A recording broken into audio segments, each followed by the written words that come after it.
U3 Sports Talk, where we are unfiltered, unscripted, and unapologetic. I am Sean, of course, glad to be joined by the brothers J Mac and Cisco. Fellas, what's going on? Salute, bro. What's happening? Hey, man, listen, it's any given Monday. Or before we get to that, man, just got to see how the weekend was for y'all. No kids in the house. It was just fine. It's Uh, me. I was playing on the motherfucking grill. I was doing yard work. That shit hurt like a motherfucker. It's hot too. Yeah. yeah, man. I had a great time, man. Like I said, my daughter's gone for at least a whole another week for the summer, and yeah, man, I can walk around here any kind of way I want. I don't even know where that went. All I know is I got kicked out. I got kicked out of the studio. Oh Yeah. no, I was just explaining that when you're home alone, No, sometimes I'm you cool. can. I'm cool. Bro. I'm cool. Yeah. Hey, Cisco, real quick, I don't know if it's just on my end, but it sounds like your audio, it sounds like you're in a tunnel. Yeah, you muffled just a little bit. Muffled a little bit. Okay. Yeah, man. But it was a great weekend for sports, man. Shit. Considering my Braves didn't do too well. They haven't been doing too well lately, anyway. Yeah. Also, you lost Acuna for the season. Yeah, I know. Yeah. So. Yeah. So you won't hear me respectively disrespect your Yankees. Man, fuck the Yankees. Yesterday. Fuck all that shit. Yeah, yesterday. I listen. I obviously as a Yankee fan, I hate the Red Sox. Always have, always will. But the Astros are my new Red Sox. Oh, and Jose Altuve is my new Dustin Pedroia. yeah. F that guy. That's all I have to say. They've been scoring a lot of points this year too. Yeah. It's time to do some investigating. Yeah. So it is what it is. Whatever. They should have been doing that investigation as soon as all these pitchers ERA ballooned up. Yeah. Salute, Tiffany. Salute, Yeah. Tiff.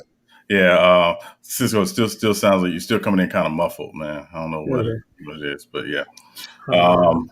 So yeah, man. Listen, want to thank everybody for joining U3 Sports Talk. If you are joining us for the first time, again, thank you for joining us. And if you haven't already, please make sure to like, subscribe, and turn on your notifications for U3 Sports Talk, because when we go live, we want you live with us. And again, if you are with us for the first time, this is Any Given Monday. This is our, every Monday live stream, and Any Given Monday, try to recap the sports weekend. Again, got to talk about Game 3 last night in the NBA Finals. Got to talk about, we got to talk some UFC. Conor McGregor. Conor McGregor's won one fight in 5 years.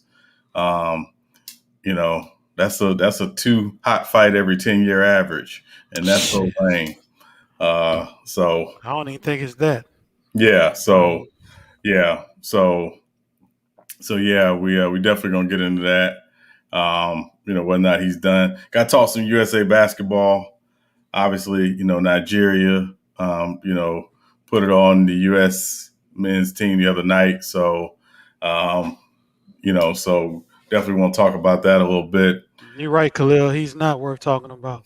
Yeah, you're right. He's not worth talking about. Listen, I never liked dude. I always thought he had more mouth than anything. So, I'm always enjoying to see. You don't want to see somebody get hurt, but I thought he was gonna lose anyway, so it didn't really matter. But yeah, definitely gonna get into a little bit of that. ESPN dropped their quarterback rankings list today. Based on polling done around the NFL, kind of interesting list. So we'll definitely get into that, as well. Yeah, hold on. You back to the Team USA thing real quick. Mm-hmm. Whose team is that? If you were just like out of the players, whose team is that? I would say it's Durant's. Kevin Durant's team, right? Right. Yes. So this loss was on him, right? Well, I mean, I guess. Well, but also, I'll say this, man. Listen, Nigeria has, some NBA players, Yeah, they right? do. Yeah, they do. And two guys who play with the Miami Heat in particular balled out the other night. Not sure why they don't get a lot of. Well, I know why they don't get a lot of playing time on the Heat. That's another conversation. But yeah, listen, I think them losing the other night was the best thing that could happen to them. Yeah, I agree. Because now you got to take every opponent seriously. And like it or not, the world's caught up to the U.S. team. So I will. Well, since you said that, okay, I was thinking about this, right? The age disparity of some of these panels. Some guys, in this generation, think that their players were so much better than the players of the '90s. You very rarely hear a talking point when you're comparing dream teams, right? right, When we talk about mindsets, right, the mindsets of players back then, as in a whole, are our greatest stars. Particularly on that first dream team, yeah, you can forget about it. They was gonna beat your ass by a whole lot. They was gonna let you know why they're on top, why they're the best basketball players in the world. right, Now the game has gotten more, worldly. However, as far as in terms of play, um, I would argue that the players in the '90s, that first Dreams team, in any generation would give you a run for your money. This Dream team here, or even all the Dream teams after them, because they had guys that were hard nosed with talent and they were smart. They knew how to play the game, and they right, weren't going to give you any type of hope that you had a chance to win. right, And when we lose, typically it's because we think we're going to win with talent right, instead of really just bowing down, bending your knees, getting after it. And I don't think these guys, like you said, if they didn't lose, they would probably carry on the same way.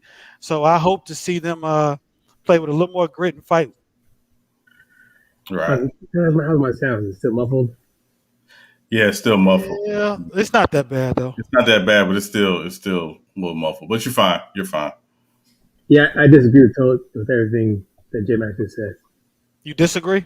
Yeah. That's like saying you're literally saying the '90s squad can beat the 2010 squad. At that time, the U.S. was playing at a PhD level, if you would, and the rest of the world, for the most part, was playing at a third or middle school level, if that. So I don't think it has anything to do with mentality. I agree with Sean that the world is caught up. The NBA is now a global sport where they're trying to set up global leagues around the world. So okay. I mean, I respectively read this. Thank you. Disagree. I agree with your agreement. Thank you, sir. I respectfully disagree because if you line up that African squad versus that USA squad, player for player, I don't see nothing that was caught up, particularly in that game. What I'm saying is, what I'm saying is, if you take the best competition that the USA played back when the first Dream Team, the best competition, and you place them against this African team that just beat the USA squad, right? It's not even close. That best competition would beat this team. The last time they beat them by 83 points. I guarantee they wouldn't beat this team by 83 points. Who? If I'm correct in that, the first time the USA team, that Dream Team, played Nigeria, I think they beat them by 83 points. Yeah, they wouldn't beat them by. They were beating them. They beat them pretty badly the last couple of times they played them. I mean, but again, this Nigeria team I think has 5 NBA players. That's what I'm saying. There's not this. So y'all probably remember very well, like with the Dream Team. I remember watching it and it was like they were in every team they played was literally in awe of them. Like they were taking pictures with them before the game, and they were shaking their hands in the middle of the game, and things like that. So it was almost like Muhammad Ali walked into the room, and they would walk in, and everybody just bowed down because they came with a certain. They were all legends, with the exception of Christian Laettner, who whatever. But the point is he was a collegiate legend. A collegiate legend, but then nobody knew who he was. They didn't care. But so it was like a different thing now because again, these guys see these guys throughout the year in the NBA or in other circuits. There's not literally there's not that reverence that there's no fear factor. There's no fear factor that these other teams that these teams have for the dream team. We can debate obviously which Olympic team was most talented, throughout the years. But again, I think the world has caught up because again, it's just you play against them, what these guys do. You're not, Hey, Big Sam, I already did. Thank you. Yeah. So yeah. Well, then we need to stop calling them Dream Team. Well, I mean, to me, the term Dream Team should have stopped being used after 2008. Maybe even after 2004, after 2004 when the team lost in Athens. Hold on, wait. I will try and fix my mic here. But clearly, you cannot talk about anybody's fucking voice. Your ass need to fucking suck on about 8 gallons of fucking helium so we can understand your deep voice talking ass. So shut the fuck up. Yeah, so, yeah. But yeah, again, we definitely want to get into that, man. We got to talk about this quarterback rankings though, man. Tom Brady. I haven't even seen it yet. So I'll just run down the list real quick. So I'm gonna run down the top 10. So PFF? No, this was so ESPN every year they do surveys with guys around the league, whatever, GMs, executives, players, scouts, whatever, that had to rank their top 10 to 15 quarterbacks. So here's was the top 10. So number 1 was obviously Patrick Mahomes.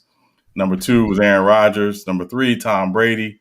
Number 4, Russell Wilson. Number 5, Josh Allen. Number 6, Matthew Stafford. Number 7, Dak Prescott. Number 8, Lamar Jackson. Number 9, Justin Herbert. And number 10, Kyler Murray. Yeah. How the fuck did Dak Prescott know? Okay. Yeah. All right. Yeah. we don't get into that. We'll wait till everybody comes in. We just get some of that list some thought because again, for me, it started at number 3. Okay, like that's what we're doing.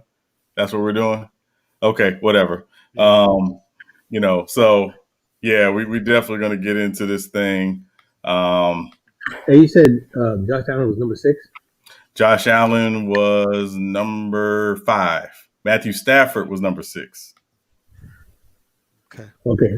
So PFF, they have their rankings out. It's a little bit different. The first three are no, they're not. It's Patrick, Tom Brady, and Aaron. Okay. Then Russell Wilson. Then Deshaun, Josh Allen. Yeah. Dak. How is Dak on here? Lamar Jackson, Matt Ryan. Yeah. And then Baker Mayfield rounds up the top 10. Yeah, they left off Deshaun because of the uncertainty around, his season or whatever. And so, yeah.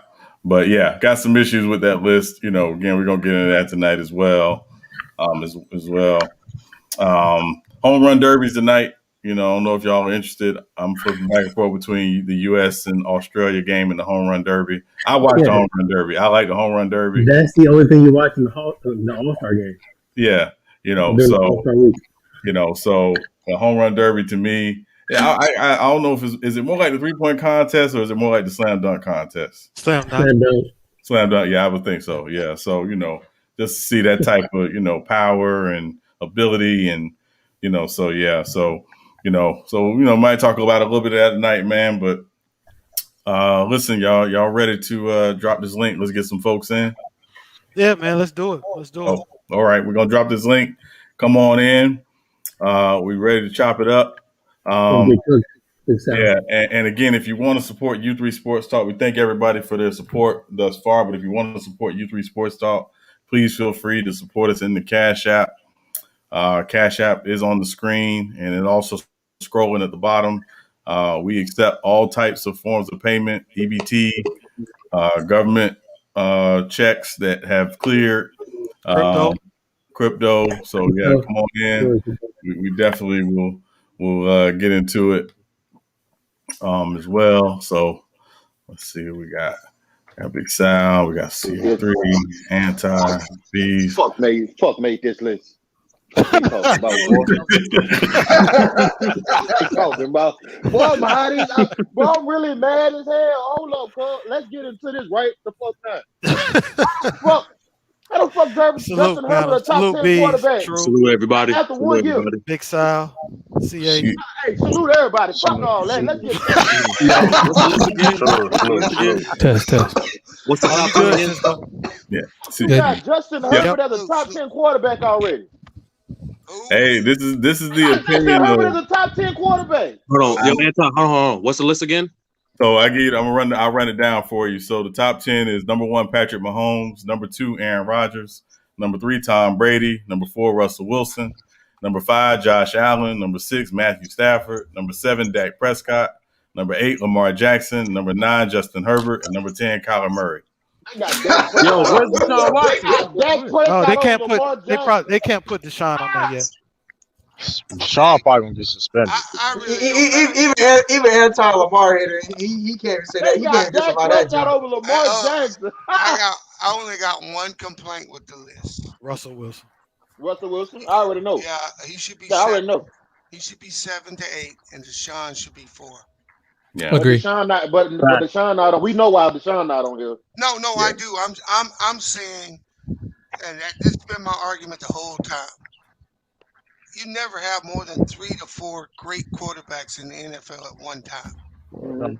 All these dudes are just filler. Once you get past the top 4 dudes, it's all filler. I got you.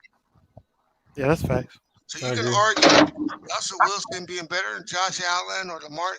Any of them guys could be anywhere on that list. Yo, the only argument I got is Justin Herbert. He didn't say Justin Herbert. We have like 4 or 5 good quarterbacks. That's bullshit. But yeah. Wait, wasn't in 2000? Didn't we have like 4 or 5 great quarterbacks? That's what he's saying, but I mean, you could take 3 and 5. What he's saying is every year in the league, it's really 3 to 5 at best. I'll say every decade, right? Yeah, at best. Yeah, every decade. All right, yeah. Like in the 80s, it was Elway, Marino, John. Ain't better than Montana. And I would throw Warren Moon in that category, but Warren Moon there. What'd you say? No, McDuff said Ben Roethlisberger's better than Kyler Murray. Oh my God, I don't believe that. God, nobody believes no that. Way in hell Ben Roethlisberger. The only 2 people in the world that believe that is McDuff and Lord Gamer. Once again, people, this is why if you are a woman, you should not drink during pregnancy because your children will take like that. Oh. God. Just got started, Sean. That's where we going already. Jesus. Well, Pro Football Focus list is a little bit different in their top 10. In their top 10, they have Patrick, Tom, Aaron, Russell, Deshaun, Josh Allen, Dak Prescott, Lamar Jackson, Matt fucking Ryan, Baker Mayfield, Matthew Stafford, Ryan Tannehill, Derek Carr, Kirk Cousins, Justin Herbert is number 15, Ben Roethlisberger is number 16, and number 17, Kyler Murray, 18, Joe Burrow. I agree with that one. Matty Ice? Yeah, in the top 10. Yeah. Yo. I mean, he's consistent. I mean, there's nothing else you can say. He's not going to win you any games, but he won't necessarily lose you any games either, right? Don't have that nigga in the top 10. Hell no. That's Ryan better than Cam Newton. I think Dak is top 4. I would take Matt Ryan over Cam Newton. Now that's true. That's true too. That's true right there. A lot of people would. True. I definitely take Matt Ryan over Cam Newton. Say, hey, a lot of people do drugs. get the fuck out of here. I You would would take definitely as a pure take Matt Ryan right now. as a pure quarterback. True, you would take He's just saying that because Cam on the Patriots, bro. You talking about right now? Cause Cam on the Patriots, bro. Matt Ryan ain't the day Right Matt now? Ryan ain't pure. That shit tainted. who plays more He's games. just saying that because Cam Newton on the Matt Patriots. Ryan bro. better than Cam True. Newton. Right now, or Right now, yes. Right now, Yeah, I would right take now, yeah. Matt Ryan. Oh, yes. I agree. All day, Absolutely. every day, yes. I'll take Kirk Cousins true. over You Cam got to Newton. admit that. True. You got to admit that. Where's Kirk Cousins in any of these? I don't got miss shit. On Exactly the where you need to be. Nowhere near him. Hold on, I got a bet. Hold on. I got a bet. I got a bet for Sean because he talking all this trash. He said my mama was drunk when she had me. That was funny though. I got a bet. Since we already got the bet with True with the Steelers, so I got a bet with you since you downplaying Ben Roethlisberger and the Steelers. If they don't make the playoffs, I will cash app U3 Sports $300. 100 to Cisco, 100 to y'all can split it out. No. It goes all in. Hold on. One account, bro. Let him finish. Let him finish. So I will cash app U3 Sports if Pittsburgh don't make the playoffs. Injuries, part of the game, suspensions, COVID, all that shit counts. If they don't make the playoffs, I will cash app y'all $300. If Pittsburgh do make the playoffs, Pittsburgh Steelers is your team for life, Sean. That's your team. I like it. Hold on. Say that again. I tell you what, Mac Duff. No, Mac Duff. Put better stipulations on. He got to I tell you what, Mac Duff. You up it to 500, and we got a deal. Mac Duff, add stipulations. He put the ball like Hold on. But Sean, you understand that Pittsburgh is your new favorite team. You are a part of the Steeler Nation. Yeah, no, listen, I own that. You got to buy jerseys and everything. Yeah, no, I own that. I own that, no problem. I want to see no other football that team. That means Sean gonna start dressed like Mike Tomlin every time. Not only that, I would change my ringtone to black and yellow. All right. So yeah, you up at the 500? Yeah, we got a deal. That's 500 is steak. I don't know how much taxes is gonna be coming. You know, you talking about my fan? We got Christmas. We got Christmas coming up. You know what I'm saying? Maybe need new shoes. Maybe need new clothes. Mac Duff, you said for life though. You said for life. Hey, you could have said 2 or 3 years. You said for life. Yeah, you could have said 2 or 3 years. You might have been in there, but you talking about for life. You said for life. You know. You talking about Sean 80 years old. Right, you know. It's a bet, 500. I got it. All right. It's a bet. Okay. All right. For life. All right. For life. Hey, yo, Mac Duff. I don't know. Hey, you need to fix your connection, nigga. What was that? T Street? Hey, speaking of connections and everything like that. Hey, Anti. What's up? Don't give any more fucking reviews on movies ever again in your fucking life. Oh, what you trying to say? What you trying to say? I'm trying to say that I mean, matter of fact, remember when you asked what you should get into, bro? You should have your own channel, and it should be Anti's shitwater takes on movies. Hold on. What take did I give a bad take on? Fuck you, Khalil. By my own Jordans, motherfucker. Well, first of all, you clown motherfucking no sudden move, which is asinine. Then you said motherfucking said something about Black Widow. I said, hold up. I text Sean about this. I told him my 2 favorite Marvel movies are what? Civil War and Captain America. I was going into that movie thinking Black Widow would be something like that compared to Civil War and Winter Soldier. It didn't live up to the hype. That's what I think. Well, first of all, Winter Soldier is probably one of the better Marvel movies out of the whole entire DCU. Okay. And that's why I like the movie. And I said, compared there has to been that no movie, action. There's no action. Shitwater. Well, if you compare it to one of the better movies, I don't. So that means Black Panther was shitwater then too. Black Panther wasn't good to me. Black Panther wasn't good to me. He didn't like What? Black Panther. Black Panther wasn't a good movie to me. I ain't gonna Y'all care. talking about Black Widow? No, Black Panther. Okay. I thought it was good for what it was. Yeah. Black Panther was it was good for our culture, yes, as black people. But as far as it being a good movie, fuck no, it wasn't no good movie. Hey, start that channel up. Start that channel up and shut it down with that. you just said you would take Cam Newton over Matty Ice. Nigga, get the fuck out of here. You talking about that wrong, my nigga? Like, come on, my nigga. Like, come on. Better than Cam Newton. Back to the TV ratings. My bad. I had to take a pause for a fucking small chronic break. Yeah. I guess we can all agree that this finals is not so interesting. So I guess we're not gonna probably. To me, it is. I'm talking about hold on. For me, it is. I'm saying around. You don't hear as much basketball hype about the finals now. For me, I'm loving it. I love the game. I did a live stream on J-Mac. Ain't nobody listening to your punk ass. Yeah, it is. I like what he does with the drapes over there. But yeah, I do. I like going over there. It's cool over there. He pay his air conditioning bill and everything over there. It's nice and cool over there. Oh hell no! But no, I mean the game is interesting to watch. You watching some coaching battles.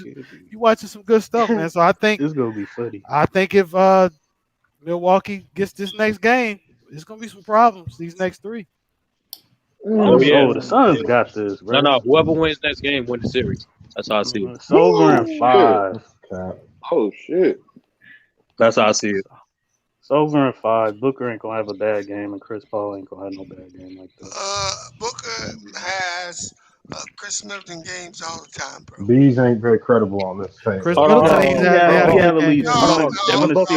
Devin Booker has not scored more than 50% last game. game. Mike Duff, I know your overtimes. You got no free time. And he got less efficient as the playoffs went on. It's over in 5. Okay. Whoever wins next game, series. You willing to bet on? You willing to bet on that? You want to bet on that? Yeah, I about to say you want to bet on I that. ain't gonna bet. Why y'all trying to make bets with the kid, bro? Hold up, y'all. Hold up. There's only so much overtime you can take. You got laws. You gotta understand his laws. Yeah, they got stipulations and everything, man. I need my lunch break. You feel me? Goddamn, y'all try to ruin the kid. Hold on. I mean, hey, you jumping out there, bro. I don't think Booker's gonna have and Chris Paul is gonna have a bad game like that. Giannis is balling, but here was I didn't watch the game, so I'm gonna preface my statement by saying that this was the one thing I'd be worried about if I was the Suns. Middleton has had 2.5 bad games, and they were able to get a win. He was shit water yesterday again. Now, maybe that's the Phoenix defense, or maybe he's about to get cooking. I don't know, but I would be worried if I was the Suns because he hasn't been shooting the ball well. You know what scares me, and I want to hear y'all thoughts on this. The fact that he hasn't gone well, I'm concerned that Milwaukee makes the mistake of overemphasizing trying to get him going, and it takes Giannis and Drew Holiday out of their games if they overemphasize. Hell no. To get Middleton going. They're not. Sean, I disagree. One thing they're not going to do. I want to hear y'all opinion on it. I'm just curious. I don't think they're not going to do anything different with Giannis. Right. They're going to keep letting him loose. That's their only chance is to let him loose. Well, they got no. There's no matchup for him. There's no matchup for him on the court. Right. And as long as his leg is keeps getting better. But I did think it was funny when I went to ESPN today and I hear Monty Williams complaining about free throws. Wow. That was kind of funny when free throw disparity was the exact same that it was in Phoenix. Well, I mean, he just did what Bud did. Is just literally putting him on notice. You know, he knew. I think obviously the game was pretty well officiated last night, in my opinion. But yeah, he's got to say something because again, if they want to play the way they want to play, they got to swallow the whistle just a little bit. And then Weiner came in. I mean, Chris Paul. I'm sorry, I said Weiner. 12 in a row. 12 in a row. I thought it was weird that Devin Booker didn't play a single minute before. Well, the game was over. I mean, he's been playing a lot of minutes. Yeah. I thought I can't say that, Sean. because every other starting five played at least 1 minute in the fourth. Hey, Marty Williams told Devin is Booker, sit your mucker ready ass down. Yeah, I mean he again, I think they were playing the long. You played a long game in this series, because again they weren't coming back, they weren't winning. He was probably expending more energy than they wanted. It was fine. They weren't winning. Played a long game. Probably preventing him from getting injured because he probably was going to go hard. Because Devin Booker does go hard. I got to check my cash app, see if there's $1 in that, Lamont. What you talking about? Yeah, what I'm talking about. Huh? You know what you talking about? That $1 you was supposed to send me I on don't. the cash app. You never sent me your cash app name. Oh, about them coming back? Yeah, you heard the Yeah, I heard him. Hold on. What's the cash all app? that for some, all What this them for 100 pennies certificate. at? All right, hold on. What's your cash app, dude? Get them singles to be thrown to the scribble. I think I have it already. I'll give it to you on another day. No, I got it already. I'm about to send it to you. Hold on. No, I'll get it to you on another day.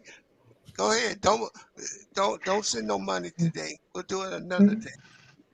We can make a bet. We can make a costume bet. Send that and send my 10 before you send this $1.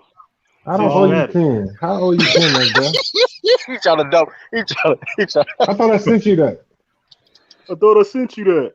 I sent you money, MacDuff. I know I sent somebody money. I can't remember who. Oh, no, you didn't send nothing to Big Business. What you trying to make, Lamont? Oh, Suns in 5. The true bet. Huh? The true bet.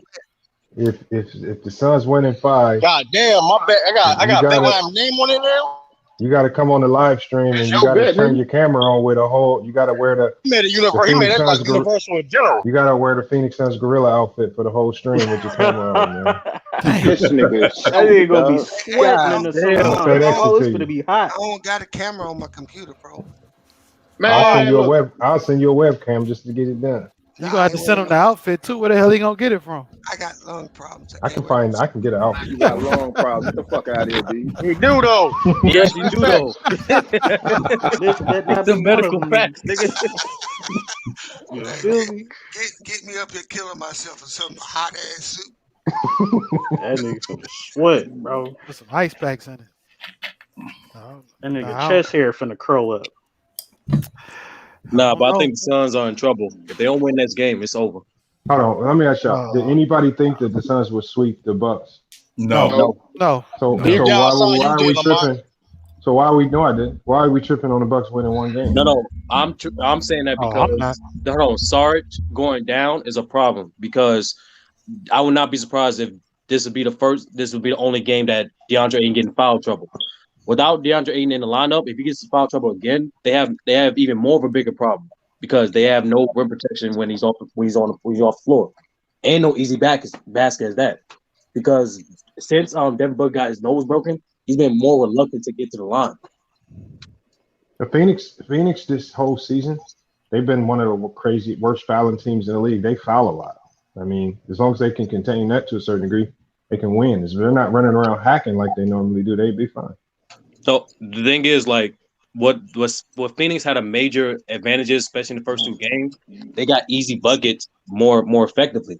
With Devin Booker struggling and with DeAndre Ayton getting in higher chance of foul trouble now, the fact that we know at least how Giannis is playing right now, the longer this series goes on, the more he's going to play better. And you bank. Devin Booker's averaging 27 a game in the playoffs. You gonna bank on him continuing to struggle? Lamont, look at his efficiency numbers. Look at his efficiency as the playoffs went on, Lamont. I don't bank on Devin Booker continuing to struggle, Lamont. I think he gonna come back. The problem, what I said is the issue, is that they can't match Giannis. And if Middleton starts to score 25 or 30, he gonna neutralize Booker. I don't think so. And he does. And if you look at Lamont, if you look at the trend of these playoffs, Middleton's worst games has come in the first two games in the playoffs. Every other game after that, he actually shot better as the series progressed in every other round. Well, better. I don't see Devin Booker playing bad. They playing right? Devin Booker has his best games on the road. He's due for a big game on the road. Lamont, I agree with you, but hey, last 8 games, didn't shoot 50%, and like he has not yet proven to be score efficiently on good perimeter defenders in this playoff so far. He hasn't proven that. He did pretty good game one, though. Yeah, no, that's if you saw Devin Booker's performances all these playoffs, his best games were game ones. Yeah, that's all you need. We'll see. Listen, I mean, Giannis, man, Giannis. If y'all can't match, if the Suns can't match Giannis, like his production, his output, Suns gonna lose. Nah, that ain't happening. I think the player that hurts him most is losing Torrey Craig. Yeah, coming off the bench. That defense is what they can't replace. So yeah, that's where I don't know. That can hurt them in depth. Man, they gonna beat Phoenix like Nigeria beat Team USA, nigga. That's damn. Yeah. Hey, y'all, is Nigeria too? Oh, J-Man, you was capping on that dream team thing though. I mean, you can say that. I'm just saying. All I was comparing it to was how hard, just like the mindset of the USA squad, the first dream team. They weren't giving you any kind of hope to win. Now everybody's gonna say, yeah, their competition was horrible and garbage, but either way, they were superior to every team they played, and I believe that our current team is superior to every team that's playing. So with that being said, they should win these games. Point blank. The problem they got, J-Mac, is they do not. Their best playmakers, Draymond Green. Come on, that's their problem. That is truly their problem. Not having James Harden on this team is an issue. Yeah, I but truth be told, Bees, if you really think about it, their two best playmakers are their two big men is Draymond and Bam Adebayo. Right. Hey, did you see them not? You see them waste 10 seconds on a play and not even get a shot up? Yeah. They have no floor general. I got ISO ball players. Yeah. Jason Taylor on this not damn layup, man. You out of pocket, man. Greg coaching them. Popovich. Now and also keep in mind, Eric's posted down there with him, ain't he? And Mendoka too. Eric's posted down there with Pop. I don't know if he is or not. I ain't seen. Yeah, he down there. I seen them down there. He down there, Sean. You know he down there, Sean.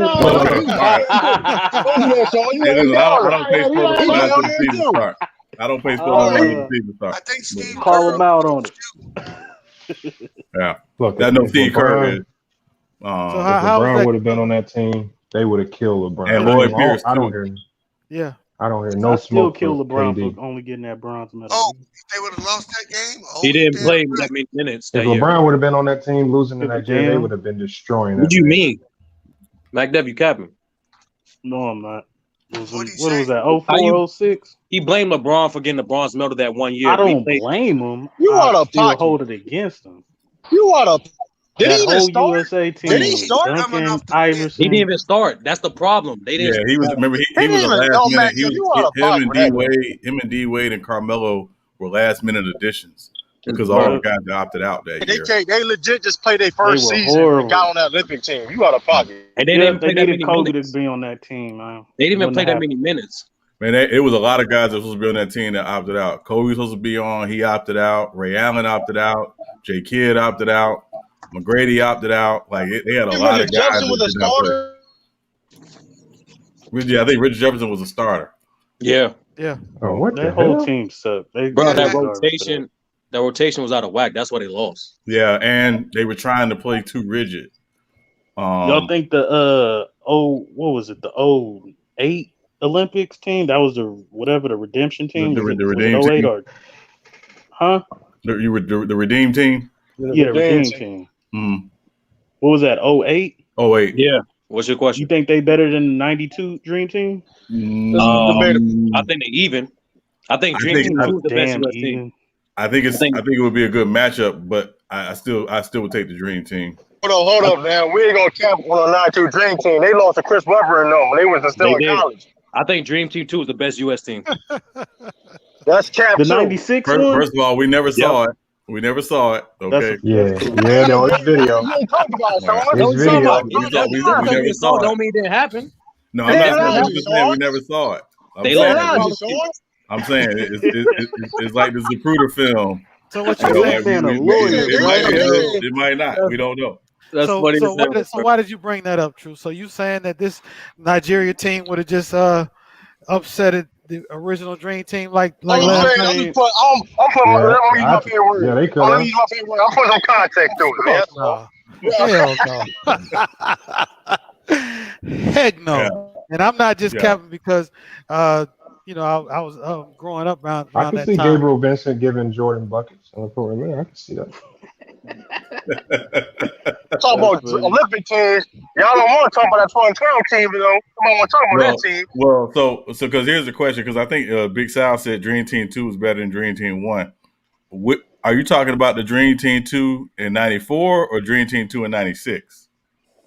The one they had it was a 3-center rotation between It was 96. You talking about 96? 96, right? 96. Yeah, it got to be 96. Shaq Okay. and Akeem, Shaq, and Robinson in the middle. He tried to pigeonhole you. He tried to catch you slipping. Well, no, because they called the 94 team Dream Team 2. That's what I'm saying. That's why I was at Yeah. Saturday. You talking about the world team? That was the world team. The world team. Yeah. The world team. Yeah. It was cracking. McDonald's had they was advertised big. Mostly because yes, on paper, Dream Team 1 looked like the greatest team assembled, but like people forget, Larry Bird was not in his prime, and so wasn't Magic Johnson. So that's the main reason why I think Dream Team Magic 2 Johnson was prime. He was still cold though. Larry Bird was still. Magic Johnson was still good, but he wasn't in his prime. He was still good. I mean, he had been off a year, but I mean, he was still doing his thing. A lot of people forget he hurt his hamstring in the Olympics because he had been off. So I mean, man, the women's USA team in the '90s is better than the men's USA team today. Man, in fact, I'm taking Lisa Leslie, Boston, everything. So we gonna disrespect that 2010 team. For the USA team, this USA team is garbage. We're not gonna disrespect the team. I'm just saying that people who believe that this era is just so much superior, if you compare the Dream Teams, that's a better argument. Yeah. This era is just more skilled. I'm gonna disrespect this team. I don't care if they win the gold, they still losers. Yeah, you can't lose. So you can't lose to Nigeria and come back. You can't. No, hey man, show my brother some love over there in Nigeria, the 22nd ranked basketball team. Ain't J. Cole up over there? No, that game was played in Vegas, bro. No, it was in Vegas. No, I'm saying that, J. Cole, I don't know, man. The way basketball is played these days, I'm kind of inclined to believe Anti when he said that any team with Luke on there, they're gonna win. Just get a ball to one person. Just get a ball to one person. Everybody get out of the way. Who's gonna fire their ass up? Luka's playing. Yeah, he's playing. He's playing for his team. Yeah. What was that? Lithuania? That was Luka. Well, I think they play Australia today, don't they? No, they're playing right now. Actually, they're playing right now. I ain't watching them. Fire their ass up. Yeah, I'm flipping back and forth. Hey, the one thing you didn't say was that they was winning. You just said they playing. Oh, well, I'm flipping back and forth between that and the home run derby. That's why. It was a close game, B. It was a close game early, though. Man, if KD don't come away with the gold, man, I don't know, bro. You don't know what? That best player in the world. They don't I ain't never had him over LeBron, but damn, bro, you got to make not the best player in the world. Period. They got an 8-point lead. Who's not the best player in the world? KD.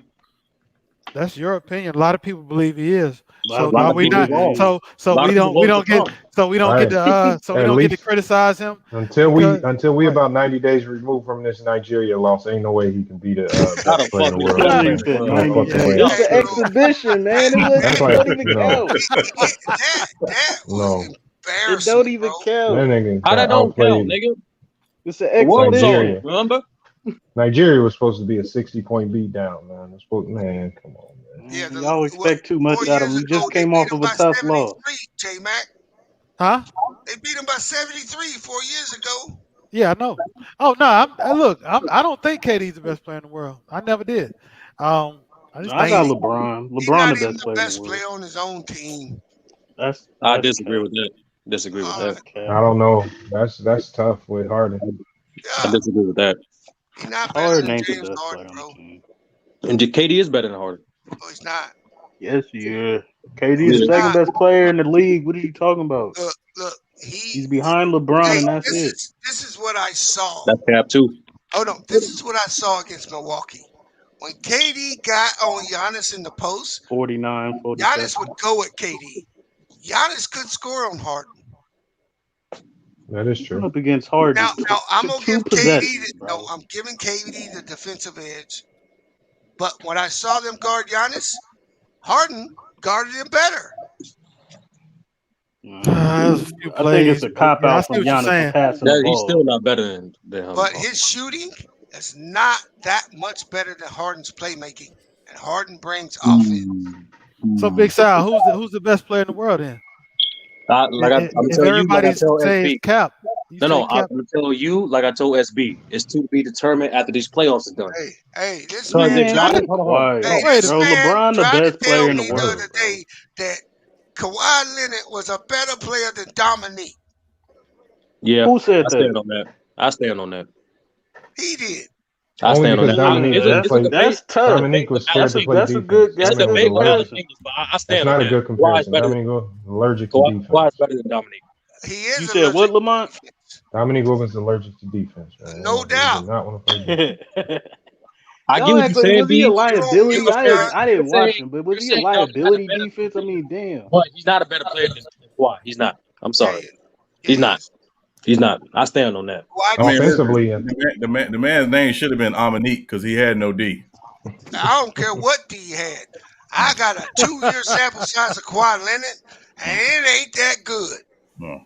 Bees. Tell me if this is true about Kawhi. Was Kawhi ever a top 5 player when he's with the Spurs? Yes. No. Yes, he was. Thank you, Bees. Thank you, Bees.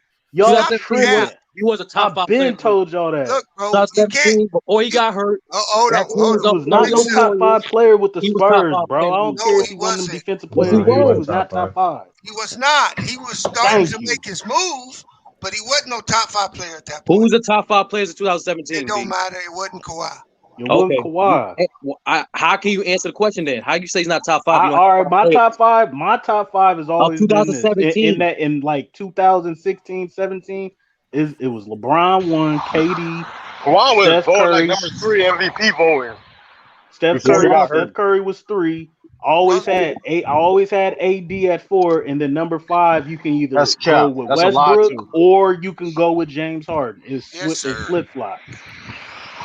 Anthony Davis was top 5. Y'all tripping? No, he was not. He should have won Defensive Player of the Year too. Yeah, Kawhi. You should have had better takes. Kawhi wasn't better than Steph or James Harden in 2017. Thank you. I agree with you, but he's 5th. He's or LeBron. He's 5th. So Kawhi was better than Westbrook. Kawhi wasn't better than Chris Paul, bro.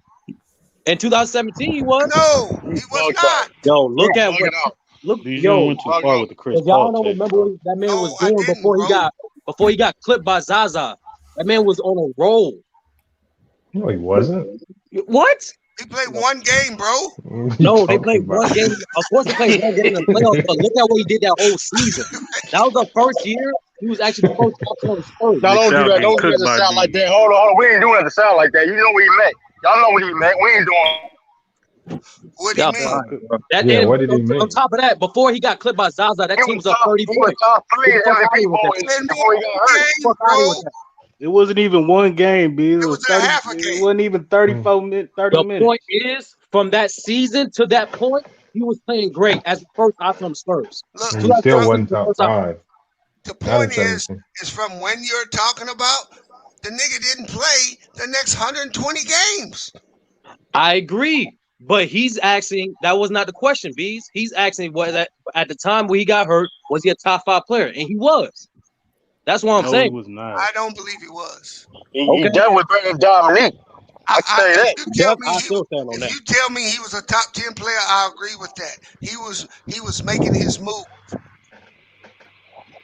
Once he did that with Toronto, he's top 5 now. Thank you, MacDell. That's surprising. Bees and Mac never agree.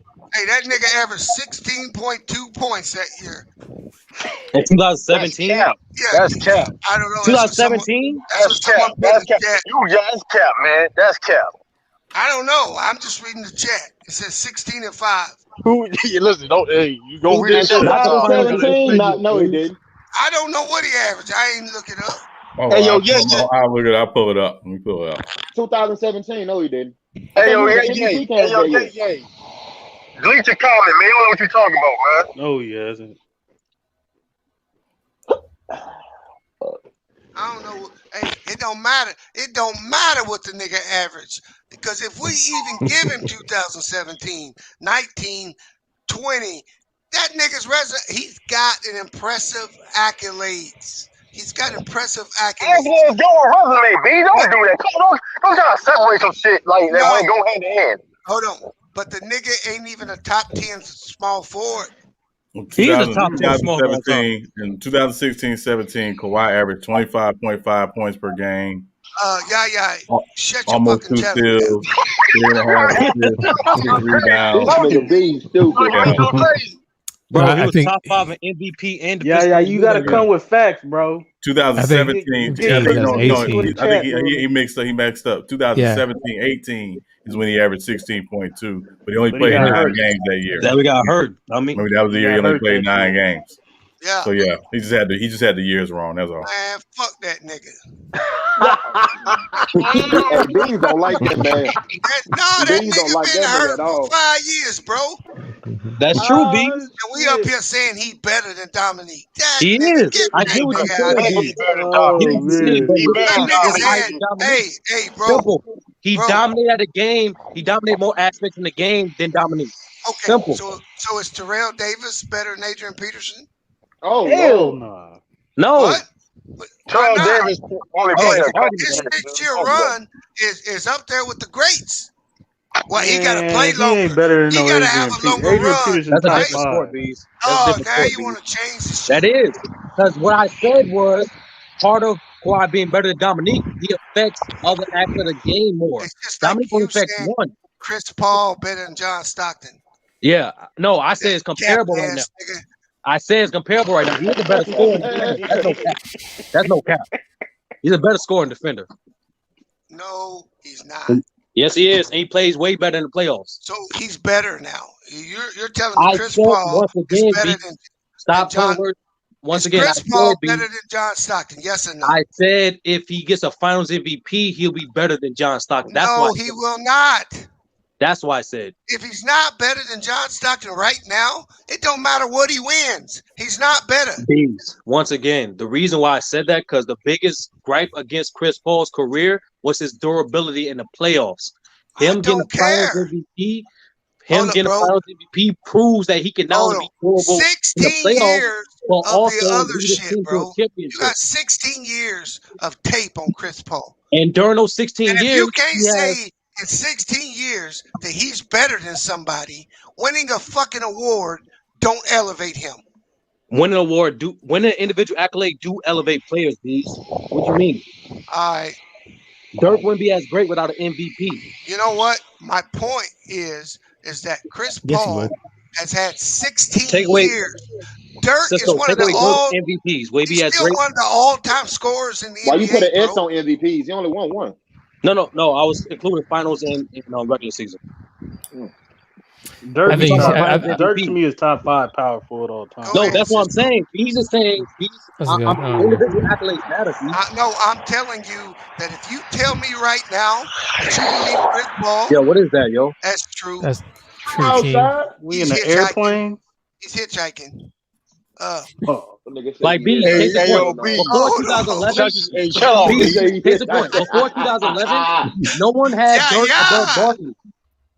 Before 2011, no one had Dirk above Barkley. That 2011 run made him greater than Barkley. Bro. Yeah, but it wasn't until he won a championship, though, right? That's the point. That's what I was saying. Right. And that's not an individual accolade, though. That's not individual accolade. That's not individual. No, he had Finals MVP. That's the point. Right. I think it was the point that he won a champion, though. He I said during that run. I said that run before 2011, no one had Dirk above Barkley. I said after that run, he was greater than Barkley. That's why I said. But is he better than Karl Malone? No. Okay, then. So it doesn't. It does matter because it elevates you, but it doesn't just push you over the top all the time, bro. Battles, man. And in this case, I don't know about Stockton. Winning does count. It's not everything, but it does count. No, bro. I'm not. All I'm saying to you is that if you believe Chris Paul is better than John Stockton, I don't have a problem with that. That's your opinion. But don't tell me that we got to wait to see who wins final MVP to determine if he's better than somebody. That's bogus argument. Once again, Beast, because to this point, like I said, they're comparable already. Chris Paul is not done. No, they're not. They are comparable. Like I said, Beast, he's a better. I just told you, he's a better scorer, he's a better defender, and he performs better in the playoffs. So he's better. John Stockton has some numbers the only two things that John Stockton does better than Chris Paul is he's way more durable by far. That means not playing better than John Stockton in the playoffs. That's a better rebounder. You got to chill out. What you say? Who's a better rebounder? I just said John Stockton. What did you say? He's better at assist and playmaking too. Did you not hear me? Are you deaf? I just said durability, facilitating, and rebounding. I said that. And you're a better shooter. He's not a better shooter. Yeah, he doesn't score as much. He is a better shooter. Now in the playoffs, all his stats go down in the playoffs. All of them. Man, you better look at Stockton's stats. And he made the playoffs every year of his career. What does that mean? They go down. How far they go down? The 2%? Point is, when you're a great player, your stats how far? No. Niggas still averaging double-digit assists, bro. I don't care. And your stats go. Like I said, it's the same thing. If you he went from 14 assists to 12 and a half. Let me finish. We do the same thing to Harden. It's not like Harden don't put up bum numbers, and when he scores, he still scores. Harden's a choke artist. As much. He is a bum in the playoffs. I told you this the other day. His stats go down. That's why we should keep Harden. This is your fault with this playoff argument. What you mean? Hold on. Just like I have Kareem as the GOAT. But if I'm going to judge who's better based on playoffs, then LeBron's got to be the GOAT. Bees, like I said, there is no playoff performer today that's done better than LeBron. Shut up, So why don't you have LeBron as your GOAT, dog? Because he's not over Jordan in the playoffs. That's why. What? No, he's not as accomplished as Kareem. That's why. No. Now we're gonna talk about accomplishments, not playoffs. He ain't got better stats than Jordan. Yeah, in the playoffs, yes, he does. In the playoffs, he doesn't. Yes, he does. Man, get out of here. No, he doesn't. MacDuff. Listen. Scoring and defensively, listen closely. MacDuff, listen closely. When Kareem retired, he had records in 4 of the 5 major statistical categories for playoffs. Okay, so if you want to say that, if you want to say that Kareem's a better rebounder than Jordan, and LeBron's a better rebounder, okay, that's the point. Is I can't argue with that. He ain't got better scoring stats. MacDuff, the point is when he retired, he had all the records for scoring in playoffs. Right. That's the point I'm trying to say. Right. Correct. The point is the way you critique players, you critique players on what they can control, what they can have influence on. Yeah, but when you get new information, you have to reassess, right? Yes. Okay. That's why I said hypothetically. That's why I said hypothetically. If reassess, recompute. I'm gonna reboot your ass and let you. Because the players are already comparable. Hey, MacDuff. So for their entire history, John Stockton averaged 13.1 points a game and 10.5 assists. For his playoffs per game, entire history, 13.4 points a game, 10.1 assists. His performance didn't drop off. Thank you, Big Sal. You Big Sal, come on, man. I got more on this panel. Hey, what's up? Hey, I think King Styles wanted to get in. What's up, bro? What's going on, bro? How y'all fellas doing today? Salute. Hey, we just got a nigga. Got him. What are you talking about? Look, my love. What you got, King? All right. Stockton, the all-time leader in steals, right? Yes. Something else he does better than Chris Paul. Honestly, though, I feel like Chris Paul is the better player, but barely. Because Stockton could have scored more. That just wasn't really his job as much.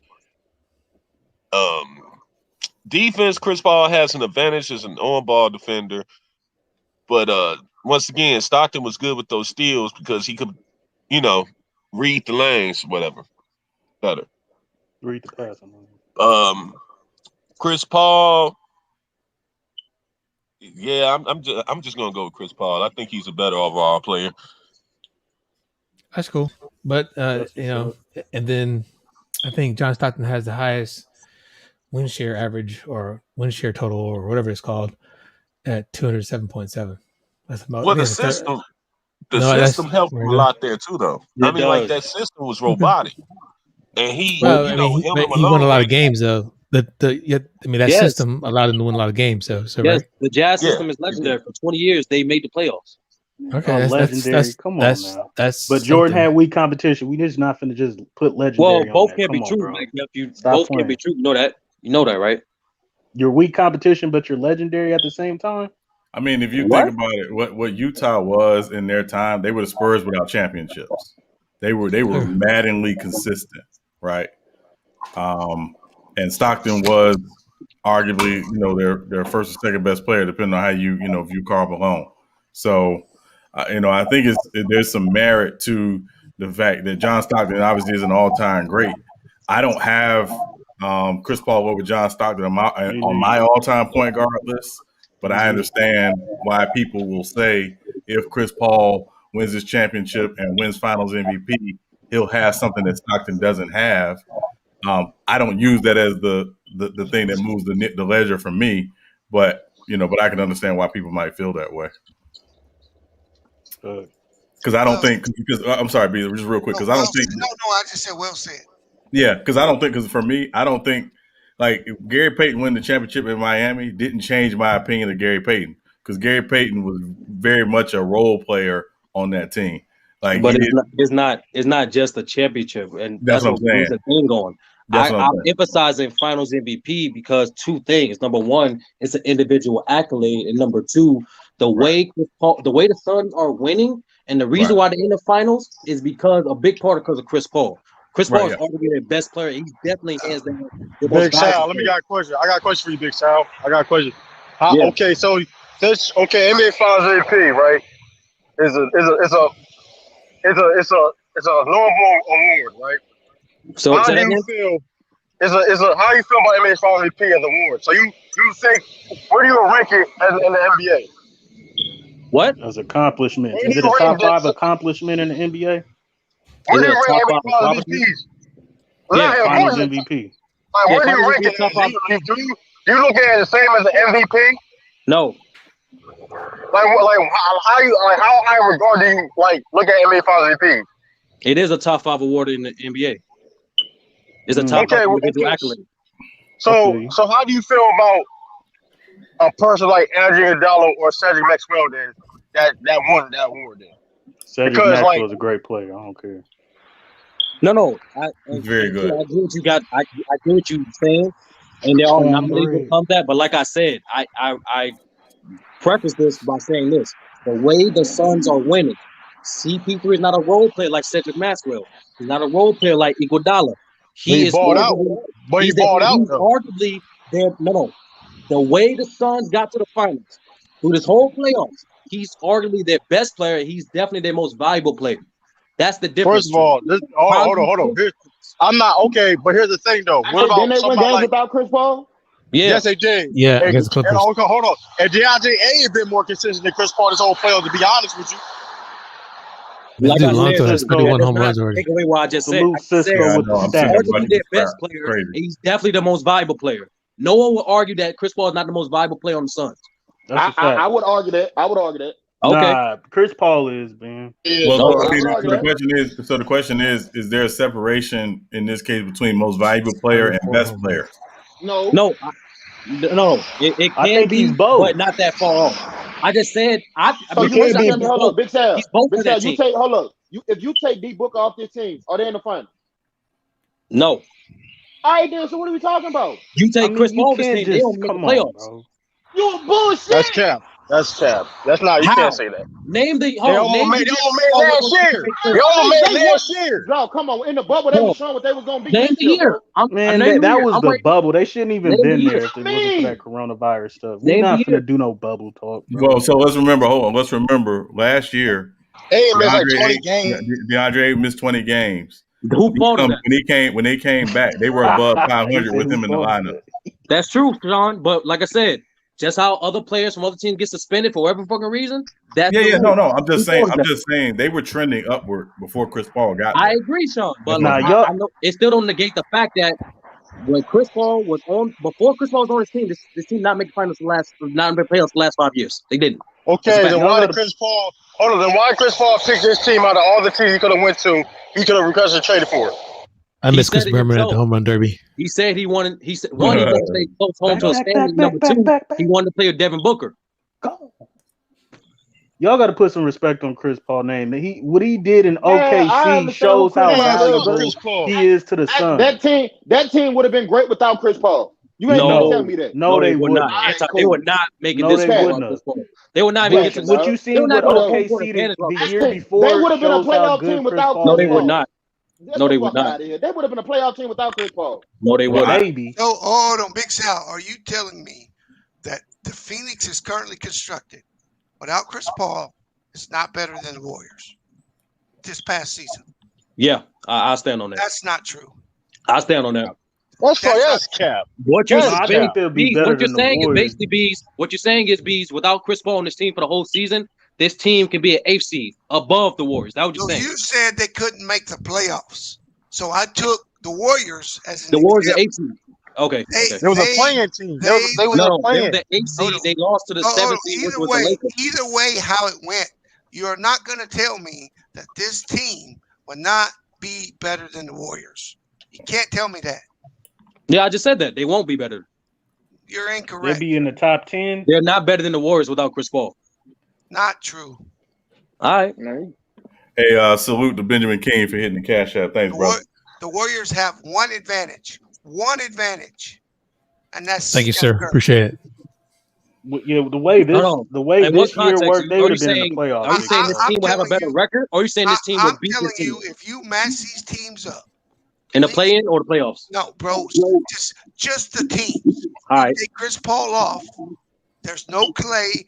The team the Warriors brought out this year is not better than Phoenix Suns, bro. With or without Chris Paul. That's true. I think Phoenix would be top 5, top 6. We agree to disagree. But their only advantage is Steph Curry, bro. That's a big advantage. Nah, come on now, Big Sal. What you mean? So DeAndre Ayton not advantage. When your team has a huge advantage, that's typically in your favor. What's wrong with that? With everything that happened this year, with all the injuries, Phoenix would have been in the playoffs, fam. No, that's not what we're saying, MacDuff. That's not the argument at all. They would have been better than the Warriors. The Warriors are the Warriors for what they have on their team. They don't make the playoffs with Chris Paul. I said that, yeah. That's not the case. They would have been. So here's the other question: even without Chris Paul, are they better than Memphis? No. That's debatable. Yes, they better than Memphis. No. And that's debatable. You put too much respect on Chris Paul's name. You put too much respect on Chris Paul's name. Because we don't want to disrespect Chris Paul. We're not disrespecting him. That's not my intention to saying he's not better than Stockton. That was not my intention at all. Like I said, I got Chris Paul at number 7, right? Wow. I've watched his 16 years of work. To me, no matter what he wins at this point, I've watched his work. Right. Okay. And so it's great to win these individual accolades, but it doesn't make you better than a player. Because when you want to take Chris Paul, his run, and you want to go back and compare it to John Stockton, the injuries have to come in. Yeah. Because without the injuries, Chris Paul wouldn't be in the finals. Yeah. But like I said, I said it last time on the stream, not on this stream, but on my stream. I said Chris, out of 13 years, Chris Paul made it. He been injured 7 of them. I'm not talking about his injuries. He got to the finals because of injuries. Bees, injuries are part of the game. I don't count that. I don't want to hear what. I don't care. I don't count that, Bees. If you're going to try to take an accomplishment that's aided with luck and make a player better than the best point guard in the 90s because he won something, I don't want to hear that, bro. Injuries are part of the game, Bees. Just how we hold Chris Paul accountable for his injuries. I'm not going to put an asterisk on his championship, bro. Nobody said anything about putting fucking asterisks on championship. What you saying? What I said is when you start comparing players, you nitpick. You look for the small details. And the small details are Without a rash of injuries in the NBA, Phoenix would not be in the finals. Do we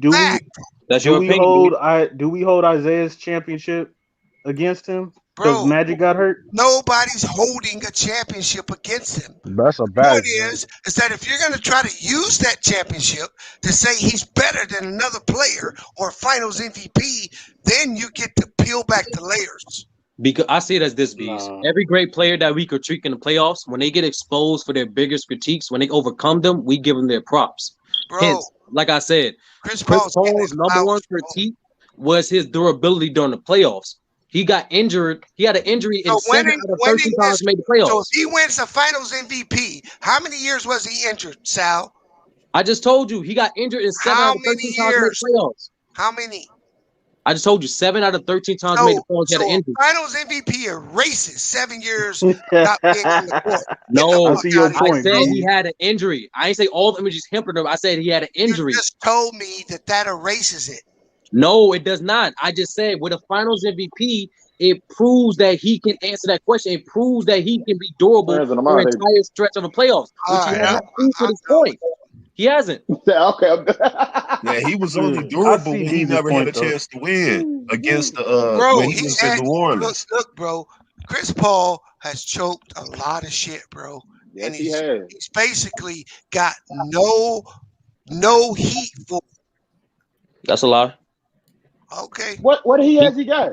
He got heat for that 3-1 deficit that he lost. He got heat for the time he got swept by the Spurs. He got heat for those. Nobody gives him. No, Rivers. That's Rivers, a lie. Rivers took that. Carries all that. Rivers did. That 3-1 league, Rivers caught all that. What are you talking about? Rivers caught a lot of that initially. Yeah, Rivers did catch it. Chris Paul balled out in that series. Y'all tell me Chris Paul didn't get no slack for that. No, he didn't say that. Not for we me. didn't say that. No, but Rivers took a brunt of that though. No, I remember that report. I remember that was going off on everybody in that game. I'm gonna give you a point. In 20 years, when people are looking at numbers, it's going to be hard pressed to say Chris Paul was better than Russell.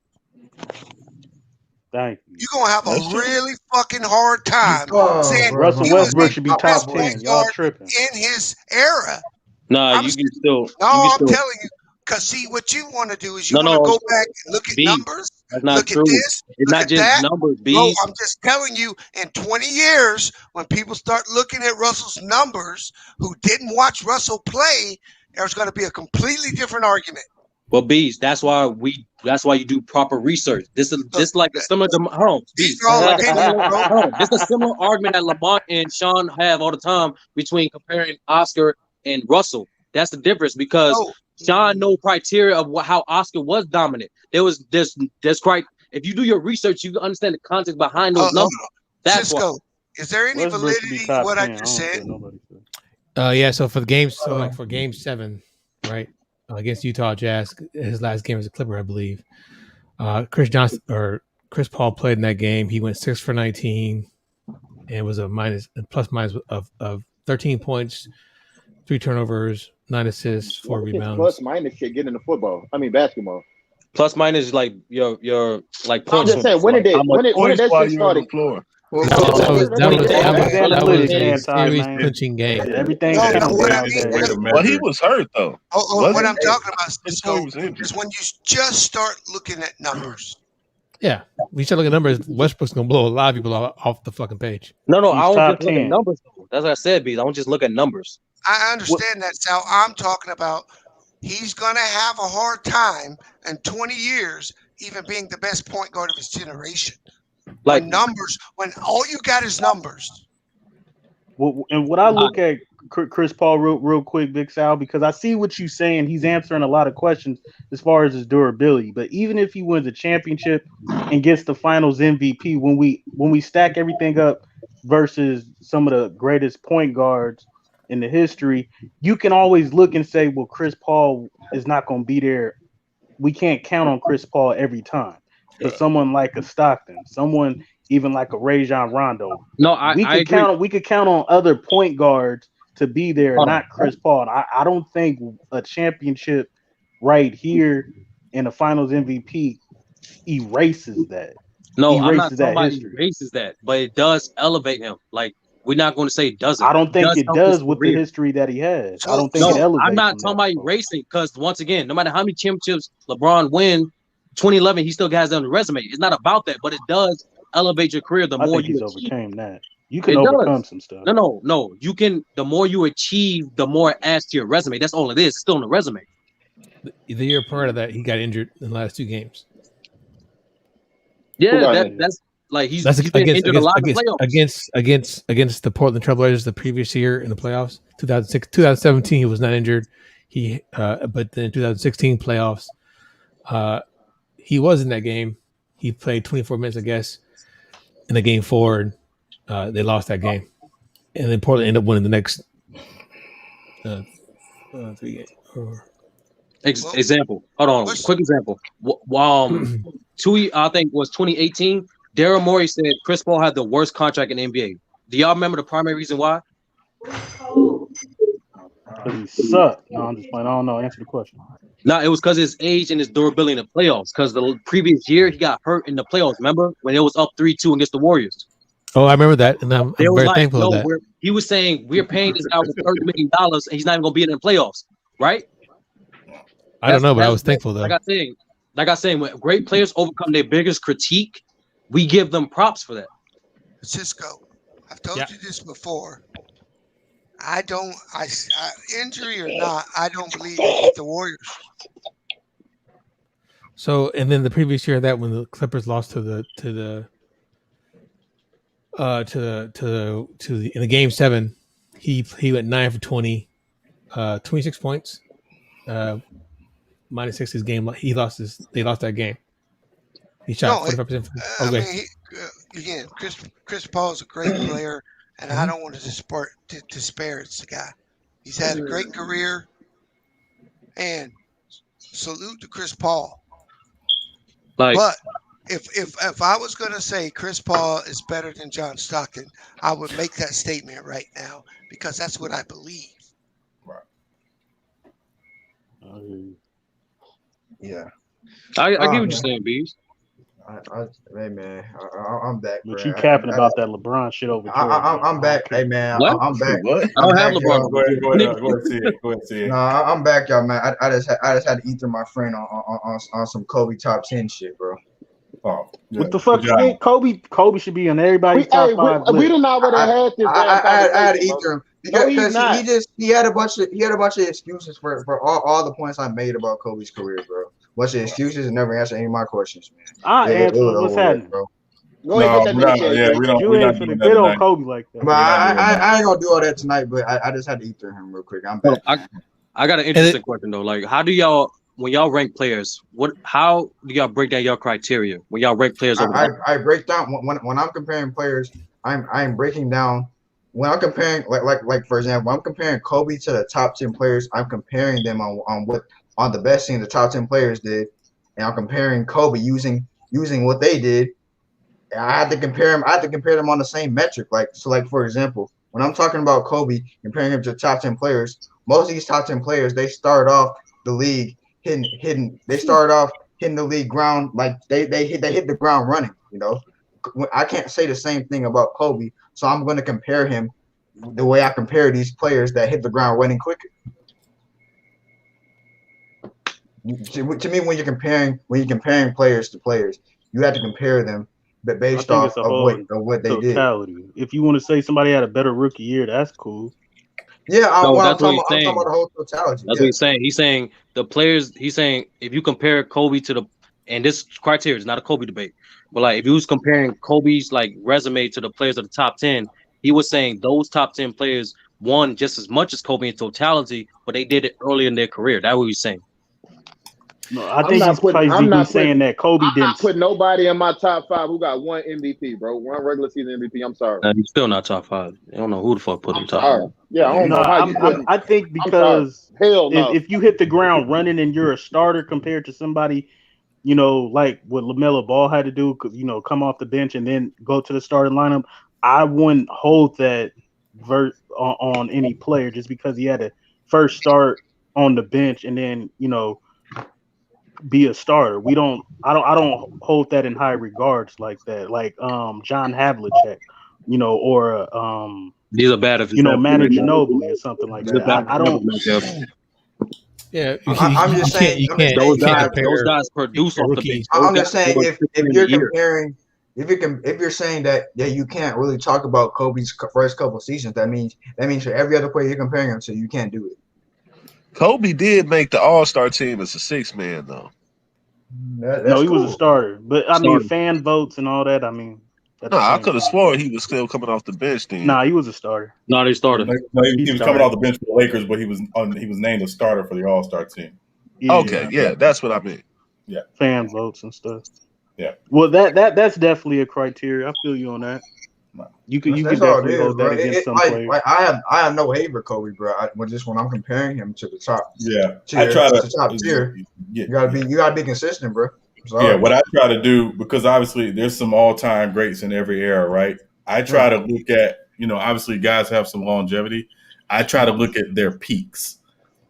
When they were the best, when they were at their best, what did they do when they were at the best, and what did their teams do when they were at their best? That's for me too. And that's a big one for me. And that's the thing with Kawhi. That would make Kawhi's situation is an anomaly because everyone knows accumulative numbers wise, he doesn't stack up. But his peak is better than most players. Most players in the top 50 peaks, to be honest with you. So, like, the same reason why people show Bill Walton love is the same reason why we should do the same thing for Kawhi Leonard. Because at his peak is better than most guys at his position, period. That's true. Yeah, that's true. Has Kawhi ever averaged 30? No. Neither has Larry Bird. Neither has Larry Bird. I'm asking you a question. Has he ever averaged 30? In the season? No. Yeah. No. In the regular season? Not in the regular season, but in the playoffs. In the regular season, he did not average 30. No. You're talking about players' peaks. Yes, but in the postseason, he definitely averaged 30. Yes. Now, Sean, when you say are their teams winning, are you tying that to team accomplishments as well? Because when we talk championships, we automatically say, well, that's a team accomplishment. Well, so I always hold championships that hold the most weight in my criteria, and then I start looking at everything else. Yeah, so it's not so much championships, right? I'm looking at, total team, what you're doing. All right, so for example, right, I think most players – so the all-time, the reason why I have Jordan and Kareem 1 and 2, not in that order, because I have Kareem 1 and Jordan 2, or 1B, 1A, is they, for me, are the only two guys in their careers to have two distinct peaks where they were the best player in the league, their teams were winning championships, and you couldn't guard them, you couldn't stop them. They're the only two. Everybody else has one era where it's a 2 or 3 year run where they have that distinction. The championships that get, again, that's a team accomplishment, things like that. But, if you're missing the playoffs or you're going home in the first round, when you're the best player in the league or that dude, that concerns me in terms of ranking you in terms of the all-time greats. Yeah. Okay. I got my hand raised on this one. Kareem didn't make the playoffs a couple of years, man. Yeah, right, yeah. But again, when I didn't mention the years where I said were Kareem's peaks, because for me, Kareem's peaks are from 70 to 73, and again from 80 to 82. Nah, Kareem. Kareem in the 70s was a beast. You cannot fault Kareem for not making the playoffs that year. That is not his fault. The way they did the playoff season back then was jacked up. If it was like today, he actually would have made the playoffs. So you cannot hold that against him. But going out in the first, it's not like he went to the finals. He was going out in the first rounds. I don't know. That nigga sound sober as hell. Yeah, so was Jordan. Like the point that's is, what I'm saying. So was Jordan going out in the first round. round. So I'm glad we're talking about peaks now, because what I did is I went and pulled up John Stockton playoff peak versus Chris Paul playoff peak. Oh, it's a wrap. Numbers, Big Sal. Yeah. Go ahead, spit them out. Them numbers, Big Sal. Ridiculous. Spit them out. Okay, points. Chris Paul. Tony's up. 25.3. Yeah, I'm watching. Stockton 27.3. Rebounds per game. Chris Paul 7.4. Stockton 5.6. Assists. Chris Paul 11.5. Stockton 15. Steals, Chris Paul 2.8, John Stockton 3.7. Blocks, Chris Paul 0.6, John Stockton 1.7. You said 1.7? That assist is crazy, man. Did you say 1.7 blocks? That's their best season in the playoff. Pete No, did you just say 1.7 blocks? John Stockton, back up. It was not in the same year. John Stockton in 1989 averaged 1.7 block per game in the playoffs. Wow. He did. No, we're talking about a whole playoff run. Well, no, the peaks, their best. No. Don't compare their playoff numbers now. Don't do that. Don't do that to yourself. Hey, bro. We were saying peaks, so I just gave you their peaks. Yeah. But I'm clarifying to Mac Dell. Do all those things in 1 year. It's not up for discussion anymore. That's it is. It still is. That's their playoff run for that year, right? Yeah. That's a single year worth of data. No, that's the best of each. That's the best. That's best of each year. That's not the best of 1 year. Hold on. That's not 1 year. 1, 2, 3. 3 of the numbers I gave you happened in one playoff season for Stockton. Points, steals, and blocks happened in 1989. The other 2 happened in 1990. Oh, he ain't gonna make it, bro. Damn. No, he ain't gonna make it. No, he ain't gonna make it. Who's going out? Ohtani. Yeah. I saw he hit one out the stadium, right? Yeah. Oh, shit. He only got 4 home runs. Man, they about to lose to Australia. Yeah. Who? They down? Yeah, they down right now. They're down right now. How much time is left? Who, USA? Yeah, they're down. Oh, my. Yo, what is... Man. Yo, how much time is left? Hold on. Bro, I'm finna be Dominican for a minute. I ain't even American. I'm finna turn Dominican. I am from the Dominican Republic. Yes, it's 8 minutes left. They're down by 3 right now. Oh, that's nothing. That's nothing. Yeah. You shouldn't be down. They still send me What down. you mean it's nothing? Something wrong. Yeah, I don't know. Did LeBron? When you look at LeBron's is playing for Australia? I think that Patty Mills. Lord have mercy, Patty Mills. You can't beat Patty Lucky Mills. Ben Simmons ain't out there. Oh, no, that'd be a dub. That'd be a dub all day. Shit, fuck you, man. That should be a dub. You lucky Ben Simmons ain't out there. Nah, I don't want to hear that nigga name, bro. Man, USA garbage, bro. Facts. Man, that shit don't make no sense, bro. I see. Yeah. Big Sal, I know Dominic didn't go to the playoffs that much, but I got they peaks too. Do you want to hear them? Yeah, by all means. Points per game. Kawhi Leonard, 30.5. Dominique, 31.2. Rebounds per game. Kawhi, 9.3. Dominique, 10.8. Assists per game. Kawhi, 5.5. Dominique, 3.4. Steals per game. 2.6 to 2.4. And blocks per game. Kawhi, 1.4. Dominique, 1.6. I think Dominique takes 3 of the 5 categories. Yeah, that's at peak. That's at their peak year. Yeah. Yeah. So once again, Dominique is a better scorer than Kawhi, but once again, Kawhi is a better rebounder, the better defender, and he's a better playmaker, and he had a better peak. Simple. Nah, he just said that. No, what he just said, Dominique got a better peak. What he did, he gave you a statistical peak, but what I just told you, Kawhi Leonard had a better peak. There's a difference. Case in point. You want to hear each players? Bro, Dominique was just losing to Boston. He had a crappy ass team. We're not going to do that. What was the best Kobe? In your opinion, what was the best Kobe? Seasons? You want to hear their best seasons, Big Sal? Go ahead. Points, 27.1 to 30.7. Rebounds, Kawhi 7.3. Dominique 9. Assists, 5.2 to 3.8. Steals per game. 2.3, Dominique 1.8, and blocks per game. Kawhi 1, Dominique 1.1. Dang, Tiny's coming back, bro. Yeah, let's go ahead and cancel this Kawhi being better than Dominique shit. He is better. I still stand on that. He's more accomplished and everything. It's gonna be close. He's better when Kawhi's career is over. I think the accomplishments be the accomplishment is close. Puts him over. Again, I'm gonna go to the logical one. I'm gonna go to Cisco. Cisco, what is the top 10 small forwards of all time? Do you think Kawhi breaks that list? I need more. I need more time. Can we honestly say that he's more? I don't think he's a top 5. He ain't better than Pippen. Top 10. Y'all bet not got him over Pippen. I'm gonna just throw some names out. Is he better than Adrian Dantley? Yeah. No, he's not. Yes, he is. No, he's not. He is. Bro. He is. Nah, I got him over AD. Adrian Dantley's a scorer, but he's over AD. He is better.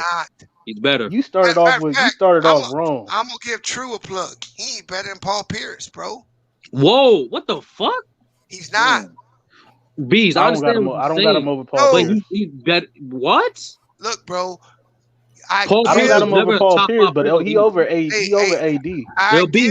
What year was Paul Pierce top 5 player in the league? Oh no, he has top 5 accomplishments. I'm not gonna argue that. Wow. The problem is that he doesn't have the body of work to support it. I agree, Bees, but like I said, don't tell me he's better than a player who has the body of work. Yeah, Bees, I understand what you're saying. That doesn't stop people from ranking Bill Warren where they rank. Who tied the game? US tied it. No, I'm talking about Tiny. He was down like he only had 4. Because they give him that bonus 1 minute round. When you hit a certain color of the ball out. Yeah. Oh, okay. Yeah, he did, and he was at 4, and he ripped off and got 22 of them. He tied Vladimir Guerrero's son in the competition. Well, Kawhi Leonard's definitely. I mean, so like I agree. I agree with Big Sal because I believe that Kawhi Leonard, all said and done, or as currently constructed, is a top 10 defensive player of all time. Top 10. Wow. Right now. That's hard. Right now? Right now, he's better than James Worthy. Cisco, I just said you don't have a better career than Worthy. Bro. Bees, what's the difference between better and greater? Do you know the difference? Defensive player? That's tough. Did you say top 10 or 15 all time? I said he's top 10 defensive players of all time. Defensive players. I don't know about top 10. I don't have him. But he's a top 5 perimeter player. That is of true, all time. and I can't cap. Yeah. No, there's too many centers out there, man. There's too many centers to put him over. A lot of defenders. You can't put him top 10. He's a top 5. I put him at number 10. Okay, I'm gonna just name some names. Right. Okay. Is he better? Hold on. Before you, what is y'all criteria for being a top 10? What would the criteria be for somebody to fit in the top 10 category? I'm gonna go around the room first, and then B's you got it. All right. So what, defensively or just defensively? What would be your prerequisites? What would be your qualifications required for that player to be considered top 10? Right. So B's go first. For defense or position? Defense, period. All right, defense.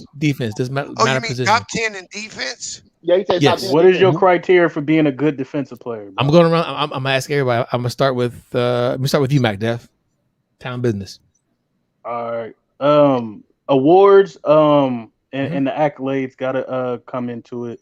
Sure. On-ball defender, 1-on-1, and basically, how did your team kind of use you? Was you just off the ball? Was you on the ball?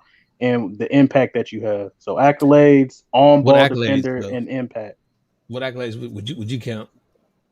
I mean, all defensive teams. Okay. That has to be a criteria, and defensive player of the year. So, yeah. Okay. Let me go with B's next. What would be your criteria to have somebody go into the top 10? Hold on 1 second. I'll be right back. Okay, cool. Anti, what would be your criteria to be? Go take a piss with your old ass bladder. No. What would be your criteria for a top 10 for a player to be in the top 10 defensively? Man, come back to me. Okay, King Styles. I'm back, Cisco. Okay. So, top 10 defensively.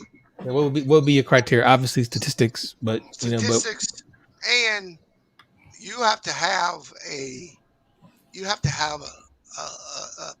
plethora of years doing it. You can't have like 2 years where you won Defensive Player of the Year and then you're known for this great defender, but we watched Luka put 40 on you. 2 years Oh, man. Kawhi got multiple all defensive teams. Hold on, bro. I know. No, multiple defensive, all defensive teams. And you got to have the respect from your peers, right? Your peers have to be able to say that, hey, scoring on that guy, that was tough. Yeah, so stats and peers. And so Accolades doesn't really hold water for you. I mean, it's great that you win Defensive Player of the Year, but what we're seeing more and more with these fucking awards is that it's all based on stories and what the media the best story that they can put out. It's not always the best player. It's not always the most deserving. Yo, because last year, I ain't going to cap, even though I don't. You can't tell me, even to this day, that Steph Curry wasn't the MVP in 2015. In the finals. In the finals? But he didn't get the award. I feel you on that. I get what you're saying, but it's not the first time to have star players. I've started to take a little bit away from some of these awards. Okay, but now I just want to make sure everybody has their chance, but because we're talking about all-time greats. Coming back to King Styles, bro. What would be your criteria to get somebody in the top 10 defensive player? Well, obviously, accolades have a lot to do with it, as Anti said. But for me, it's disruptiveness. The ability to disrupt the other team's offense to kind of stop them from doing what they do best, or at least slow them down. So, that's why usually I would have centers up there because, I mean, to me, rim protection is the most important defensive thing in basketball. But man, they tried again, bro. Sure. But so yeah, just the ability to be disruptive above all. When Rondo and God dang, 40 and flip. What's his name? In the finals right now, Drew Holiday. Like the way they shut down Damian Lillard and CJ McCollum. Like that was disruptive. That made them able to win that series. Now they really only did it that series, but the fact is they did shut down one of the best tandems in the league. Situations like that, Jordan and Pippen, the Dobermans, like whoever they needed to go get, they got. You know what I'm saying? They found ways to disrupt them, slow them down. So that's pretty much it. Okay. So you mentioned accolades and everybody's accolades too. So let me ask Big Sal. Big Sal, what would be your criteria? Then coming back to F next. Accolades and accomplishments on the defensive side of the ball. How effective you are at your defensive responsibility for your team. So a lot of things that people get misconstrued on is like the emphasis on the value of a rim protector versus a versatile defender and a perimeter defender. So basically, I more so judge defender. How effective are you at your responsibility for that team? So if your job to be a versatile defender, if you're very good at it, then you get points for that. So I go by how effective you are for your defensive responsibility for your team, defensive accolades, and I would say defensive metrics like defensive win shares and defensive league leaders. Like if you led the league in defensive rebounds, that's a defensive accolade. Okay. You said defensive rebounds? Yeah. No. Like that's hardcore for somebody, especially for somebody if it was Gary Payton or something like that, right? No, I'm saying like Dennis Rodman, like he didn't get that many like quote unquote defensive accolades, but he have ridiculous amount of defensive rebounding accolades. You know what I mean? So that's what I'm saying. Rebounding, like fundamentally, Rodman got all the accolades. No, I'm saying fundamentally. No, I'm saying fundamentally, the defense isn't complete until the team get the rebound. That's why. So that's why I put rebounding up there. Yeah, I can see that. But if you want to talk about disruptive, Rodman is one of the most disruptive defenders in history. In the history of the sport. Like case in point, like when Rodman was on the Pistons, his job was to be a versatile defender. While so much on the Bulls, his job would be more so be the best rebounder and guard some more of the forwards. While on the Pistons, he was guarding everyone. Okay, like he was guarding guards on the Pistons. I went and looked at two different lists, right? Mm-hmm. Top 15, top 10. One is NBA.com. They have Michael Jordan at 10. That's cat. That is true. It's true. Gary Payton at 9. Okay. Kareem at 8. Dwight Howard at 7. Ben Wallace at 6. Walt Frazier at 5. Wow. Dennis Rodman at 4. Dikembe Mutombo at 3. Akeem at 2. No. And Bill Russell at 1. Hands down. And y'all had Walt Frazier over Chris Paul over Walt Frazier. I told you Walt Frazier. Because who's number one? Bees. Bill Russell, like it should be. Russell is good. Hold on. That's not a good list because it's missing 2 players that's definitely in the top 10. Tim Duncan and KG. Oh. Hold on. Niggas missing Scottie Pippen. Tim Duncan. What about Scottie Pippen? Tim Duncan and Kevin Garnett. Scottie is a better defender than Jordan, though. Are top 10 player, top 10 defenders of all time. I'm gonna give you the second list. You guys ready for the second list? Yeah. They got Bill Russell at 1. Dream at 2. Gary Payton at 3. Dikembe at 4. Scottie at 5. Ben Wallace at 6. Michael Jordan at 7. Dennis Rodman at 8. Walt Frazier at 9. Bruce Bowen at 10. Oh, that's cap. David Robinson at 11. Kevin Garnett, Tim Duncan, Sidney Moncrief, and LeBron James. LeBron. That's a bad list. I won't say that's. I'm not gonna say that's a bad list. It's not a bad list. It's not a bad list. Yes, it is. It's not a bad list. Because hold up, can I ask y'all a question about MJ? Because I know I didn't see too much of MJ. Was MJ that much of a good defender, or was he just on a good defensive team? No, he's a good defender. He was a very good defender, but he was not their best defender. No, but not when he got older. When he was younger, he also had an inherent advantage because the 2-guard position wasn't a very athletic position. It was a catch and shoot position when he came in the league. Yeah, and also remember he played with another great perimeter wing defender, so he didn't always have to take the assignment of guarding the other team's best perimeter player. Okay. Just watch game 1 of 1990s. Yeah. 86-82 Australia, 2:48 left. Yeah. KD going to the line for 2. They down 4. Yeah. So if you go back and you watch those Bulls teams in the 90s, the head of that snake was Scottie Pippen. Facts. But because of Jordan's ability, they were a nightmare defensively. And then when they got Rodman, it just went to another level. Yeah, that's what I'm saying. Like he had a great defensive team around him. And quite as kept. What was the big center's name?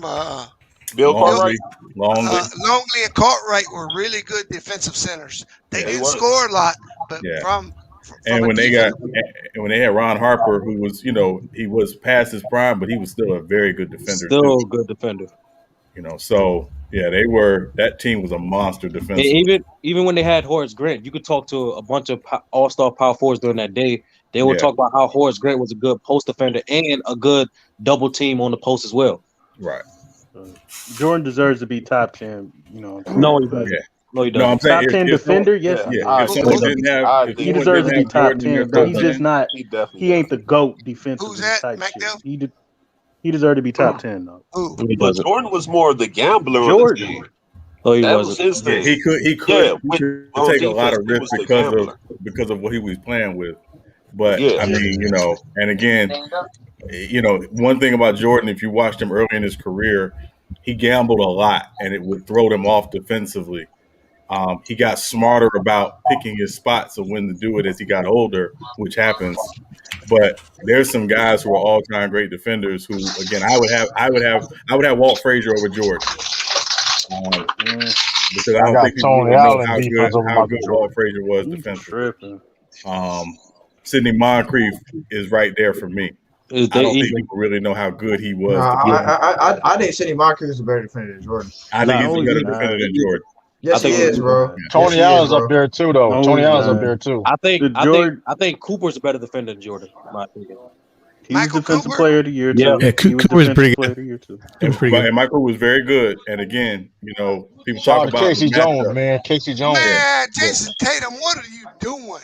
Yeah. God damn, Tatum. Hey, yo. Tatum fucking up that like me. Get your boy. Man, this motherfucker shot an air ball. He shot an air ball. Hell, okay, we're gonna be in it. Man, Jason Tatum, I've been calling you a superstar for the longest, bro. You jinxing him, McDuff. Since you called that shit, he earned our air ball.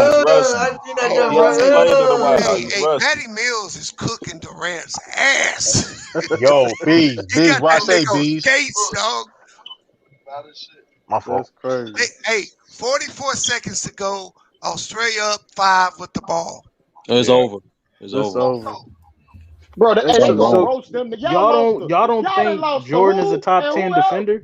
No. I'm saying if someone didn't have him in their top 10, I'd want to hear their top 10, but I could understand why someone would not have him top 10. Now again, you get top 15, top 20, if he's not in there, then you capping. But I think there's some better all-time defenders than Jordan. Jordan's great, but I think there's some better all-time defenders. Yeah, I think, like you said, Walt Frazier. I think you can put Moncrief there. Yeah, I think Cooper was but numbers and accolades count, though, right? I mean, every criteria y'all said, right? He kind of holds weight. So back then, here's why. Again, we have to be careful about the accolades, right? You said Scottie Pippen's the better defender than Jordan, right? No, I didn't say that. Y'all said that. No, I'm saying everybody. Would you say that? No, I wouldn't say that. Yes. Everybody else would say that except for you. Yeah, I think everybody else would say that. I'm not 100% sure on that one. I think that's what y'all say, but go ahead. You can look. Hold on, McDuff. Just watch game 1 of Lakers. Draymond with the turnover. Yeah. Just watch over, Bees. Of Lakers versus Bulls. He threw it back out. I know we kind of went through that. That was more like a physical matchup. Yeah. 83, the reason why I say that. And Australia going to the line with 20 seconds left in the game. KD passed up his 3 gave it to Draymond. Draymond turned it over. Hold on, B. You said Australia losing? Australia winning? Australia about to win this game. That's crazy. Hey, let me try out. They didn't even have them in the bonus, so they're not even in the bonus yet. Yeah. So they had to foul again. So the reason why I brought it up, McDuff, is because Jordan has a defensive player of the year. Scottie Pippen doesn't. But most people would say Scottie Pippen was the better defender. Scottie Pippen should have had one. He should have had one. He should have had one, but he doesn't have one. He doesn't have one. But when you look at all NBA defensive teams as well, kind of Jordan has the edge over the guys you were talking about, the Moncriefs and the Walt Fraziers. He's got one over Pippen. When you look at the numbers, he's the first player with 200 steals and 100 blocks. He led the league in steals 3 times. Yeah. I mean, no, I don't think. I understand what you guys are saying as far as Pippen would probably take the better defender and everything, but when you got with your criteria, with you guys' criteria, Jordan, I think he should be top 10 automatically. If you also heard some of our based criteria, on your criteria. We also said and some of our criteria was reputation or how effective you are. Hold on. Nobody say no reputation. No, Bees did say that. And I said final score, Australia 91, Team USA 83. Wow. Yeah. What's wrong with Team USA? We can't even score 100 points? But hey, they recognized they didn't have no playmaking because they had Draymond bring the ball up in the 4th. Yeah. Yo, man, they may got to change McConnell something. Yeah, and also, they keep in mind they're missing Drew Holiday, Chris Middleton, and Devin Booker. So they might get better when they get there. Hey, you letting Joe Ingles, Sean, Joe Ingles and Patty Mills busting your ass. Yeah, I know they're That's sad.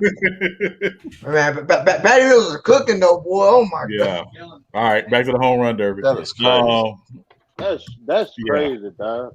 No, but part of this can't be life. This can't be life. Some of our criteria was effectiveness, like how effective you are for your defensive responsibility, and someone did say reputation. So I test, like I said, he said that his peers. McDuff, once again, if you don't believe me, just watch Game 1 of 1990, Bulls versus Lakers. Yeah, Pippen Game 2. I get that. You could go to Game 1 at Indiana in '98 where he guarded Mark Jackson. I get it. That's why Pippen is in my top 10 as well. I don't, but I mean, I think Jordan, based on your guys' criteria, what B said, as far as does your peers respect you? And I mean, did you have it over a long haul? I think Jordan, when he won a defensive player in '88, he still led the league in steals 2+ years. He's still first team all defense, not on reputation, but because he was. So based on your guys' criteria, I think he's top 10, but I mean, okay. Yeah, I mean, again, it's something else that's not talked about enough. Pippen guarded Magic, but Jordan still was guarding Magic in that finals too. I don't know why people act like he did. Thank you. No one's saying that. You're creating a They didn't say that. It wasn't the majority of the series, but it wasn't the majority of the series. But Pippen had the assignment the majority of the series. Because remember, when Pippen moved over to Magic, somebody had to guard Worthy. Yeah. And so Jordan took the Worthy assignment more in that series. But yeah, he did guard Magic, obviously, some, but just not as much as Pippen. Bro, I look at these memes on Twitter, bro. they saying Patty Mills and Joe Ingles were Larry Bird and Magic in Australia. Hey, so let me make sure I got this. Because I want to do a top 10 list. So I got Ben Wallace and give me players to add. I have Ben Wallace. I'm gonna put this thing in the chat for you, Cisco. Open it up. KG. Let me go through Ben Wallace, Akeem Olajuwon, Gary Payton, Michael Jordan, KG, Kawhi Leonard, Dennis Rodman, Bill Russell, Dikembe Mutombo, Scottie Pippen. Nah, we can put. That's a nice top 10. No, I just give me more players to add so we can. I'm not saying that list is defined. Michael Cooper. Yeah. Did you say Walt Frazier? Did you say Walt Frazier? Nope. I'll add him though. I'll add him. Oopsie. No, McDuff. He's just saying name great defenders. Dwight Howard. Fucking die. Did you have Draymond? He was gone. That's a little steep. Well, okay. You said a little steep? A little steep. Hey, if you put Draymond, put Giannis. If you put Draymond, put Giannis. No. Why not? Why not? Giannis is not on Draymond's level yet, bro. Not what criteria? Not defensive. He ain't did enough, bro. How? I'll go with Gobert. He not better. No, not Gobert. You can't even play Gobert in the playoffs. I think the best defensive player of this era is AD. That's just me. You can put AD there. Okay. I think AD is the best defensive player, period, right now. He's had the most 3 steal and 3 block games with 45 total, I think, as of 2010. Who? Draymond? AD. Hell no. Damn. The fuck? Hey man, chill out with the fucking hell no, bro. The fuck going on Warriors? You just love business. Cisco? I'm just saying the way you be saying Draymond Green sounds hurts my feelings, bro. And then the one thing about the 2 lists that I read, Cisco, that I don't like, is neither one of those lists had Wilt in it. Man, yeah, it's crazy, right? Wilt is up there. Hell yeah. But the bad part about Bill Russell and Russell, you don't have the numbers. Yeah, because blocks weren't counted. Yeah, and same with some of Kareem's numbers too. No, and that's nothing too. They didn't Defensive Player of the Year was established till 1983. Right. That was Kareem's 14th season. Right. And Nate Thurman too, though, right? Nate Thurman was good. He's good. He was. I don't know. He was. I put him in that conversation, but we can take him out. It doesn't matter. According to the panel, will Nate Thurman go there? Overall. No, I think we're gonna come back to him because when we didn't add Tim Duncan, Kevin Garnett, Tim Duncan, Kevin Garnett. I got KG already. I would put Joe Dumars before Nate Thurman. No. Yeah, Joe Dumars. Joe Dumars. Yeah. Well, hey, somebody in the chat said Sean Marion. No, not in this. Not top 10, 15 all time. No, that boy was good. But he not better than Ron Artest, bro. Or Tony Allen. I don't know about the Ron Artest comment. No, Ron Artest won the Fifth Player of the Year. Ron Artest won the Fifth Player of the Year. Deservedly too. Did we get Ron Artest was snatching on defense? Yeah, I got Ben. So he was great. Yeah, but I mean, Sean Marion was great too. I mean, he could guard Dirk Nowitzki. Nobody could guard Dirk Nowitzki but Sean Marion. Did you have David? Did you have David Robinson and Alonzo Mourning?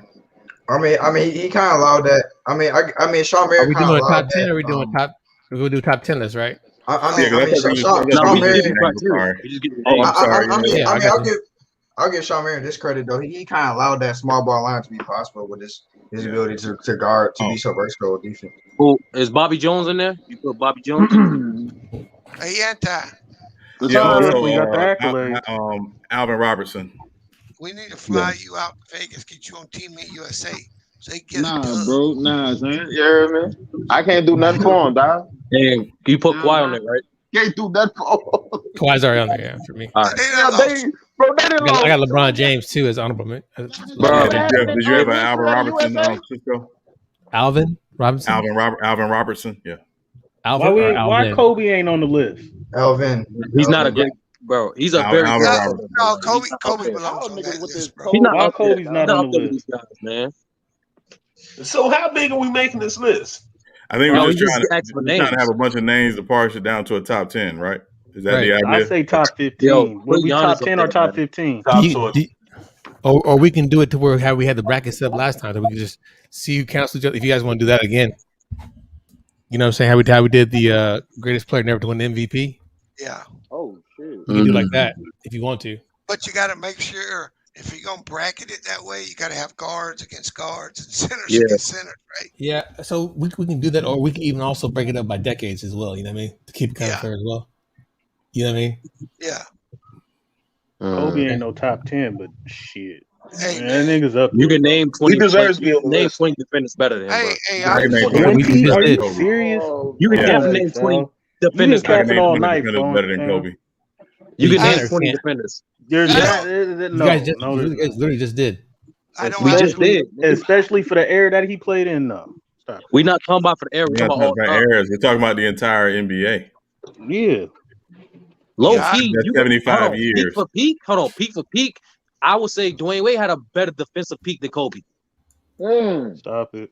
That is true. Hey, listen. Stop it. That is true. Stop it. All you gotta do is watch Dwayne Wade versus Kobe, and you'll be like, oh, okay.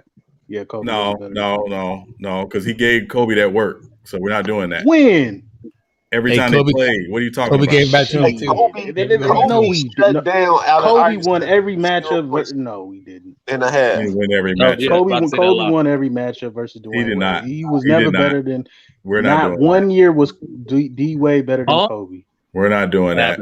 Not 1 year. That's cap because you take D Wade's 08-09 season is better than any Kobe season. We're not doing that. Tripping. 31 points. That 31 points per game in 09 is better than any Kobe season. Is better than any Kobe season. Hey, that same.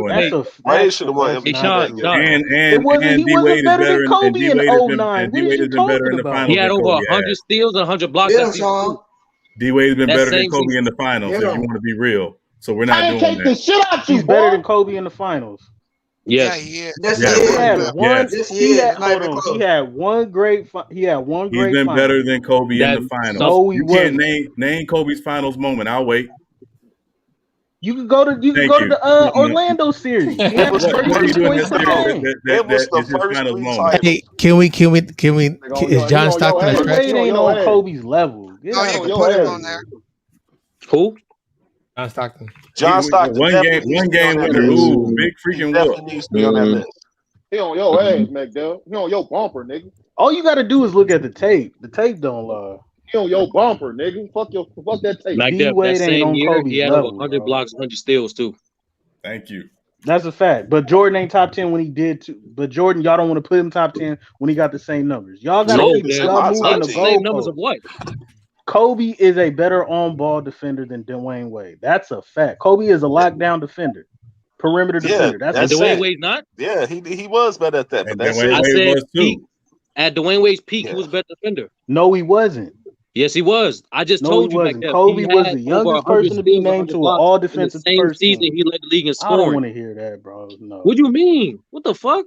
No. Y'all nigga, hey, bro. Hey. He's not better than Kobe. Kobe shit, dog. Boy, I swear for Lord, you heard me? If he was, all right. So you're saying Kobe got all the defensive players first team because of reputation over D-Wade? Kobe. I'm saying there were years he made all defensive team because of reputation. And he made all defensive first team over Kobe a few years too. That's cap. That's cap. That's not cap. He did make first team over him. Kobe. All I know is that man got 9 first teams. Count them up. He does. Yeah. That's not what I said. And it's not over reputation because he's a lockdown defender. And that's not what I said either. Because of reputation. Cheating, you trying to run the ball. Reputation helps. Shit, boy. Reputation helps a lot. Yeah, absolutely. There's a reason why they got Tom Brady the third best quarterback in the NFL because of reputation. He's the GOAT. That's why. He ain't no damn GOAT. There's no GOAT. Greatest quarterback of all time. There's no GOAT. There's no GOAT. Hold on. Why? What? Hold on. What? This man. He is the best winner at the that Tom position Brady has ever. done. He's not the He is greatest the best quarterback winner of all at the time. position ever, but he is not the GOAT. He's the greatest quarterback. He's the He ain't best the greatest winner at the football player, but he's the position greatest ever. quarterback. That's debatable. That's I've seen quarterbacks who are better. Way better. I mean, talent-wise, he is the greatest winner at the position ever. Say it with me one time. He is the greatest winner at the position ever. No, he's the greatest winner at the position. One time. He's the greatest winner at the position. He's 2 the times. GOAT. Who's that shot? Get that nigga shot. Tom Brady is the GOAT, fam. McDuff. Without mentioning team and Playoffs, regular season, career. No, who are you talking about, Sean? I mean, Brady. Yeah, he's the greatest winner. That's it. The greatest winner at the position. He's the greatest at that position. Period. He's the greatest winner at the position ever. Bro, all shit being equal. If you had a chance to take him or Peyton Manning, you take Peyton Manning 9 out of 10. Taking Brady. No, Jesus you Peyton Manning, nigga. Fuck out Peyton here. Manning with Bill Belichick? Bro. Taking Peyton Manning, nigga. That's Fuck out ridiculous. here. Peyton Manning. So y'all trust Peyton Manning? Y'all trust Peyton? Hold on. Y'all trust Peyton Manning in the playoffs over Tom Brady? With Bill Belichick. Hold on. Bill Belichick. He ain't coach no offense. He was defense. Mike Dell, if you were scouting both players at a pro day, Of course, you would Tom walk Brady away. sucks. You would Tom walk Brady away is not saying, athletic. We Manning is a understand better that. quarterback. Period. No, Individually. that's not true. Montana. He wins so many regular season MVPs. If y'all want to say, first of all, does Tom Brady have a weak arm? It's not that He's criteria, bro. Hold on. We're just gonna break this down because if y'all want to say there's quarterbacks that's more athletic and faster, okay, no, we know got we're that. saying this quarterback that was better than him. So forget the win. So forget the wins and break it down. We're not saying that Tom Brady has a weak arm. We're comparing him to the best of the best. And he's got one of the best arms out of the best of the best. Fuck he can don't. make That's how I know you don't know. What knack does Tom Brady have on his arm? Hey, mute that nigga, man. What knack does he have on his arm? McDuff. Out of all, where do you rank Tom Brady's arm all time? Top 5, top 10, what? His arm. You're talking about arm talent, right? Arm talent, yeah. Okay. I wouldn't say he's top 5. I think Favre, Marino, Elway. Yeah, Warren Moon. Mahomes. He's not top 5. Arm talent. Favre? Mahomes. Aaron Rodgers. Yeah, Favre. I already said Favre. Vic. Hell, Matthew Stafford. Matthew Stafford. Yeah, exactly. Yeah, we're talking about arm talent. Ain't accurate. Y'all crazy. Get Matthew Stafford out of there. Y'all gonna see Matthew Stafford's arm live this year. No, but you said your logic. Right, and them niggas might go to the Super Bowl out of there. You right, they might go to the Super Bowl and win this year, nigga. Fuck Get Matthew Stafford out of there. If we gonna see Matthew Stafford versus Tom Brady this year, so we'll wait and see. So get Matthew Stafford out of there. As far as arm talent, fool. Hold on, exactly. Hold on, Mike. Y'all put Michael Vick in that conversation. No, right? I don't think Mike Vick has Michael Vick at all. Yeah, okay, it's Michael Vick because arm strength. Hold on, arm strength. Yeah, we're talking about arm. Arm strength. So if accuracy is a part of it, He said arm. Arm talent, yeah, arm talent. Arm talent accuracy counts. What are you talking about? It's not the same as arm talent, fool. Yeah, it is. Yes, because if you want to be crude, you would have to add Jay Cutler in there because he had one of the best arms in the game. Jay Cutler had a gun. God. He was accurate, and there was not a throw he couldn't make. You want to drop a pass in between the safety and the corner? If you want to talk about arm talent, Jeff George. Just George had pretty. Exactly. There's a lot of people with arm talent, but there's a lot of stuff that goes into that. A touch on the ball. Accuracy. So why did you mention arm then? Because there's no flaw in Tom Brady's arm. All the people that y'all just named, I'm finding flaws. Vic, no accuracy. Hold on, in terms of accuracy, doesn't have no accuracy. Found flaws. You rank them all the time. In terms of accuracy, I said he ain't top 5, but he's not far off. I got Peyton Manning has a better arm, but I don't think. Hold on. Peyton Manning can't throw the ball farther. You don't have Tom Brady and not a top 5 quarterback category. Peyton Manning can't throw the ball far, has more touch or throw the ball farther than Tom Brady. McDuff. Tom Brady throws the ball further than Peyton Manning. That's a fact. McDuff. In terms of criteria for quarterback. In terms of criteria, we're talking about Brady. We're talking about Brady the Moss days. No, I'm McDuff. So out of criteria of a quarterback, what part of the criteria that you judge quarterback is Brady top 5 all time? Hey, hold on. Let me answer Muammar Gaddafi. Jay Cutler may have been trash, but his arm talent you cannot deny. You cannot deny. His arm talent was ridiculous. He couldn't just sit in the fucking pocket with his dumb ass. Had them happy ass feet. He couldn't set his feet. He didn't have to though. He did have to. He did have to. That's the great thing about it. Exactly right. No, once again, Jamarcus Russell did not have great arm talent. He could just throw the ball far. He had a strong arm. Yeah, he had a strong arm. But he don't you ever say Jamarcus Russell again? That's disrespectful to me. But McDuff, don't say that man name no more, dog. Out of criteria that people judge their quarterback, what criteria is Tom Brady top 5 in those criteria? No. I would say pocket. I would definitely say pocket awareness. That's not arm talent, bro. That's not arm talent. We're talking about something you got to throw from the pocket. Hold on. He asked me a question.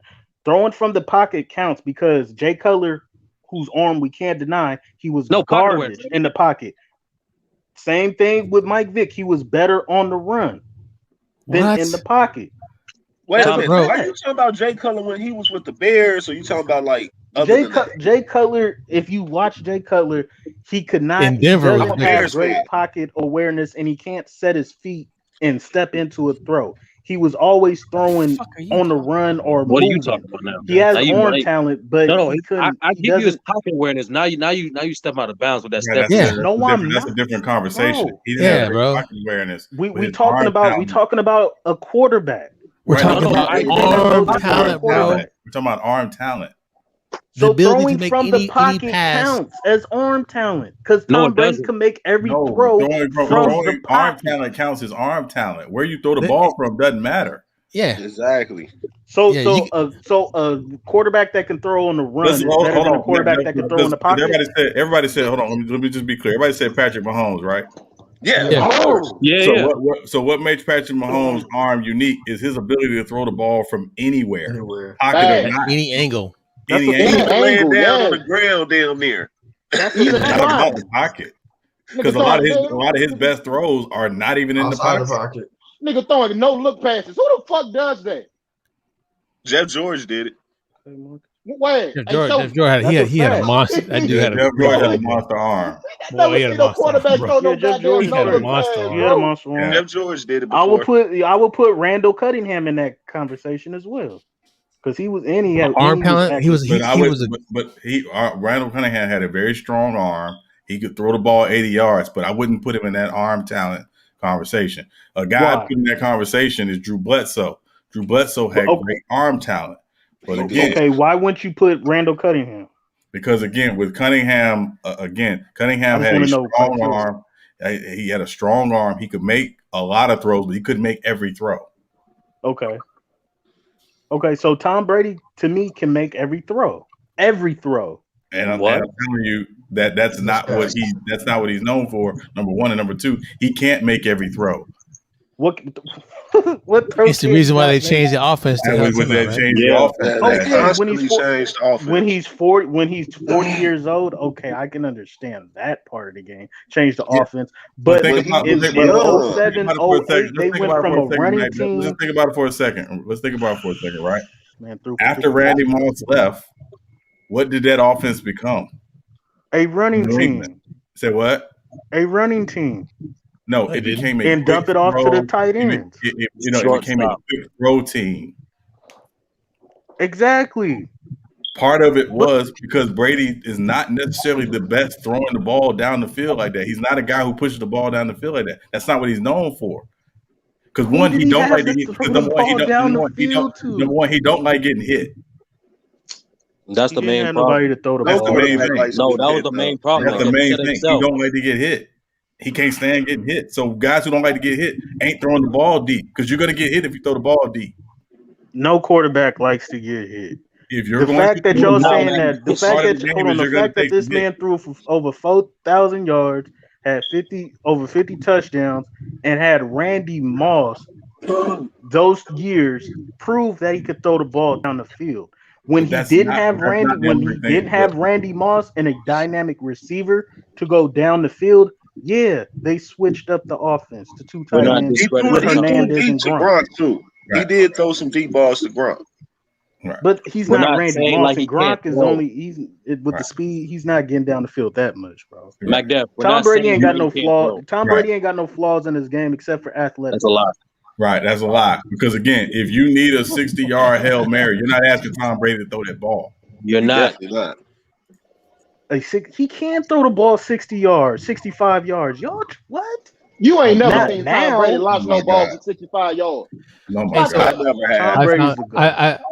I found an article, right, that shows strongest arm, quarterbacks with the strongest arm who have completed pass over 60 yards, or at least 60 yards greater. And this is completed air pass. It means it's in the air, 60 yards. 60 yards. So I'm gonna go. Right, so Jared Goff is 62.7, Kirk Cousins 62.9, Derek Carr 62.9, Justin Herbert 63.2, Deshaun Watson is 63.4, Baker Mayfield 62.8, Josh Allen 62.9, Cam Newton 64, Russell Wilson 64.4. Number one is Jay Cutler with 65 yards, complete air. That's just an article I found from Sporting News. Don't know how. Hey, just say you wrong, bro. Tom Brady shouldn't even be mentioned in this conversation, dog. Hey, but I do want to go back over the defensive players. So we're going to talk about accolades. But what accolades, though, are the top 5 quarterbacks all time are not even in that group. So yeah, but they don't have Randall Cunningham. All defensive teams. Thank you. All defensive teams. Yeah. Okay, I'm sorry. All defensive teams. Yeah, we go back. I'm just trying to figure out what accolades.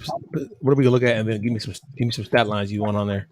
And whenever you lead, like defensive metric league, like defensive rebounds, defensive win shares, like whenever you lead the league in that, block steals, like I'll do defensive win share because I don't know. I don't because defensive rebounds kind of hurts the guards, right? No. Oh yeah, that's right. We got to. It does. Right, because but so do the steals. That's but what the I'm saying. steals. Like, Cisco, like that's what I'm saying. Like depending on the type of defender that you are, depending on what type of stats you're going to have. You know what I'm saying? So if you're a perimeter defender, that's your responsibility. Then you're not going to have many blocks. If you're a versatile defender, steals, right? Right, because I would put steals that high, Cisco, because again, like Allen Iverson led the league in steals, Magic led the league in steals. They're not all time great defenders. But this is going to be a cumulative effort, right? This is something that we can use to weigh the whole thing, right? I think you got to add everything. So defensive steals, like blocks, can counteract steals, right? Can we get rebounds? Yeah, I mean, but the thing about defense is stats don't show necessarily great defense. That's the only thing I hate about using stats. Because like making somebody have to adjust their shot in the air is great defense. Making somebody have to shoot a fade away when they wanted to take it straight up is great defense. Like that's tough. That's real tough. And I look at effective field goal percentage against a certain defender. Yeah. Right. So like I know Joe Dumars would talk about this, Cisco, and I'm sorry I ain't mean to cut y'all off, but Joe Dumars would talk about how when he was playing Jordan, he knew Jordan was going to get his 30. You want Jordan getting his 30 on 8 for 25, not on 16 for 25. So that's how I think about great defenders. Like, how did you do against the best offensive players? What was their effective field goal percentage against you when you were their primary defender and guarding them? Doesn't that lead into defensive rating then? Of the player then, because if it's effective field goal percentage, if it's low, that should mean you should have a high defensive rating. Yeah, if you want to do defensive rating, you got to do it comparative to that era, like compared to that season or like that era. You know what I mean? Because depending on the era, the defensive rating fluctuates. Like typically, Do y'all consider? Go ahead. I'm sorry. Do y'all consider defensive win shares too? Yeah. I was looking at defensive rating, defensive rebound percentage, block percentage. Defensive win share is a good metric. Steal percent, defensive blocks plus minus. I don't know if I can find it all the way back there. You got defensive win shares, right? Mm-hmm. All right. This one I'm looking at. If y'all can see it.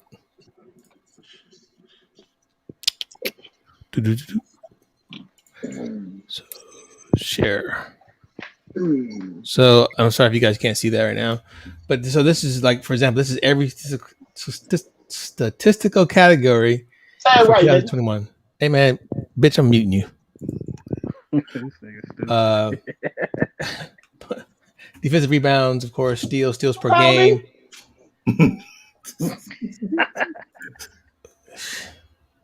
Shush.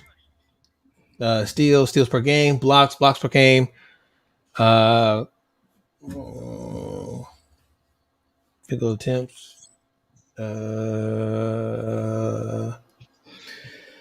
Defensive win shares, defensive plus box plus minus. There's a lot of fucking shit we can use. I'm just trying to narrow it down to something that we can all agree on. Eye test too. Shit. Shit, I would say definitely defensive rebounds, defensive win shares, steals, blocks. And defensive plus minus, that matters. And what about this? I guess total rebounds. You want? No, not total rebounds. Just defensive rebounds. Which that's gonna be tough too because, damn, they just started doing that. They just started. Yeah, so that's why Bill Russell has to be. You have to take that in consideration when you're talking about Wilt, and Bill Russell and those guys too. In my top 10. It's more so like with Bill is like it more so inferred statistics. You know what I'm saying? It's like if stats were there back then, we would infer that Bill would definitely be the top in the league with it. You know what I mean? So it's like one of those type of things. Right. Okay, I got defensive win shares, defensive player of the year, all defensive teams, and then I guess league leaders. The greatest. League leaders in defensive stat for that year, right? Like, so for example, like John Stockton led the league of steals, I think 3 times. I think Gary Payton may have led it for how many times? Right. 2 times, I think. I don't know. I leave that to you guys. I just look them up. They get called 6th grade coach. Yeah. And Mumar, just to respond to your comment, I mean, I understand what you're trying to say, but like if you look at what Bill Russell did defensively, his defense led to something brand new that we had never seen in the game called the fast break. Like that was what made the Celtics so unique because they were the first team to really do that because of his defensive ability. So you could tell how good of a defender he was, even if the stats don't always measure it. And if you go by players like stories of this man, like the stuff he was saying, players don't even do to this day. Like he was not just saying just don't block the shot, don't block out of bounds, try to block it towards your teammate. Like try to block the ball with 2 hands instead of 1 hand. Like this stuff might sound like keep it in bounds, keep it in play. It might sound redundant today, but the fact that he was like, no, this is the reason why you should do it, and here's that's the reason why. Like, Bill Russell was the first Dennis Rodman. You guard every position. He's the GOAT. He's number 1. We just looking for the top of the 9. So you guys can see, like, even they can't figure out the defensive rating for Bill Russell. So there's certain things, like you said, have to be inferred, like as Big Sal said.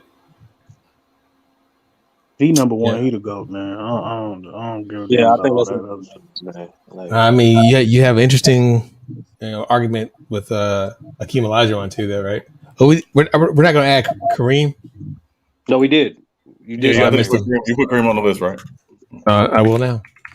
Oh, Cisco, you should have been had him. What's wrong with you, bro? Because when Kareem actually got more defensive than Jordan, and on top of that, when they start recording blocks, and he started. Kareem was 4 years. It was 4 years in when they started recording blocks. Yeah. And even longer for 4 years, he led the league in blocks. That motherfucker was averaging 3.5, 4 blocks. Nigga. Yeah. GOAT. Yeah, he's the GOAT. To me, he's the greatest basketball player of all time. I mean, basketball player as far as to include collegiate. So what people would do, another conversation. No, what people would do, they would say some dumb shit like, "Oh, let's just stick with the NBA as if basketball started and ended in the NBA only." First of all, you compare them just like every other sport. You compare them at the same levels at which they competed in. Last time I checked, Jordan competed in high school. He played in college. So why can't you compare him to other players who did the same? Exactly. Kareem's definitely the greatest college basketball player of all time. He's the greatest basketball player of all time. Period. He never lost. I don't think he lost a game in high school, did he? No. I don't think he lost a game in high school. I think he lost one. He lost one in high school and 2 in college. And he didn't play and couldn't play his freshman year because he wasn't allowed to play. If he played his freshman year, he would have 4 consecutive. He had 4 in a row. He had 4 NCAA championships. Fucking John Wooden. Like, bro, it shouldn't be close. The only reason why Jordan is considered a GOAT because he's more marketable. That's it. Yeah, he was. Yeah, another conversation. That's fact. It's definitely close.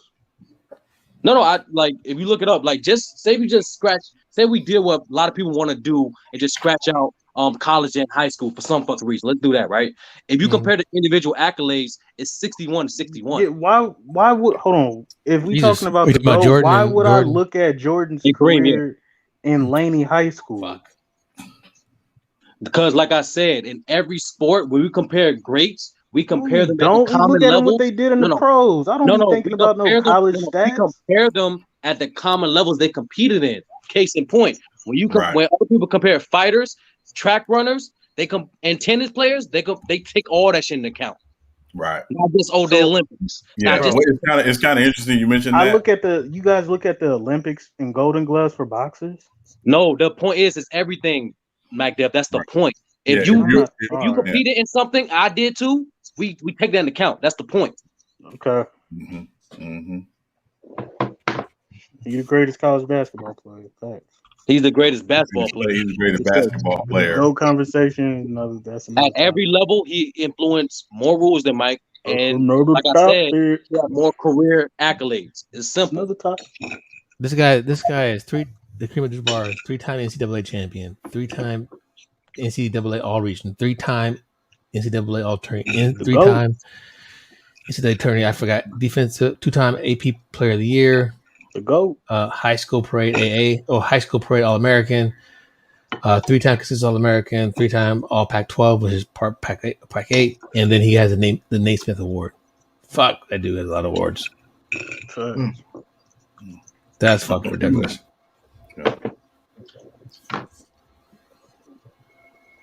What's up, man? Ty, what you gotta say? Nothing. Stop putting me on mute, bitch.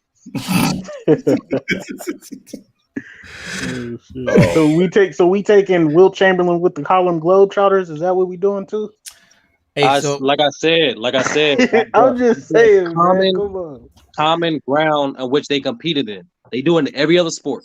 Right. But when it comes, literally, honestly, only when it comes to Jordan, that's when people are like, nah, we can't count the Wizards years. Nah, we can't count in college years. That shit don't count. Yeah, we do. What you talking about? I count the Wizards years. Yeah, I count the 95 years. I count the year that he first came back in 95 and lost. A lot of people don't because it's like they just don't want to. It's if I was going to say Jordan averages 32 points per game, I'd be it's like talking about Jay-Z's Kingdom Come album. It's like I like that album. I like that album. You would. Back when crack was with these pills, I was a real star, complete with real nigga Jay-Z. Come on. You know what? The fact that you even just said a line from that goddamn. Come on, that Jay-Z king, he was. Y'all listen to stuff for other stuff. Fuck out of here, man. Jay-Z lyrics is ridiculous on that. Matt definitely had 2 or 3 good songs, bro. Stop it, bro. Yo, I can't remember one song from the album. To be honest with you, it's not about. It's about the lyrics. It's about the lyrics, bro. No, I mess with Lost Ones though. I mess with that song, bro. That's about it though. I don't fuck none of Jay-Z shit except for the Black Album. Really? His best album, by the way. Yeah. I can't. I just can't, bro. I never liked Jay-Z. Yeah, it is. This is his best album. Yeah, that's just for me. The Black Album. Yeah. Start to finish is his best album. People keep saying the Blueprint, but like I get why they say it, but it's not. It's not his best. Blueprint has trash on it. Nah. Yes, it does. Yeah, that's what I say. That was kind of like his. That was his elevation mode. That was him. Yeah.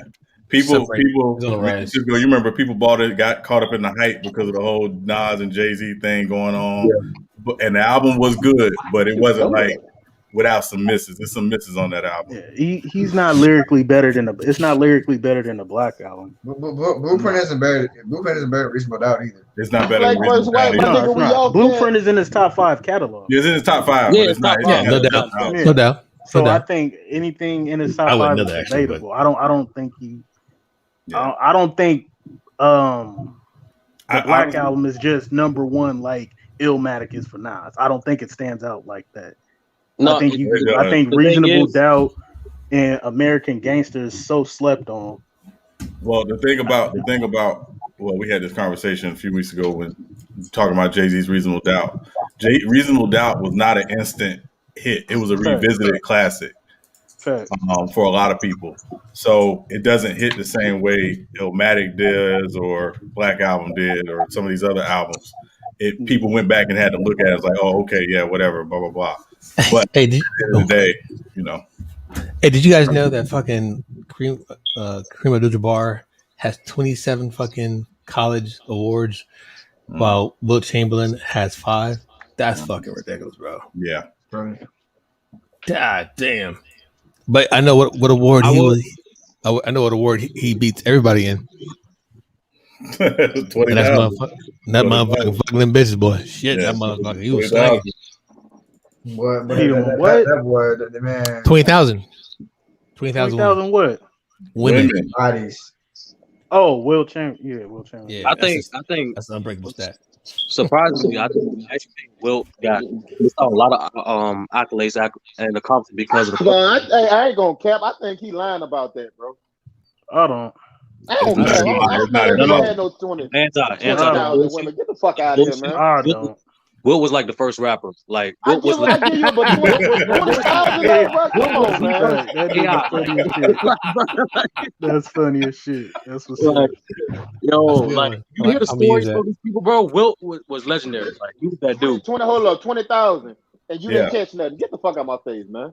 He didn't say that in a lifetime, bro. Yes, you can hit that. Fuck out of here, man. It's possible he caught something. Yeah, you act like it was just one at a time. This man was going 4-5 at a time. Yeah, that's Anti. He was averaging a triple-double. Yeah. You know what I'm talking about? The nigga was averaging a triple-double. Fuck Oscar Robinson. That's Mr. Triple Double. Literally, bro. Literally. Yeah. I mean, he could have had something. He could have had that. He could have had that Easy special or Magic Johnson special. I don't know what he had. I'm telling you. I don't think Magic had that shit. He did. He did. He Let me rephrase. He does. No, he went to Dr. Sebi and got rid of it. No, he's still, bro. He still has. He's undetectable. He's undetectable, but he still has. You say he went to Dr. Sebi. Oh shit, that's funny as fuck. I mean, he missed 4 seasons because of that, John. He had it, bro. No, I actually think Wilt is underrated because of that shit. Like a lot of people forget, majority of the awards back then was voted by players. A lot of players didn't like Wilt. Right. Yeah. Yeah, and then don't forget, he was the type of guy that you had to challenge him to do stuff. Like when he was with his Harlem Globetrotter years, he was the point guard. That's fucking ridiculous. Yeah. I mean, some of his accolades, I don't think will ever be touched. Taking into consideration his, the era he played in, all that good stuff. But that dude, man, I dismiss that era shit because he's doing stuff that players today can't do. And it's more geared for them to be able to do it too. Mm-hmm. Like it's more offensive friendly. But this dude, like I said, to each your own. That motherfucker was a monster. Yeah. Hey, pause when you say that. Now, talking about that man was a monster after we just talked about what we talked about. Pause, nigga. What the fuck you talking about, bro? Don't worry about it, light-skinned ass nigga. I mean, see, there you go. Get motherfucking colorism in that bitch, ain't you? You racist son, bitch. Hey, bitch. Son, bitch. Yo, can we do that? Though? Can we rank the top 10 for like the major positions in football and shit? Ooh. Nah, because y'all ain't gonna keep it real with Emmitt Smith, so I don't want to. That's not true, bro. Fuck Emmitt. Fuck out of here. That's crazy. Fucking Emmitt Smith. Y'all, bro, they ain't got Emmitt Smith in the top 10, bro. No, some of us. Stop saying for everybody, nigga. Fuck him. Y'all ain't got Emmitt in the top 10. Hey, Big Sal, when we did our Madden race, dog, when we did our Madden fantasy draft, guess who was left off that motherfucker? Guess who was Why left you off didn't pick that him, motherfucker? McDuff? Guess who was left off that motherfucker? Guess who was left off that motherfucker? That is funny as shit. Yo, McDuff, that is funny as hell.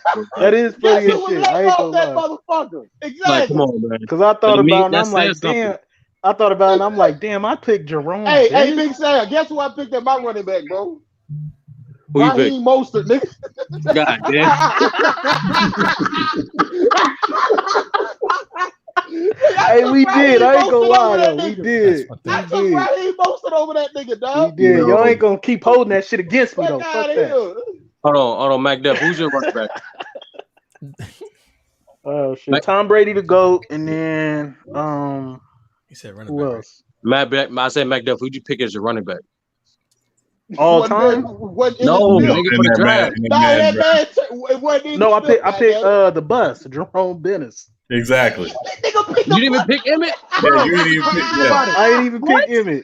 Right. It was Madden. I needed them tough yards, man. I needed them tough yards. You can't talk anymore. Wow.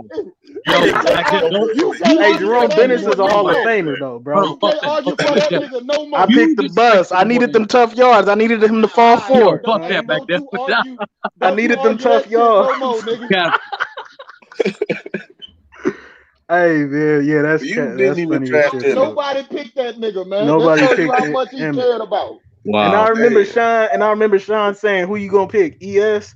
And I'm like, "Who the fuck is ES, nigga?" I was like, I thought you was gonna pick him because you was like, "I got my running back." I thought you was gonna pick him, but you ain't. Yeah, I'm like, "Who the fuck is ES?" I'm picking the bus, nigga. I don't know what you talking about. I'm gonna run y'all niggas over. Big Sal. Crazy thing, Big Sal. We had a flex position, and nobody even picked him for their flex position. I needed my receivers. I know how I built my team. But yeah, we didn't put Marcus Allen. We missed on a lot of players, bro. Wait, McDuff, isn't your quarterback Michael Vick?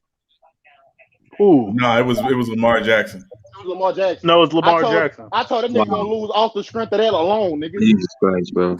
My receiving core was gonna beat y'all regardless. My receiving core was gonna beat y'all. We got nobody giving the ball to him. Y'all act like his real life is Madden. Did you pick Randy Moss for Lamar Jackson? I picked I had Randy Moss, Michael Irvin, and Harold Carmichael. It was no reason y'all couldn't. Those are all deep route receivers, bro. Michael Irvin could go across the middle. He was everything, bro. You tripping? I forgot who I had. But the point is, you chose deep route receivers with Lamar Jackson. You could have Kurt Warner. You could have a lot of anybody, nigga. Like Kurt Warner. That nigga plays for the Rams. I had Patrick. I can't have that nigga on my team. I had Pat Holmes. I think I'd have picked him because he was Dallas. I had Your defense was shit water. Who? No, it wasn't. Yeah, that's what we remember. Your defense was going to get my sub linebacker nigga was Sean Taylor and Cam Chancellor. He was going to get whacked on defense. You didn't have no D-line or linebackers. I did have a D-line. Fuck you talking about? Shit water. You better go check you had my Cam team, Jordan. You better go check my team. You had Cam. Hold on, this year had Cam Jordan. Who else you had? Fletcher Cox. I had Cam, Fletcher Cox at DT, and who I had, and I think I had I say put Bill Romanowski at the other end. Yeah, you was about to get blasted, man. Yeah, Jerome Bennett would have blasted you, bro. It would have been rap. Man, I still can't believe you picked Michael Irvin and didn't get Emmett, and you talk all this stuff about Emmett. Hey, yeah, I know, bro. I know, but I don't know. Didn't nobody pick that nigga, fam? Did nobody pick nobody? Including he's still top 5 all time, but not according to you. Not according to you. The only note, my nigga. Hold on, the only person that missed out, man. According to you said Emmett is top 5 running back. Why would you pick a top 5 running back for a Madden tournament? Why would you not? That's still not the worst. That wasn't the worst. That wasn't the worst draft move in that draft. Nah, I think somebody picked. What was we left up? No. It was that motherfucker J Mac. He fucked up big time. Yeah, he was wearing no boy jersey. Yeah, he wearing Derrick Brooks jersey. Was Derrick Brooks? Didn't even pick him. Yeah, didn't even fucking pick him. And then somebody else picked him. He was like, "Oh, that's my guy." He's like, "Man, you haven't fucking." He was hot. Nigga, you got his jersey on, nigga. How you don't pick him? Nigga was picking Warren Sapp, like warning him, like, bro, we picked Warren Sapp. We warning you, nigga. We know who on the Tampa Bay Buccaneers, nigga. Somebody picked John Lynch. Yeah, I mean, I had Sapp. Yeah, you had Sapp. Yeah. Who's crying for Larry Allen? Bro, that was Khalil still a bitch for that. Khalil still a bitch for that. Khalil said, you know what? Khalil, and y'all some bitches too, bro. Y'all didn't let us get my pick in. No, it's too late, Mac. What the fuck? Don't blame us for your Kmart brand internet connection. Hey, man. That shit was hella funny though, bro. Y'all look, I was in that 2K tournament though. Just wait till next year. You a bitch. I was wait till next year. I definitely had the best D line, but my offensive line was cat. Wait till next 2K tournament, though. I'm smacking all y'all, boy. I swear. We gonna see. Nah, whoever my D line, y'all. Ooh. I think the person who picked Drew Brees, that offensive line, that offensive team, I think that had the best offense. Shit. I forgot what the team was. What was that big blessing pick, Granite Garner, bro? I think so, man. Somebody was arguing over Brandon Browner, Kelsey, some shit like that. They was arguing like, no, I had Travis Kelsey. Hey, I just wanted to check in and say, fuck Team USA. Hey, B, leave them people alone, dog. Yeah. Nah, that's something wrong though. They gonna be on them niggas bumpers, nigga. Tomorrow, watch. Dog. Especially Shannon Sharp. I thought this was the best player in the world, Skip. Yeah.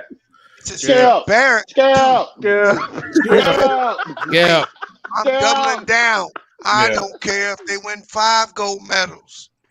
They lost 2 games in a row. We supposed to be undefeated, huh? How fucking embarrassing is that? They had Patty Mills and this is the first time they've lost consecutive exhibitions with pro players. That's crazy. And it ain't even stars, bro. Yeah. That motherfucker talking shit to the rant from Saturday. This nigga couldn't even get in the rotation in Miami. Yeah. That's crazy, dog. Durant, what you got to say about yourself, man? Yeah. He got hot. Man, Twitter need to blow his ass. I want to see you get on your account now, nigga. Yeah, he can't say shit. That nigga better not come out with no burner. He can't say a damn thing. All right. I'm sorry, guys. I was just sitting here letting it build. I was letting it build. Hey, this nigga he's letting the stew for a minute. Yeah. Even when I came in, that's crazy, man. They lost to them dudes, dog. Man, they had Patty Mills and Joe Ingles cooking them. You know what I'm really concerned with, Lamont? I mean, Sean, is that when they do play the metal teams, if the game is close, they're gonna lose. Yeah, they got no decision makers. They got no play. When do it start? I think the 23rd. Yeah, it's this month. I think it starts like a little after, like after the finals, a little after the finals. Okay, so Devin Booker, Chris Middleton, and Drew Holiday coming, right? Hey, they'll be there. Hey, who knew we'd be fucking praying for Drew Holiday to be the point guard on the U.S. Yeah, that's crazy. That's crazy. Hey, you gotta get Drew. They had Draymond bring up the ball, bro. Yo, outside of Harden, we don't have no more remaining like facilitators in the league. That's crazy, bro. Not really, bro. We do, but they just ain't big time like that. I mean, they could have took Ja Morant. Yeah, that's a fact. A bunch of people. Crazy, dog. You could have. Yeah, they could have had Trae Young if they wanted to. Nah, Trae denied. He passed. He got to get his extension this off season, so he not playing. About a bag. Did they invite Ja? Played in the finals. Now y'all gonna go right to I think Ja was on the select team. Yeah, he didn't make it. Yeah, he's that's on the select crazy. team. Damn. Why didn't y'all make it? Damn, that's crazy. Select team. It's just hard. It's only 12 spots. So. Yeah. Dang dollar. That's fucked up, bro. We suck. I think Harden pulled out because of media pressure. He wanted to go to Paris. He want to follow Lil Baby. No, he want to go to Paris with Lil Baby. No, James Harden was going to play, and there was about 2 days of bombardment that he was going to play in the Olympics after he was hurt. And so he pulled out. He want to play with Lil Baby. That's what he want to do. Wham, stupid ass. Yeah, true. They need to get TJ McConnell. Emergency call. Ain't your boy over there, true? Jason, what he doing? Fucking up. Man, that nigga shot a fucking air ball. Hey, bro, I don't even know if that shit landed in the paint. God damn, B. God damn. He shot that thing over. He shot it over the rim. Yeah. From the corner. Where you shot it from? From the corner. It was like a Giannis free throw. Yo, how you missed the paint? Over the rim. Yeah. He don't know if it landed in the paint. Yeah, dog. Like the shit landed outside the other side of the paint. Yeah, I'm like, so he basically threw the ball. Basically, he threw a pass. He threw a pass to the other corner. Yo, but he shot it. Shit, bro, that's funny as shit. Man. Yo, what's going on, bro? They should not be losing. That's crazy. Y'all ought to be disgraced. Y'all Americans, man. I'm Dominican right now, bro. Nigga, you American. Fuck out of here. Disgrace of your fucking country. Bees, who your top 5 quarterbacks? Name them. NFL? Yeah, I want to hear this. Nah, tennis, mother. Hey, you can't put Deshaun Jackson in, Deshaun Watson in. No, all time. All time. All time. Okay. Deshaun Watson is top 5. I don't give a damn. Yeah. No, he ain't even playing, bro. Fuck that. Of course. Take that black man's place like that. Dan Marino, for me, is number 1. You bumped your motherfucking head. What? I'm done. You heard what I said? I'm done. Bumped your motherfucking head. Nah, Dan Marino. Dan Marino. I know, but Dan Marino was Dan the man. He is not you got Dan the man. All time. But let him finish though. It's on Bees' list. It's your list. Yeah, it's your list. Go ahead. No, you go ahead. Finish your list. No, bro. No, you go ahead. I got it. You go ahead. Yo, Bees, finish your list, man. I'm done, bro. I'm just trying to say a take. No, I'm done. No, I'm be done. Nigga. What you talking about, nigga? Damn. Yo, Cisco, did you already talk about the fight from Saturday? No, we didn't. That's a great segue, bro. I was hoping for a better fight between. I was like Wonder Boy and your boy, the guy he fought. That's the fight I was really looking forward to. Burns. I know Khalil. I know Burns. Khalil. To answer that question, I think Conor's done being an elite fighter. I don't think he's done fighting. Yeah, he likes to fight. Did you guys? He likes to fight who? Where Poirier said he cracked it. Yeah. So what happened was he tried to do a leg kick to the body before they did the exchange the last 10 seconds. So Poirier checked it on his elbow, that would cracked it, and then when that ain't what he said, bro. No, I know what Poirier said, but there's a new video out today showing the video of it. Like last 10 seconds, he threw a kick. Poirier blocked it with his elbow, cracked the tibia, then stepped down, turned into it, snapped. He said he said he cracked it in the first minute because he felt it and heard it. When he was throwing his leg kicks in the first minute, Poirier said he cracked it then. Yeah, you can tell it did. You can tell it did crack. Like we watched the video, it snapped because it was already cracked, bro. Yeah, the elbow. Because his first kick, it was not just hitting the thigh, but also hitting the knee, which you're not supposed to do at all. Yeah, he was gonna get smashed in that fight. He was losing anyway. He was losing anyway. He was getting smashed. I mean, for Conor, that ended the best way possible. Fact. Yeah. I mean, the thing is, even Conor knew he wasn't gonna win because you could tell by the way he was fighting. Because Conor was trying to go for those early submissions that he knew he had no chance of getting, but he just tried because he knew he wasn't gonna survive. Once that big left hand he landed didn't produce, he was done. Because he cracked. Who got that echo?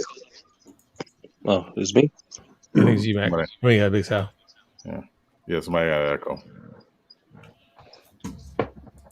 Who would be? Yeah, it's not. I mean, because I feel like if Conor has no chance of winning unless he somehow knocks him out of the first round, because he broke his ankle. Man, that nigga wasn't gonna win, bro. No, he was getting. Now, what I was gonna say though, dominated. what I was gonna say though, the later the rounds go, the less of a chance he has to win, bro. Like because Conor gets tired easily too. Mm-hmm. Well, I was surprised on how McGregor came out with the leg kicks. So now, if you follow him, nigga won't throw a leg kick no goddamn more. It's more so the fact that a lot of people didn't catch it before the fight. He was saying like Poirier's a bitch because he went for a takedown in the first fight. So when he got caught in this fight, he the one who initiated the clinch and grab. And the amount of stuff that Conor was saying before this fight was beyond disrespectful. Like, yeah, when he talking about that man's wife and all that. Yo, so what he did was he staged he made a fake picture for Poirier's wife as if he tried to become friends with him on Instagram. And then the whole time he was like, yeah, your wife wants to suck my dick. I'm about to kill you, put on the stretcher. He said all kinds of shit. Oh yeah. What? Yeah, I'm sorry. Yeah, you gonna have to see me, fam. Hey, the nigga who won still want a rematch. Nah, fuck that. Yeah, he did. He was like, yo, I never got disrespected like that in my life. Like, we got to run the shit again, whether it be in the octagon or on the sidewalk. He didn't care. He does not care. Conor's sitting on the ground with a broken leg, and he said, he's like, that guy's a piece of shit. He said, karma is what did he say? He said karma's a mirror. He said karma is it's not a bitch, it's a mirror. It's not a bitch, it's a mirror. That's why he's the way he is. Or something like that, didn't he? Damn. Yeah. Did he have to go that deep and poetic with it? Oh, he was mad, bro. The fact Conor's always talking about his wife, like, man, you don't gotta talk about his family, bro. Yeah, he's trying to hype the fight, man. Damn. Nah, you ain't gotta do that. Man, Roberto Duran done said some shit, bro. Let's never talk about his family, bro. He never it's a sport at the end of the day. So when you talk about people that's not involved in the sport, talk about me. Talk about my team. Yeah, talk about off limits after that. My family has nothing to do with me fighting, bro. So now you don't take it personal. But I make the fight after you talk about my family, fam. Like real talk. Like that's why Khabib. You grabbing the strap now? No, I'm gonna see you before the fight. I'm fucking with y'all. I see what y'all saying. We ain't leaving the motherfucking press conference, nigga. There's gonna be a lot of furniture moving. There's gonna be a lot of chairs thrown in this motherfucker. Gotta be. Hell yeah. But yeah, man, I think he's gonna come back. I don't think he's done. I think Conor McGregor's gonna come back. The money is too good. The money's too good. He's still a name. And they're gonna fight again, but he's gonna get smacked. No, they're not. I think that's done. I think that's done. I said the same. They're not gonna fight again. No, he said he would fight him again, but he's got to fight somebody else. I think Conor won't fight him again. Nah, I don't think so neither. I think he'll get one more win over somebody and then retire. So type shit. Need to retire now, man. Type yeah. Conor comes back. He gonna fight Nate Diaz. Is what he. Oh Lord. Yeah. They gonna probably punish that nigga too. This is an interesting question. They asking who is the best UFC fighter of all time to you all. John Bone Jones. Hell nah. I think Anderson Silva. I got Khabib. I knew you got Khabib. I got what's the one of them? Whoever the best Gracie brother was in the 90s. It wasn't Royce. Royce Gracie, that's the nigga. No, it wasn't Royce. Royce wasn't the best. Who's the best Gracie brother? So actually, they son. I forgot his name. It was the eldest brother. Was it George? Well, they actually son. Royce is actually one of the worst Gracies. To be honest with you, there's like 9 of them. So when so like I thought it was 3. Nah, they be fucking. They be hungry. Your mama a hoe. Shit. So Royce, like that's how high level their jiu-jitsu was at the time. So like when his father, they went to the Gracie's father, was like, yeah, I'm just saying Royce. Then it's Royce. Hey. J-Mac go off, get some waves, start trying to get. Now you can't come to the show. And then he's still holding the place too in the slot. Something you not telling us, J-Mac. All right, that man probably. He may be trying to get busy. Leave that man alone, B. Yeah. That's Gracie, brother. I like Khabib a lot, but it's GSP for me. Hell no. He ain't whooping Anderson Silva. I love Anderson Silva. It's not about whooping. Yeah, I just think he was nice, GSP was for his weight class. Yeah, Jesus. Especially for his weight class. Yeah. And I enjoy watching Anderson Silva more in his prime, but GSP is the best I've ever seen. Let's go. Gonna catch him. Hey, nigga, pick a spot. Pick a spot, bro. Pick a spot. Are you gonna be in the chat or are you gonna be online, bro? What you gonna do? I'm gonna do what I feel like doing. I thought you talk to that nigga J Mac. Hey. Then I was like, J Mac in the chat. I know exactly, right? You don't know which one is which. You don't know if it's Lord Gamer or somebody else. DK Metcalf, how you strike out Lord Gamer softball game? What happened? Cisco? Nah, I'm going. I know. Nigga called him Lord Gamer. That's funny. Hey, that nigga used to ride the short bus to school, boy. I'm telling you. Hey, there ain't nothing wrong with wearing a football helmet, all right? Yeah. Hold on. Yo, boxing or MMA? What's your favorite fight of all time? Ooh, boxing. Jesus. Boxing. I can't think of it because I ain't watched it that much. My favorite fight of all time is Hagler and Sugar Ray.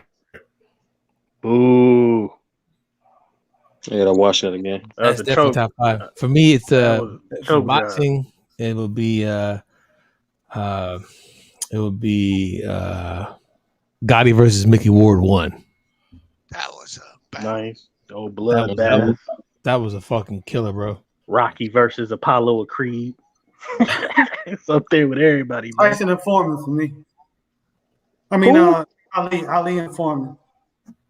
Ali and Foreman. Yeah, I was trying to pick one that I was alive to watch, but if I was going back, I would say Ali Frazier 3. Yeah, Frazier 3 is my favorite. I'm with Cisco. That Gotti Ward trilogy. Yeah, man. Well, for me, it was the first fight because you had to just stumble upon it, bro. I think it was a Friday night fight. Yeah, it wasn't even hype type shit. Yeah, Let's see the Friday night fight. It wasn't pay per view, was it? I want to say it was HBO, but it might have been was Friday HBO. night fight. I think it was Friday. It was one of those two, fam. Yeah, man, that was a war. Yeah, that's the one I saw, and I was just like, "What the fuck am I looking at?" I just got done looking at that man's movie too with Mark Wahlberg and Christian Bale. Hey, man, fuck Mark Wahlberg. I think the fighter or something. The fighter. Yeah, the fighter. Oh, I just got done looking at that movie. It's a good movie. Too. Yeah, mine. I would have to go with Leonard versus Duran 1 in Montreal. That's a wash. What you mean that's a wash? Fuck Duran whooped his ass. That was a close fight. What are you talking about? That was a great fight. Leonard showed that he could brawl. And lost. Yeah, he lost. He got his ass whooped. Well, why do I have to pull for the black man? It was one of my favorite fights in the Mexican and the Latino one. Shit. First of all, you black. You always go for black man. That's number one. Nah, we just saying. Nah, we just saying like, nah, okay. Because he's black, I got to pull for him. Because the black man lost. Why is that your favorite fight? Hey, if you pull for him or you don't count a vote, I wasn't alive, all right, when I seen the fight. I wasn't pulling for a motherfucking thing. Like, I know for a fact Fury's a better boxer than Wilder, but I'm not going to cheer for him. He's white. I'm cheering for his ass. Yeah, I don't bring race into that bullshit.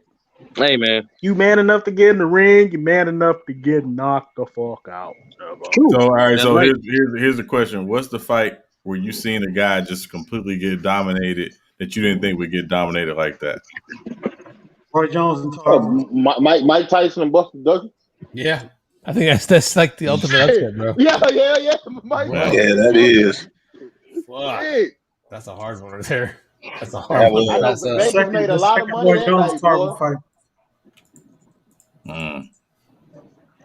We still talking about boxing or y'all? I hated that fight. Either one. If y'all saw this shit was crazy. It's honestly the most embarrassing shit y'all might see. Cody Garbrandt versus Dominic Cruz. At the time, Dominic Cruz was like considered the greatest bantamweight of all time. I saw that fight. That night, Cody embarrassed that man. Like he was dancing fast, on him. No, he was dancing on him, like knocking him down multiple times, taunting him. Like, it was straight embarrassing.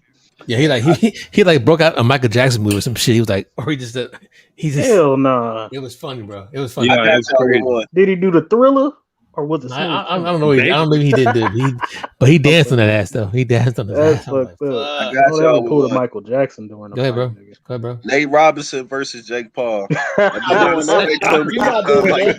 We're not doing that, bro. I wasn't expecting him to win, but I definitely wasn't expecting that nigga ass to be after the Really? Yeah. Yo, Anton, you box too. What you talking about, bro? You know. No, hold up. No, I wasn't expecting Nate to win. No, I wasn't. But I wasn't expecting him to get knocked the fuck out. Really? No, I wasn't expecting that, bro. I was not expecting that. Imagine you your size, but back then you facing a 160-pound dude. He's getting knocked the fuck out. But nah, Logan Paul ain't got hands like that, man. But it don't matter, Anton. You know, it don't matter. If you train in boxing and a person trying to box you and they haven't trained before and they smaller than you, it's a wrap. It's a wrap. Well, yeah. That man's hands is registered, nigga. I guess my only thing was that he didn't look like he practiced at all.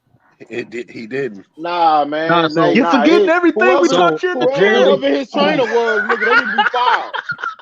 Apparently, like he only trained like 2 months for that fight, like ever. Oh, dude, what we taught you in the gym, champ. Oh Lord, that nigga forgot everything. That man forgot everything when that boy got knocked out like that, boy. Man. Was ass up, you heard me? Face down, ass up. Rushing in the punches like that. What the fuck wrong with you, man? Oh shit! I never seen a nigga rush into a punch like that. I did. That nigga man. That nigga walked right into that motherfucker. Pacquiao. Oh yeah. Yeah, when Pacquiao dropped, it was the same way Nate dropped. Nah, hold up, bro. Pacquiao was asleep, fam. In the air. Pacquiao was asleep in the air, though, was bro. Asleep, nigga. He was asleep mid-flight.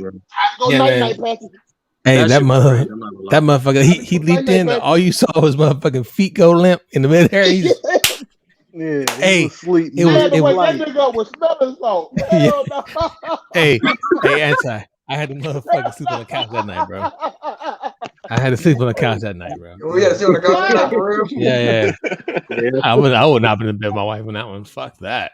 Look like that nigga got shot. No, bro, he felt like. Oh yeah, your wife Filipino, right? Yeah. I ain't fucking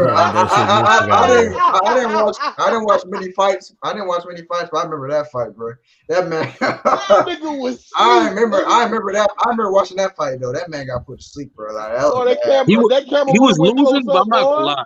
I ain't expect him to get knocked out like that. He was losing. I thought it was even because he was actually winning. I thought he was winning. No, because I had him winning. Oh, Spence, we're talking about Pacquiao. No, I'm talking about that Pacquiao fight. The Pacquiao fight, you got knocked out. Yeah, I had him winning. I had him winning. I had it close because I thought because Marquez knocked him down. Pacquiao got it back, and then Pacquiao started he started kind of controlling the fight a little bit. Yeah. Okay, I see that. Not out of nowhere, nigga. All those fights was close. Bro, the one thing I remember from that fight too, I remember his family like crying on the side, like, "Oh my gosh." Hey, bro. did you see? Hey, if you watch the fight again, right? If you look at the corner, this is old white lady. That mother, he landed right in front of her. I think it was Mitt Romney's wife or something like that. But I don't know who it was, but. When he got smacked and he laid on the ground, you see this white lady go, ah! Shit. I remember that junk.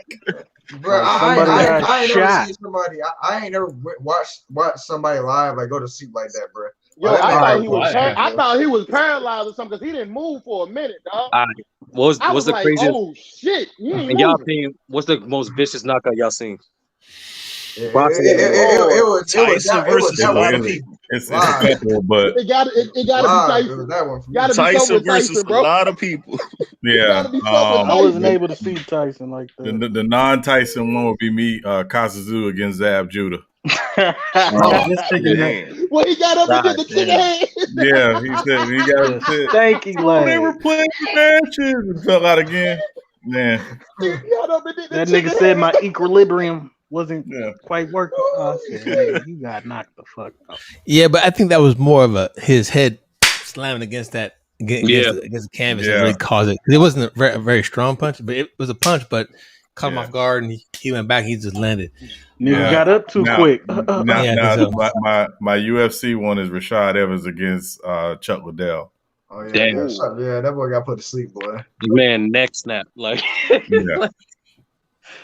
Which one was that? Oliver McCall who knocked out Lennox Lewis. That was that was one of them. I thought it was Team Rockman knocked him out. Hey man, whatever. I ain't even going there about Lennox Lewis. But Lennox, I would have to say, Lennox. 90% of motherfucking Deontay Wilder's knockouts are brutal as fuck, bro. Yeah. Them motherfuckers. I ain't never seen Deontay make somebody's mouthpiece fly, bro. Like I done seen. What the fuck? I done seen Tyson make niggas mouthpiece like nigga. That motherfuckers had people leaving out on fucking stretchers, bro. Nah, man, I understand, but Tyson, bro, I'm telling you, man. He really knocked out Tyson Fury though. He really did. That's why he's scared of Tyson that Fury, slow bro. count. No, I'm gonna have to say Ngannou versus Overeem. Nah, he knocked Tyson Fury out. Alistair Overeem. Yeah, that shit was. I saw it. That was pretty vicious. Your boy Derek Lewis against Blaze, bro. Oh that was crazy. He didn't even extend. He was coming in for he just caught him, and you just saw him. Blaze. He was like this, like the hammer fit the shit out of him. If we're gonna go UFC, I'm gonna go Katie Holmes when she did the Ronda Rousey with that kick. I don't give a fuck. He called her Katie Holmes. That shit was horrible. I was like, damn. Holly Holmes, yeah. Holly Holmes, bro. Man, she was whooping that girl ass the whole fight. That shit wasn't even fair, dog. Yeah, but kick was fucking nasty. It was a meme that came with it. Like she said, "Why, yeah." And what's crazy is Ronda Rousey said, "I know she's gonna try to kick me in the face, but I'm gonna let her."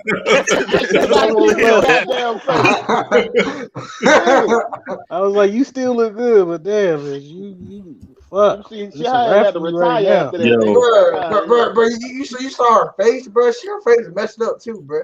Y'all seen that meme? She set her on her ass, nigga. She didn't even fall back. She just sat down like a little kid, just let me sit down right here. Nah, but y'all see that meme when they replaced her body with with Apollo's body in Rocky IV? What? Oh my god! Whoa! No, they didn't. They did it, bro. They did it as a meme. Oh, why they gotta clown a girl like that, bro? Nah, because the way she got knocked out, her hand was on the chest too. Like, oh man. Yeah. Hey, but the bad part was see that shit. Her cornerman. That dude's a fucking dumbass. He said, "Oh, you're fine. You're doing great." Ronda Rousey. Line, you got a lot of your fighters, man. You got to keep your confidence, Cisco. Back down. She'll get smoked like a blunt, bro. Stop it. You're doing good. No, you don't lie to your corner. Keep doing what we practice in the gym. Keep doing what we practice in the gym. No, that shit's not working.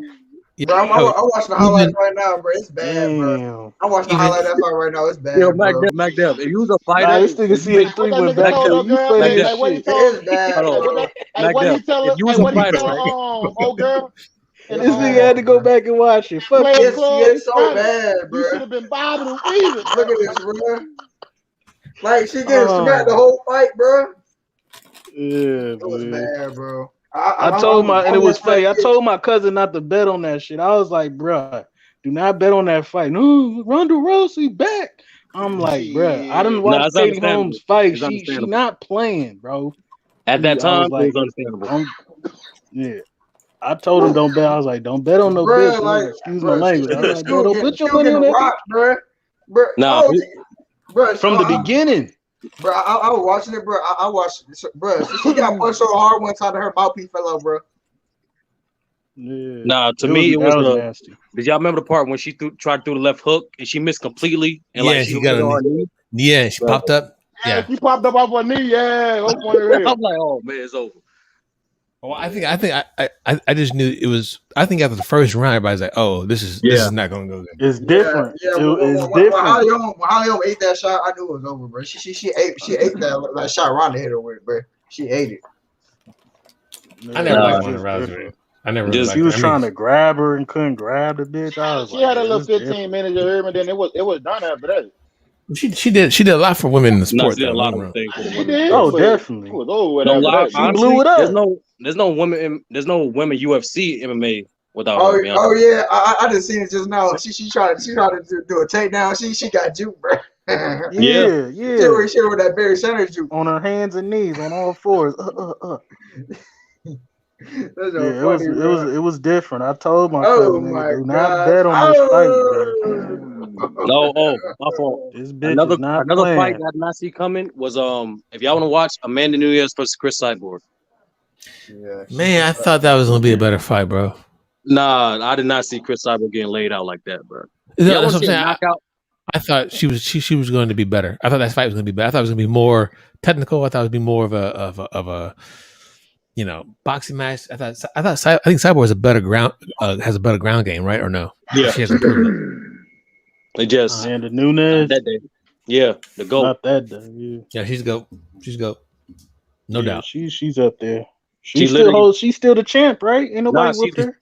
No, she champ, bro. Every 135 female champ in 145. Yeah, she's not playing. Well, her dyke ass. I think the second fight against what's her name? Shevchenko. Yeah, Shevchenko. I thought Shevchenko won that fight. I think she did everything right. Hey, is the girl boxer gonna go to USC? What's her name?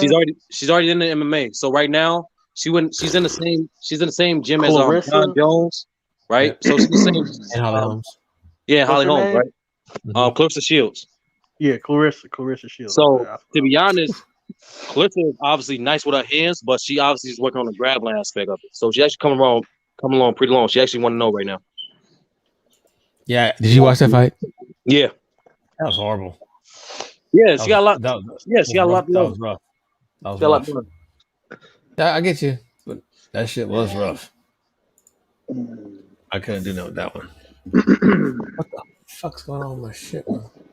But that's the thing. A lot of people know, like, I just rewatched that whole Holly Holm fight. That was horrible, bro. That was awesome. No. Kick that goddamn teeth in. As Kwame Brown says, man, I don't give her that mama's cooking, bro. Hey, we're not doing that. I got an interesting question of the night for y'all. All right, you can go back in time to watch one iconic sports moment in person. Which do you pick? That's a good question. You're saying one we didn't watch? Wow. Maybe one you saw on TV, but you want to see it. You would rather see it in person, or even one back before you were born, or whatever. Yeah, you can pick one time. Go back in time to watch one iconic sports moment in person. Can I get one per sport? Oh man, that's a lot. I mean, not really, because it's basketball. For me, it's just basketball, football, baseball, and then I would say boxing. Pick 4, nigga. 4 is your limit. 4 is the limit. Shit. Okay, so motherfucking the 4 game winning drive. Joe Montana did against the Bengals with John Taylor in his zone. John Taylor. Yeah, absolutely. Then I would want to go watch Gotti versus Ward 1. I want to watch really Sonny Liston versus Muhammad Ali. What else is there? And then the Warriors. Or the second one? Just really any Muhammad Ali fight during that time, really, honestly. And then at least, I guess all my shit is boxing. Yeah, I was gonna say that's 2. Mickey Ward, Ali. Yeah, we going weight classes now, nigga. Shut the fuck up, Mac. He didn't get to the corporations yet. Yeah. NBA. Damn. I think Golden State winning their first championship in like 30 years. That'd be cool. Yo, J Mac on the 1s and 2s. Hey, where he keep coming from? What, bro? This nigga What's up, B? What's up? B, did you see the question of the night? You can if you can go back in time to watch Muhammad Ali. Which fight? He could be fighting Ken Norton Jr. I wouldn't care. Yeah, I would like to see him fight. I would just like to see him fight. It wouldn't necessarily be who he fought. It's got to be ringside. Yeah. That boy Pete got some good ones in the chat. That Reggie Jackson 3 home runs with the Yankees. Oh, this is any sport, huh? Yeah, I did 4. So I did 2 boxing, 1 NBA, 1 football. Oh. Like, I got 1, but like I don't want to be in person. I just want to be in the skybox. See, like that Ali that is in Frazier, person. I wouldn't want to see that. Right? Nah, not for this one I'm about to see. Why wouldn't you want to see that, B? Because when you like, obviously, there's more than Ali than a fighter. So you don't like to see somebody get hurt, physically hurt. Right. The dudes was killing each other, bro. That's true. That's what they signed up for, Bees. I know that. I'm just saying that ain't gonna be the first fight I go to watch. That's true. I think for me it'll be courtside, Game 7, Cleveland versus Golden State. That's a good one. Oh yeah, that is a good one. Man, that's not a fucking good one. You get to see the shot, the shot, the stop, and the block. Yeah, spectacular plays all around. All right, I would have to say 2 rows back from the first punch thrown and Malice in the Palace. First, she was in a skybox. Hey, Skybox. First, she was in a Skybox. I feel you on that's a that. nice one. I feel you on that. That's a I would do wild Skybox card. too, bro. Hey, that's dope. We never seen no shit like that happen. So I just want to see that in person. Like, oh shit, he actually about to knock him out. The wrong person. Oh shit. No, I've seen. I was in I was at a Falcons game. They were playing Philly, and these guys just got to fighting right next to me and the person I was with at the game. I mean, right next to us, fighting like a motherfucker, man. It happens a lot. Should be going down. Yeah, it do. That's cool. That's a wild card one. I ain't expect that one. Nah, that one was the first That's time a fact. like, nah, you I'm sick get of the this basketball game, you get the fight and everything. You got your money's worth that night, nigga. I'm not gonna lie. I laugh at that video every time I see it. Steven Jackson. Tyson They was knocking out the wrong people. That Jermaine O'Neal.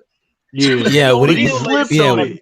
Yeah. He slipped on it. If he didn't slip, it would have been even nasty. But that shit but he slid though like a fucking video game, bro. Yeah. He came in like those skates. Hey, what about when Barkley and Shaq got to fight? Who would like to sit right behind that goalpost? Throwing the wild punches and missing. Nah, they weren't hugging when he scooped Big Shaq up. Yeah, I'm not gonna lie. Me personally, bro, even though it's against my team, that Marshawn Lynch run, bro, I wish I could have been in the stadium for that. Oh my God. Beast Quake. You want to see the Beast Quake, huh? I wish I could have been in person to see that, bro. God damn. I know I would have been pissed, but my lips would have dropped the whole time. Like, dude, did this nigga really just do this? Like, that's a good damn question. So yeah, I tell you. I would say Tracy Porter, get off me. I would say for me, you know, it's against my team too. Yeah, I wish I was old enough to see that LeBron versus Pistons performance, bro. Oh, nice. Was that game 5? Was that game 5? Yeah, game 5. Oh, yeah, I also got to see. Yeah. So you want to have your heart broke, nigga? I tell you what. Nah, I don't care, bro. That was impressive. I don't care. You don't care about the Pistons? Yeah, I was thinking about this. I was thinking about this earlier, and I was like, I'm kind of like Cisco. I have to have it in different sports. Yeah, my football one, I want to be at the Florida State Virginia Tech game. With Mike Vick. With Michael Vick. Oh man, he was awesome that game. No, my God. No, to say that's understated. You right, we was both cussing like a mug.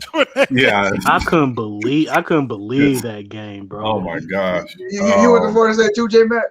No, I just love the squad. Yeah, I hated fucking Florida State. I was from Florida. Mike Plus, when I went to school with Derrick Brooks, so every Florida State player, I just Zach, how the fuck you didn't pick this nigga as your first pick? Yeah, I messed that up. I had a struggle. I had a strategy that shit didn't work, man. He did too, man. Because we were all kind of talking about it, bro. You went to high school talking about your ass. Yeah. Now I'll tell you the other one. My NBA one, Game 6, 2013. Heat Spurs sitting courtside for that Ray Allen shot. That's a good one. Yeah, that's a good one. Man, I'm telling you, I've never jumped so high in my house. I think I'm trying to tell you, man. I literally jumped up. Oh my gosh, yeah. I remember that comeback. Yeah, that hurt. I was rooting for the Spurs too. I had money on the Spurs and 6. I'm not gonna lie. Even at that moment, I knew something was gonna happen when Pop took Tim Duncan out the game. I'm like, he never do that. Yeah. And damn fucking free throws. He had to switch everything, but man, you got. If I could have been courtside for that. I know y'all watch more basketball than me. So can y'all help me understand? Like, because I remember watching that play, he didn't even look down at his feet, bro. How did he know what a 3-point line was? Because I'm telling you rehearsed he that. Didn't even look down at all. I'm telling you, Anti, and J Mac will attest to this. If you are a shooter, you rehearse that stuff nonstop. Really? You know what that line is. You don't even have to think. You don't have to think. So you know Ray exactly Allen where actually it talked is. about that. Yeah. Wow. Yes, he actually said that's a drill of his. Like he would start from right under the basket, back all the way to the 3-point line, and then take a shot. Yeah. And then you got to think, NBA players, they're so long and they're so big, they have to know where that out of bounds is. Yeah. Because you will see, it's not if they didn't, you will see there ain't a lot of space.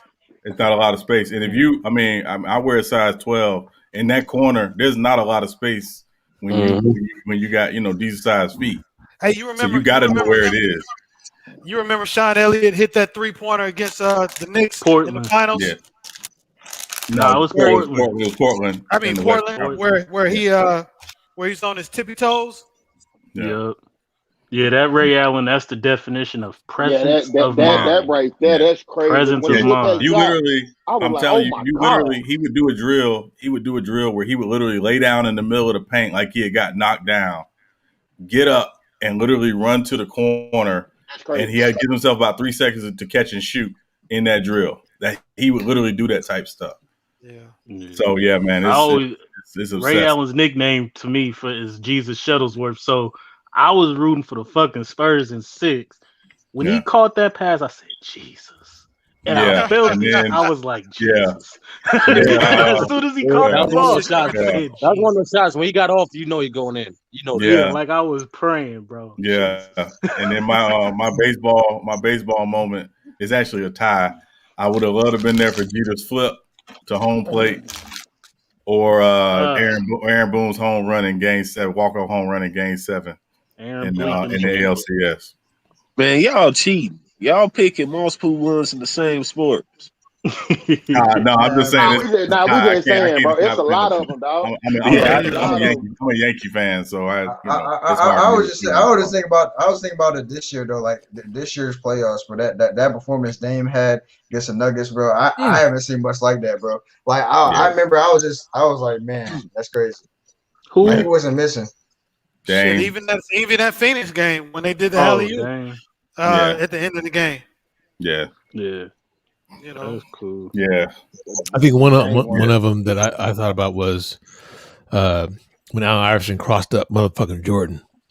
Nice. Oh yeah. Oh damn. Yeah. I'm gonna give you another one. The sport we don't even really talk about. I would have loved to have been in Atlanta in '96 for Michael Johnson. Running the 400. I got a track one. I'm saving it though, but yeah. My track one is when the two brothers, put the fist up for Black Power. Especially in the times. Tommy Smith. Yeah, but you might not have wanted to be there, MacDell. No, I wanted to be there. I'm pro-black. I'm pro-black. I thought about Jesse Owens too. Man, I'm pro-black. I talk shit. Fuck that. That's why you don't need to be there. That's why you don't need to be there. Whatever. You got your goddamn ass. I would have loved to see. We Black Panthers out here, bruh. You know, those I love to see though. Iverson say Jordan called him a bitch in the hallway that game? Yeah, he's talking about bitch. You don't dare talking about you shouldn't have crossed me up, bitch. No, before the game, he walked by him and called him a little bitch. Yeah. Okay. Hey, Mike was disrespectful. Mike called Mike was crazy. I never heard that story. That's very interesting. He called him a bitch. Allen Iverson called him Iverson. I called Iverson that before the game because Iverson was a rookie, so he was trying to get in his head. Yeah, I think the first time they played, me no bitch, nigga. Fuck around with you. Pretty good numbers. Yeah, So man. the next time, he said something to him. Yeah. Man, I would have. I would have like, hey, I know you, Mike, but hey, once this game over, come see me, dog. Disrespect after that cross. That was how I think in every game they played against each other, AI outscored Mike. Come see me, Mike. You heard I'm surprised none of y'all. Jordan got 50 that one time. Come see me. No, that game, no. Not that game. I'm surprised none of y'all said Serena. No, not that game. I'm surprised none of y'all said Hampton at Georgetown. I don't watch soccer. I don't watch tennis at all. Yeah, Michael Jordan. I didn't say it had to be necessarily. That was a great game too. Shit. Yeah.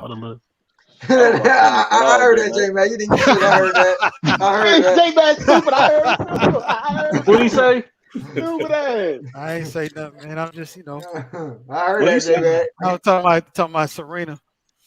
He said that's best tennis. Just want to see that ass, nigga. You wouldn't want to be a line judge? Yes, I want to see that ass. I want to see that ass too. What you mean? Hey, that ball hit. Hey, I wouldn't even see the ball coming at me, bro. I wouldn't even see it. Oh, that ass she got, wow. boy. Look, hit me right in my face. I'm like, oh. That's the definition of a standing ovation. That was exactly what she doing. All this shit do is clap. Pow, pow. 2 tennis rackets, nigga. One in her hand and one in her backside. Nigga, pow, pow. Block, there you go. Track and field with. I ain't gonna lie. Say it, Anton. Say it. Block. That's all you be seeing, boy. That's all you be seeing. Hey, it's summertime right now. She ain't got no drawers on. Block. All you see, boy. All you see right now. Nah, but I would say I wish I was live. I wish I was live for Allen Iverson's game 1 points. Hold on, Tracy Steele. I wish I was live for that. You got Yeah, that was a good game. You a big tennis fan? Who calling me, bro? Yeah, I think he played tennis. He played tennis. Yeah, he played tennis. Oh, he played tennis. I played tennis too. He played tennis. Tennis is a real sport. I ain't capping on that. Now, if you played Batman and said that shit, I'd have been like, bruh, come on now, bruh. You got to get off. You ever play racquetball, any of y'all? Oh, yeah. I tried to get into it. It's cool. That shit crazy. I took it in college. I would have, what did I say? Track and field. Basketball, I ain't going to lie. Even though I want to be there for all the Jordan's moments, Kobe's 81 is crazy. I would have, as soon as you get 50 and you still got to cheer for this nigga for 30 more 1 points, that's crazy. I would have loved to be there for Kobe's 81. That's a fact. Yeah, the craziest thing I ever seen in sports, I was sitting about 3 rows behind the rim when LeBron dunked on Nurkic. Ooh. It looked like he was looking me in the eye as he was coming. I didn't even see Nurkic through the last minute, right? That's the craziest thing I witnessed in sports. Oh, you saw that? Yeah, I was sitting right there. Man, that shit was nasty. It's the craziest thing I ever seen, J-Mac. The whole place, just erupted. And the energy in that building after that, it was around for like 10, 15 minutes. You know what I'm saying? It just was crazy. And they kept playing it over and over on the big screen. That's what you live at? That's cool. Yeah, and I got the tickets. I got them pretty cheap. It was $500. I got to sit on the floor. I've been at some pretty good moments. None iconic. I'd rather get crossed any day. Yeah, I'd rather get crossed. I don't like no nigga putting their nuts. Getting crossed is just a skill level. But getting dunked on is crazy. I'm about cross. I mean fall, like James Harden, Rubio level. Yeah, you get hurt when you get crossed. Remember, but you're not mortalized, bro. You're not in nobody's poster though. You're not mortalized. You also want highlight tape. Hey, let me ask you a question. Let me ask you a question. Would you rather get crossed up by James Harden or dunked on like Vince Carter did, old boy in the Olympics? Crossed over by James Harden. I get Chris Paul. Yeah, I get because he drag your nuts. He went over that man. So now, his ball was shaved his head. Bro, I've been dunked on, right? What? I'm sure y'all play 8 feet hoops and dunker leagues and shit, right? Y'all did that? Yeah, I did that when I was a kid. On the black I mean, I've been dunked on. But if you cross me, I've never been crossed. You got dunked on, look, man. That's true. Like PJ Tucker still should be trying to find. PJ Tucker let a little nigga spell website. I mean, most of the time you get dunked on, it ain't like PJ Tucker getting dunked on. If someone's coming from the side, you rotate, you try to block a shot, they yamming on you. It is what it is. Fuck that, dude. Ain't nobody what you doing up here, Bees? Hey, bro, what you doing at this level, man? That's on my forehead. Now, I probably, what you call that? Body slam me if you try to do that. I can take a nigga on crossing me up, dog. You hear me? That's nothing. And falling? I can take a nigga crossing me up. Yeah. Nah, bro. I can take that. Hold on. You ain't to play it off better.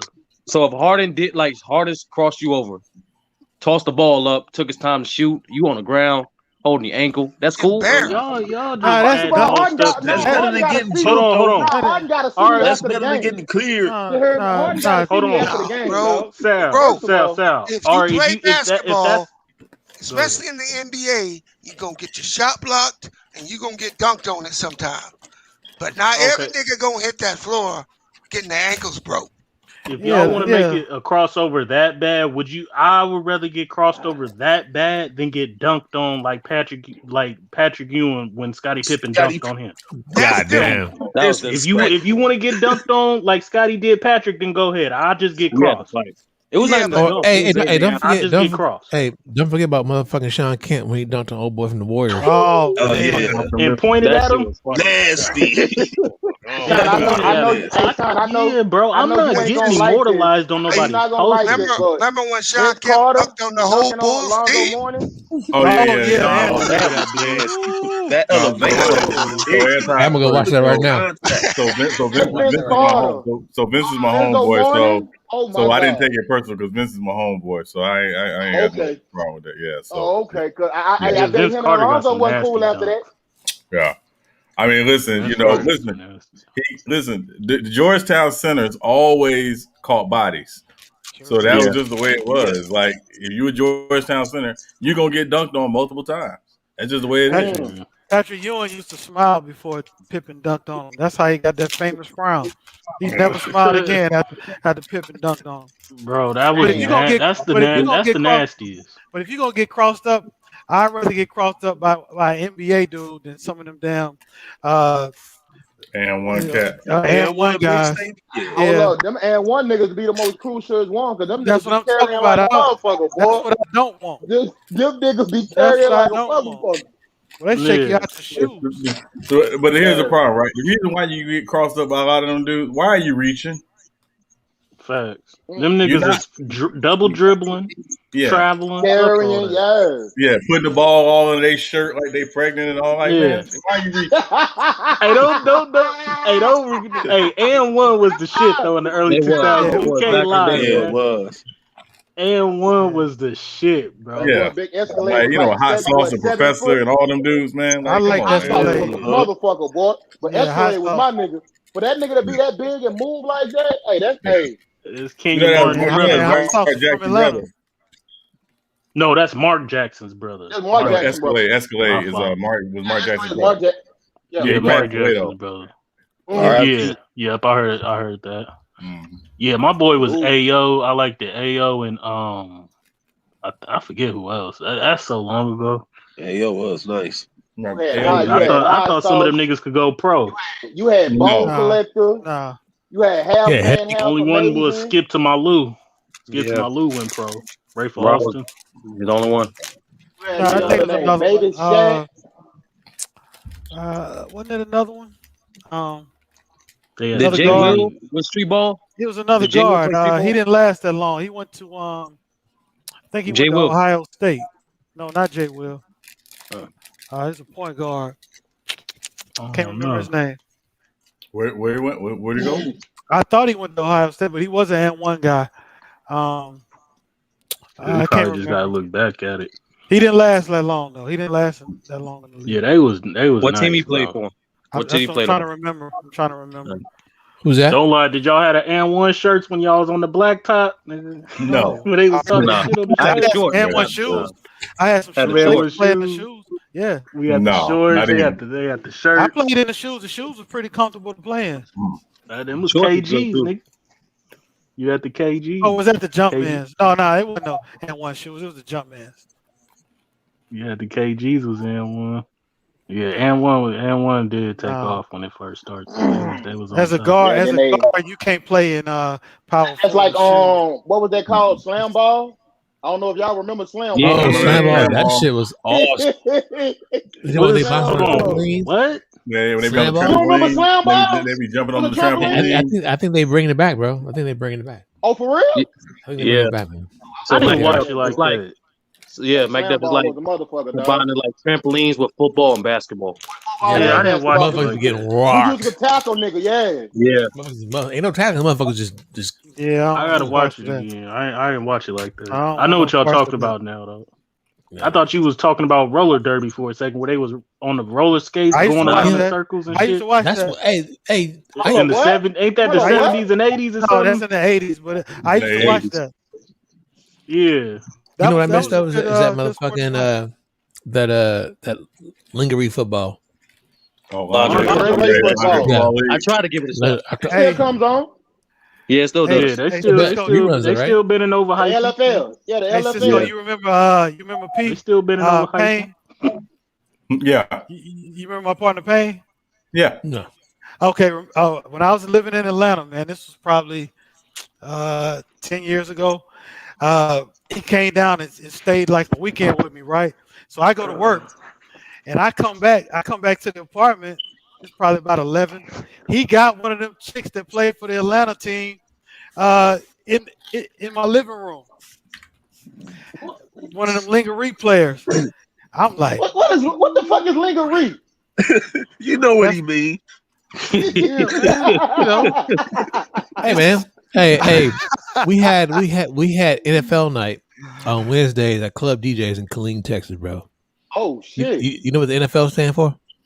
Not for long. Nasty Funky Lingerie. National Funk Lingerie. No. Nasty Funky Lingerie. Hey, y'all niggas mad.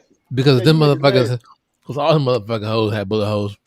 You mad? Y'all niggas mad. Hey, let me ask you a question. What's some of the most questionable spots you guys went to? Never mind. I don't want to answer that question. Never mind. Hey, ask it, nigga. No. Ask it. Next question. Hey, man. Hey, you need to holler at Cheez-Its, man. They need to send you an endorsement check. Just saying. I agree. Yo, what's your favorite type, man? What? No, for Cheez-Its. For Cheez-Its. Oh, I like the white cheddar. I like white cheddar. I'm all about the original. Give me the original. I like the white cheddar to me. Yeah, I like the white cheddars too. Yeah, I like the white cheddar. I be fucking them up. Hey, what was the most, as far as strip joints, what's the most questionable place y'all been to? And I ain't talking about no gay shit. I'm talking about like, regular. Oh, the one in Hopewell. You remember there was a strip club in Hopewell. I went up in there. They had girls. They wouldn't show. You could not see their nipples, so they would cover up their nipples. Right. One girl had dollar bills folded up into little old squares taped on her nipples. Y'all like, hey, y'all can't get no money. Why she doing all that? You just get butt ass naked. Because a lot of places, you couldn't get women. You couldn't get naked. Yeah, so some of the states or cities, if you serve alcohol, they can't get naked. That's the law. Yeah, that's how it is in my state. They can't show nipples anymore. Yeah, shit. I'm in Dallas. They show every motherfucking thing. Hey, I was just at a strip club in Dallas not that long ago. Every motherfucking thing. Fuck you, mean? Yeah, they get butt naked in there. I told you. I told this story the other night, bro. They used to have it used to be called Club Onyx down here. And on Tuesday night, Onyx used to have a sale, basically a special. It was called $2 Tuesday. You heard me? I walked in that bitch with $20. I mean, I walked in there with 40 and left with 20, and still had a good ass time. Cheap. Yeah, I know Onyx. That was the spot. That's just cheap, anti. Hey, nigga. Hey, I ain't throwing no money on no puss. Most of that was from drinks, nigga. Hey, I ain't gonna lie. I once stood by a stage, and once the dollars fell off on the side, I would pick them up and give them to the. Nah.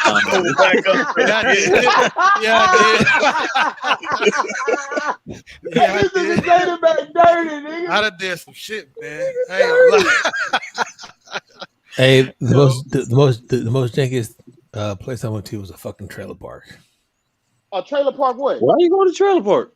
Because man, it was stupid. Well, yeah, it was a strip. It had a pole. Oh shit! in the trailer. It had a pole. Yeah. That's right. It was only like 2 or 3 trailers in that trailer park, but it was. Wait, Cisco, how did they pitch that to you? Like, who pitched that? So the Army's mentality, man, the military mentality is just like that of a college kid, bro. It's just we don't give a fuck. Sure like don't. so, my sleep pattern when I was in my younger days, which is probably the reason why I got my health problems today, was the only rest days we had was from Wednesday to Sunday. It was either club, strip club, or something, or road trip. Every fucking week, bro.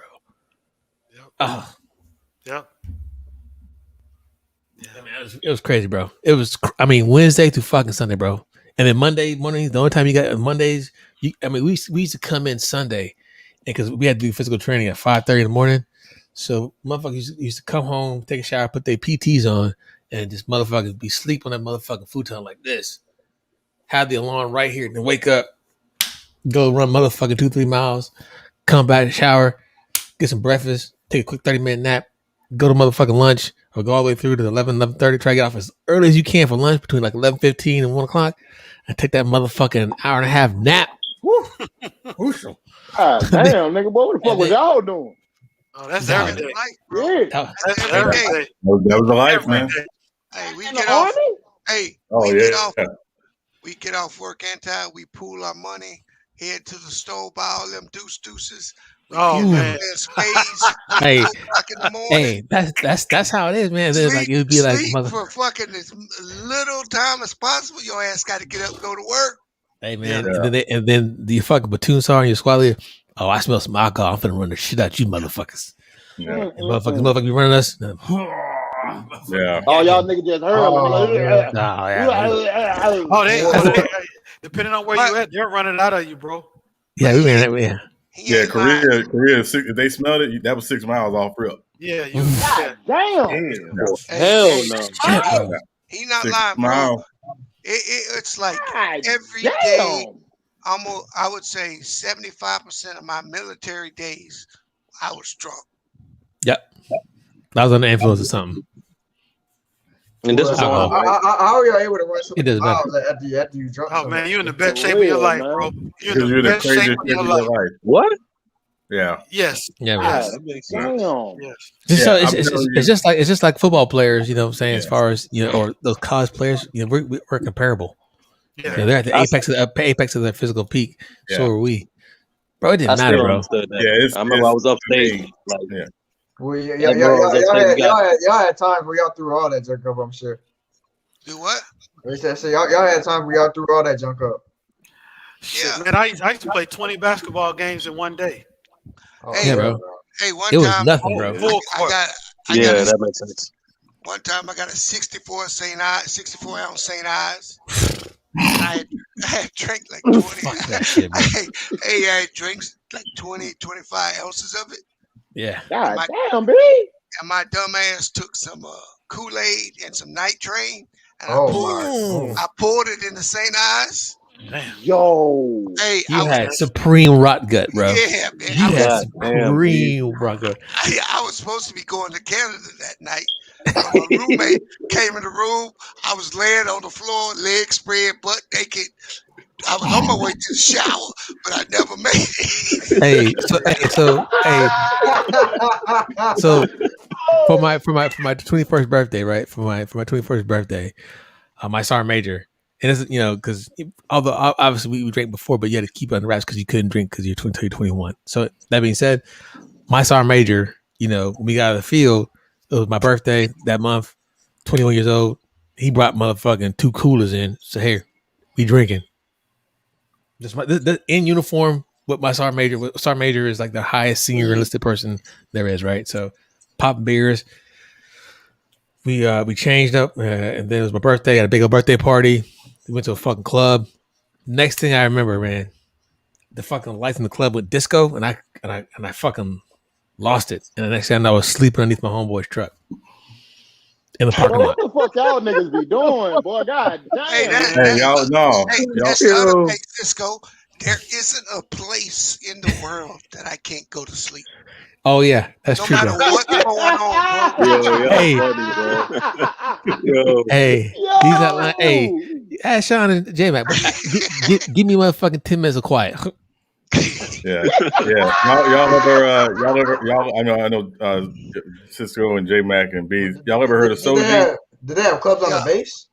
Yeah. Y'all had clubs on y'all base? Yeah. They were some of the best clubs, bro. Some of the best times, man. The only time I didn't go to Canada for the weekend is when the ship was leaving Anti, because that motherfucking club, the E club, would be packed. All them wives be coming out. Hell yeah. Yeah. Hey, y'all gave it a name to what, the E club? Yeah, bro. It's called NCO Club. They have Officer Clubs. Yeah. If this was a different type of chat room, I could tell you we could tell you some stories, bro. Yeah, man. Hey, fucking Sean was with me. We used to MC at one of the clubs too, bro. So it was yeah, man. It used to be live, man. You know, it was what it was. Yeah, I worked on the flight deck of a carrier, Anti. I could sleep, lay my head on a tire of a plane. Fuck yeah. And go to sleep. The only plane that would wake me up was the EA-6B, because it would rattle your whole bone. Yeah. So when that motherfucker went to full, you wasn't sleep. But all them other ones, F-18s, F-14, I sleep through that shit. So you telling me y'all? So you mean to tell me some of y'all niggas was sleep standing up, bro? No, I would lay down and put my head up against the tire. I go sleep. I'm gonna tell you this. I'm gonna tell you this. I learned this. We used to have to pull something called. We had to pull something called CQ. It's charge a quarter, so it's overnight. I hate that. So you up all night or whatever. You gotta be awake or whatever. Used to hate it. So what would happen is, like, if you start to get tired, you could put your head down or whatever, and I'll put my head down like this and be asleep. And if I open my eyes and I saw some feet standing there, it would be somebody coming to check on me, and I'd be like, "Hey, man." That's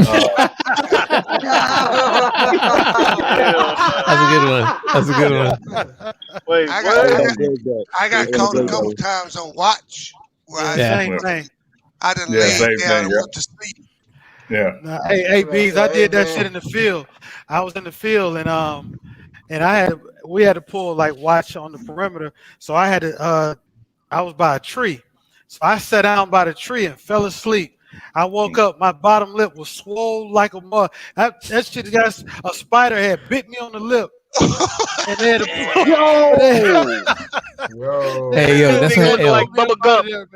That's what happened. That's what happened to one of my motherfucking battle boys, man. I guess. Have you guys seen what's that Family Vacation? The Millers. We're the Millers. Yeah, we're the Millers. Yeah. We are the Millers. Yeah, we are the Millers. Remember old boy guy's motherfucking ball sack bitten by a spider.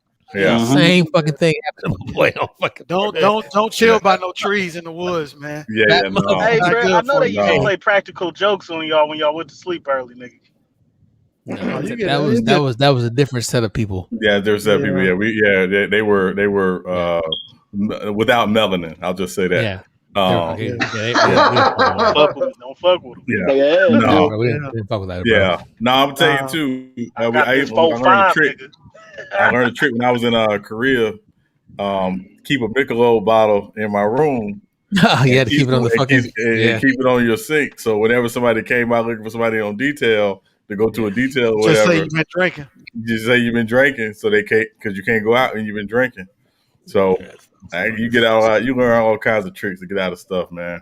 They couldn't get me anyway. What's your worst drunk night? What's your worst hangover? Oh, I would never tell that story.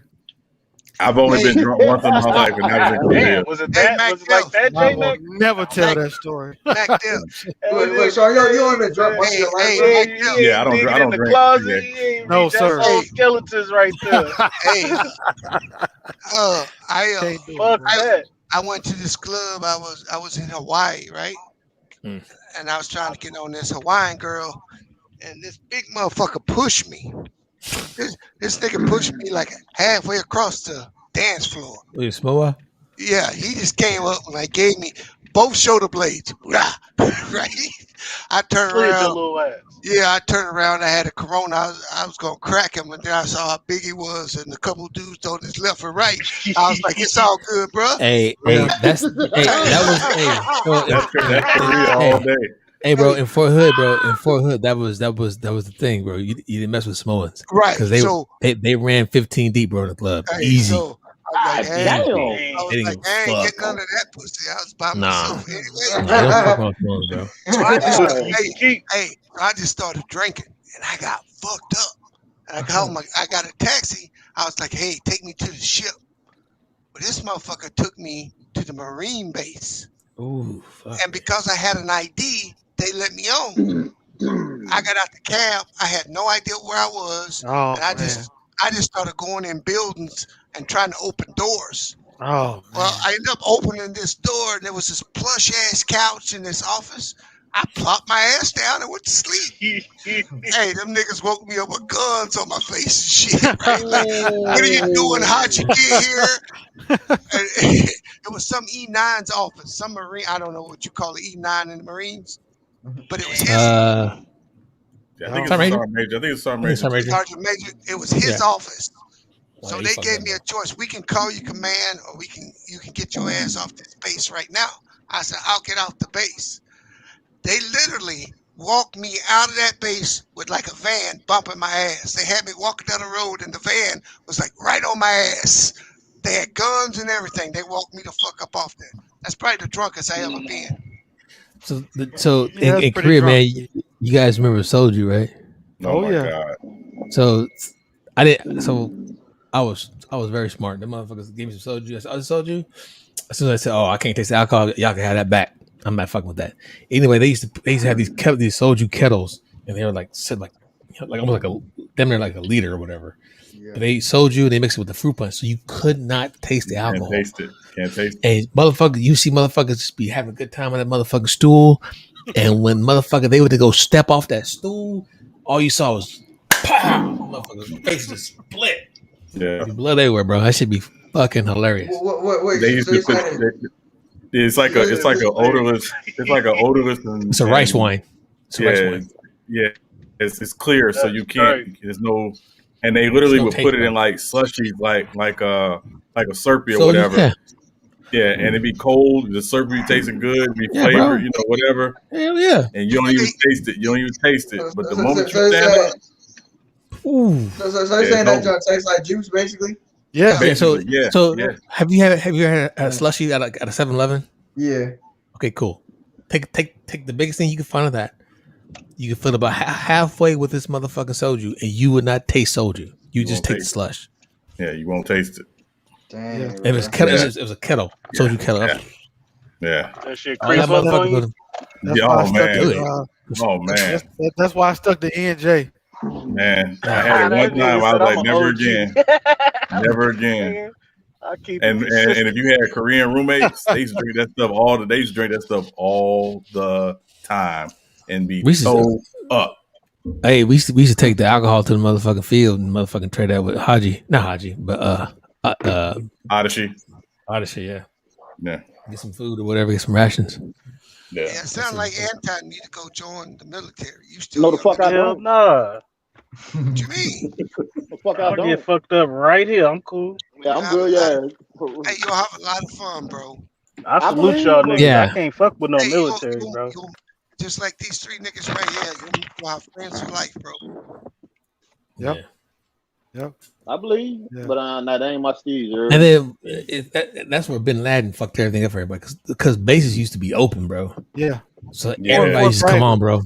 Yeah. Fort Bragg was one of the best places I ever been to. Oh my gosh. Yeah, Fort Hood too, bro.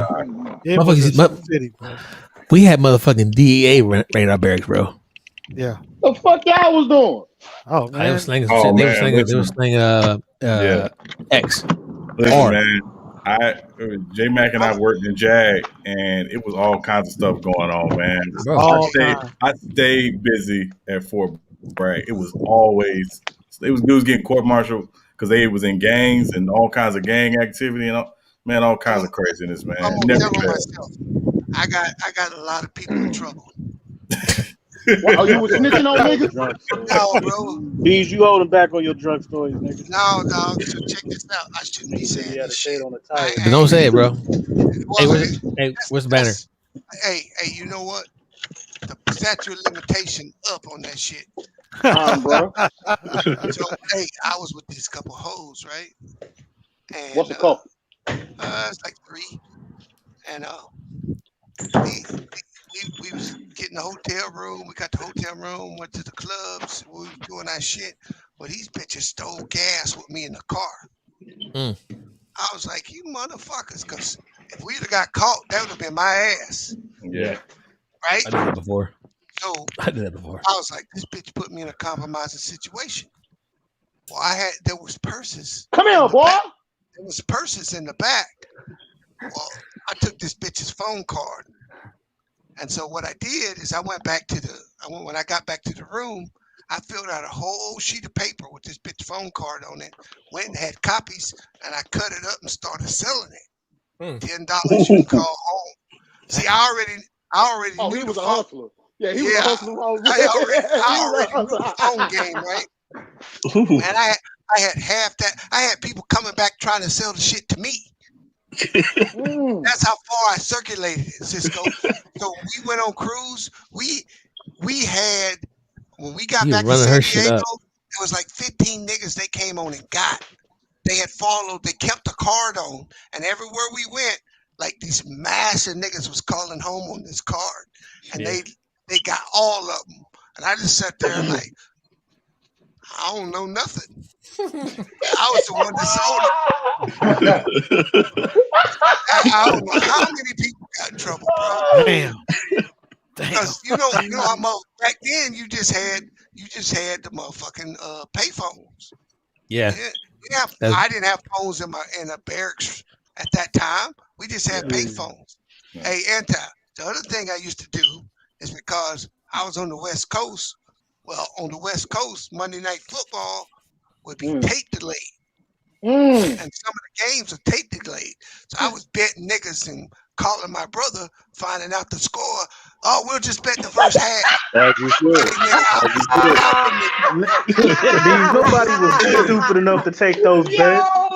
You crazy? Oh, hell no. Hell no. Hey, you crazy as hell. All these West Coast niggas, they don't know nothing about no time change. They don't know nothing about Hey, I resent that, bro. Hey, I was always in the money, bro. Damn. I had a different type hustle, but it wasn't that. What bullshit? Hey, bro,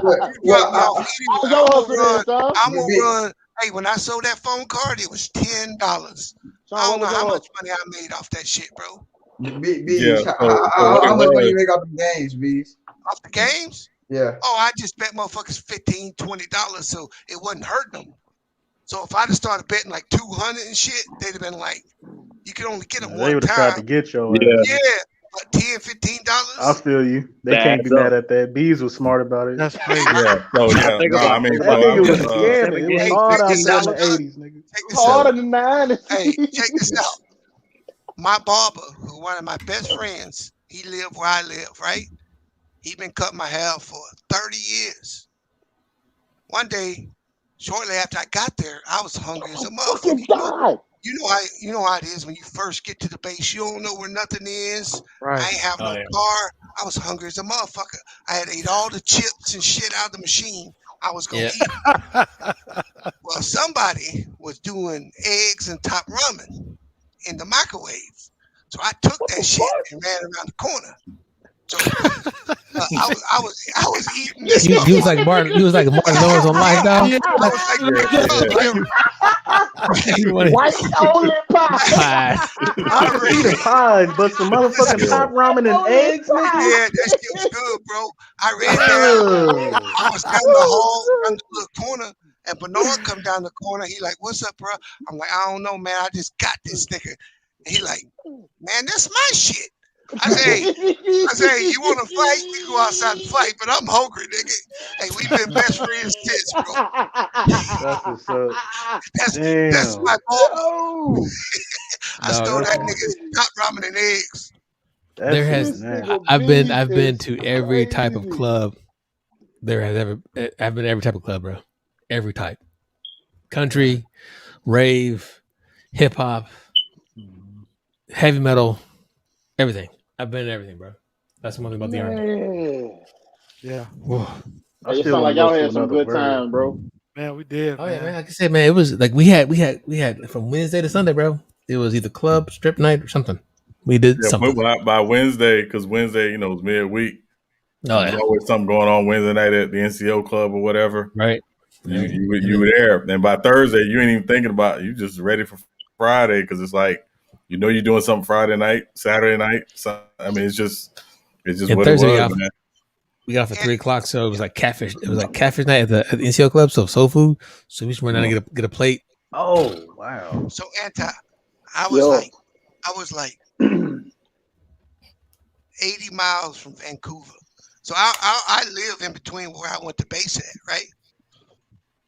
Because I ended up having a daughter here, right? Mm-hmm. Hey, we would pack our shit on Friday, knowing we gonna find somewhere to stay over the weekend. Mm-hmm.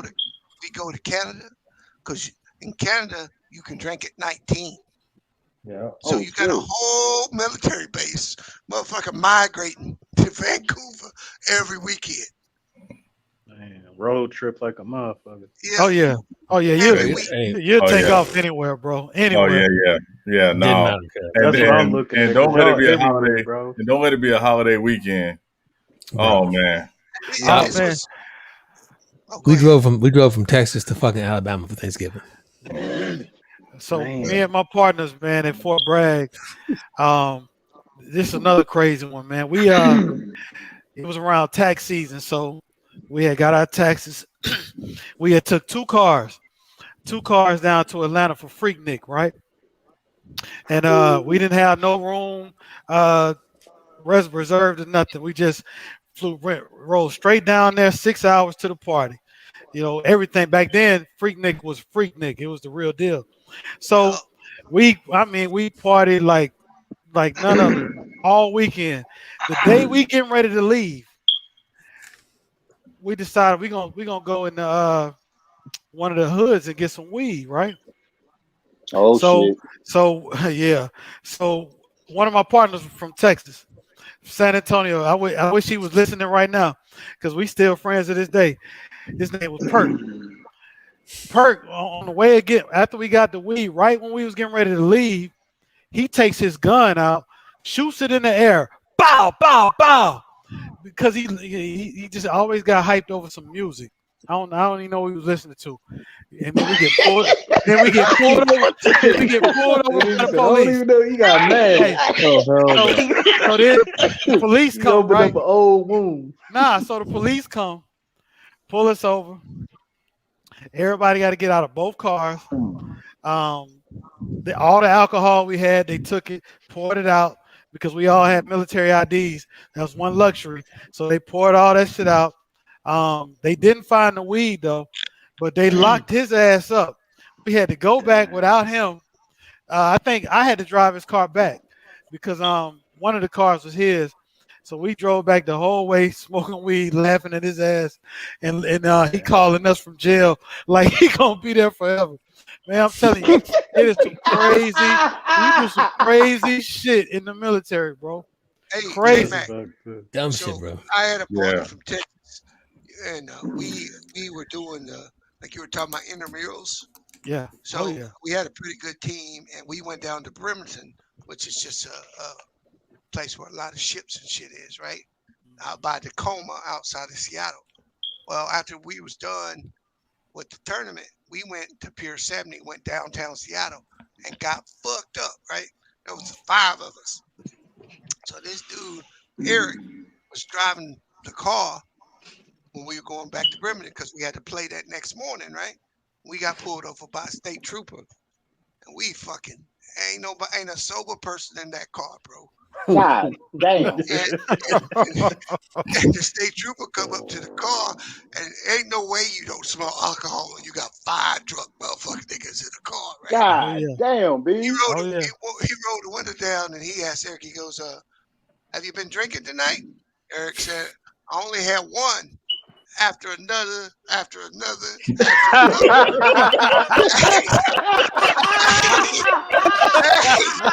Hey, dog. Hell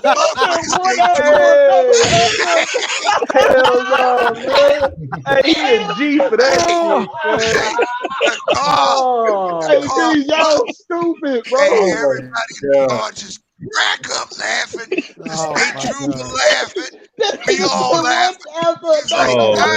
He's like, I ain't ever heard nothing better than that. And he followed us home. You couldn't get away with that today, but you could back then. Yeah. Hey, they let him go because of that.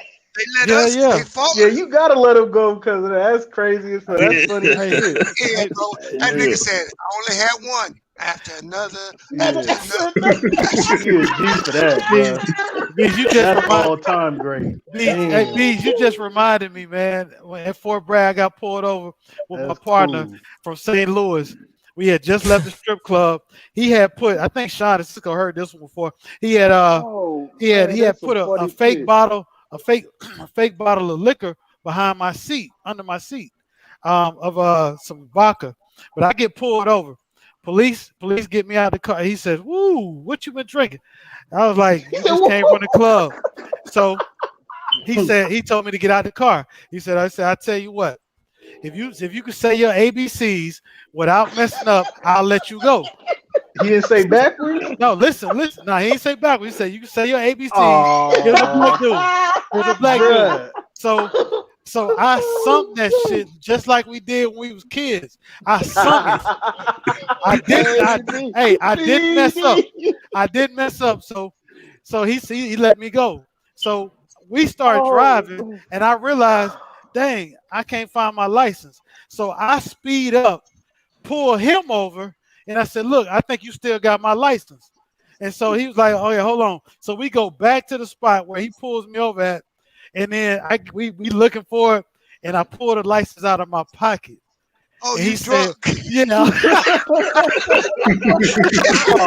J-Mac. Hey, you gotta silence yourself. Hey, mute this nigga, man. He said, he told me,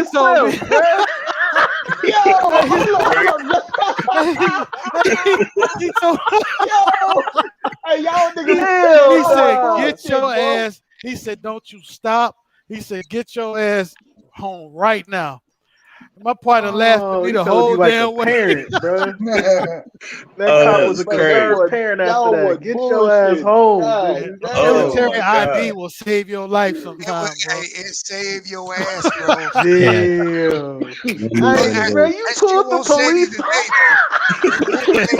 That's what I'm saying. He pulled the police. I say you can have that license. Shit, J-Mac, that's funny, bro. Shit. I did that. I pulled the police over one time because I thought it was niggas playing. When you in the Bay Area, niggas got flashlights and police sirens and the lights and shit. So I'm on the freeway speeding. Yeah, and somebody put the police lights on. I'm going 90. They put the police lights on, so I'm like, oh shit, I thought I was getting pulled over. So I pulled over to the other lane. He passed me, but in the car, it's like a squad car, but it's unmarked. It didn't have no lights on it, so it looked like a real nigga from the town. So I'm like, oh, bro, hell no. Nah. So I pull up next to the side of him, and then boom, cut him off quick. And then all of a sudden, I hear the police siren. And I was like, oh shit, it was really the police. Nigga pulled me over. He said, what the fuck? I said, bruh, you know we in the town. I thought you was not a police officer. I thought you was fucking with me. And he said, well, now he let me go, but that's the only time I tried to pull over a cop, bro. But J-Mac, yeah, you take the cake with that one. Yeah, you take the cake, dog. Well, I don't know about because like he does, but I think one of the dumbest things I've done was we wanted to go from Fort Hood to fucking Waco to see some broads. Oh hell no, Texas. And so don't I don't know what Texas. So we ride up there, but understand how we riding. We had alcohol in the car. Tags were all out of whack. Not street legal at all. And then we had a fucking dirty 9 with a body on it. We shit! Oh, y'all want bullshit? Nah, hey, I think it's time to put. Yeah, you already got the banner up there. Okay. Yeah. It was. Hey man, it was because I'm not really here right now. Hey, because Waco, I don't know if they still do, but they hated us military motherfuckers because we used to run up in Waco, just take their bitches. And man, that was probably the dumbest thing I've ever done.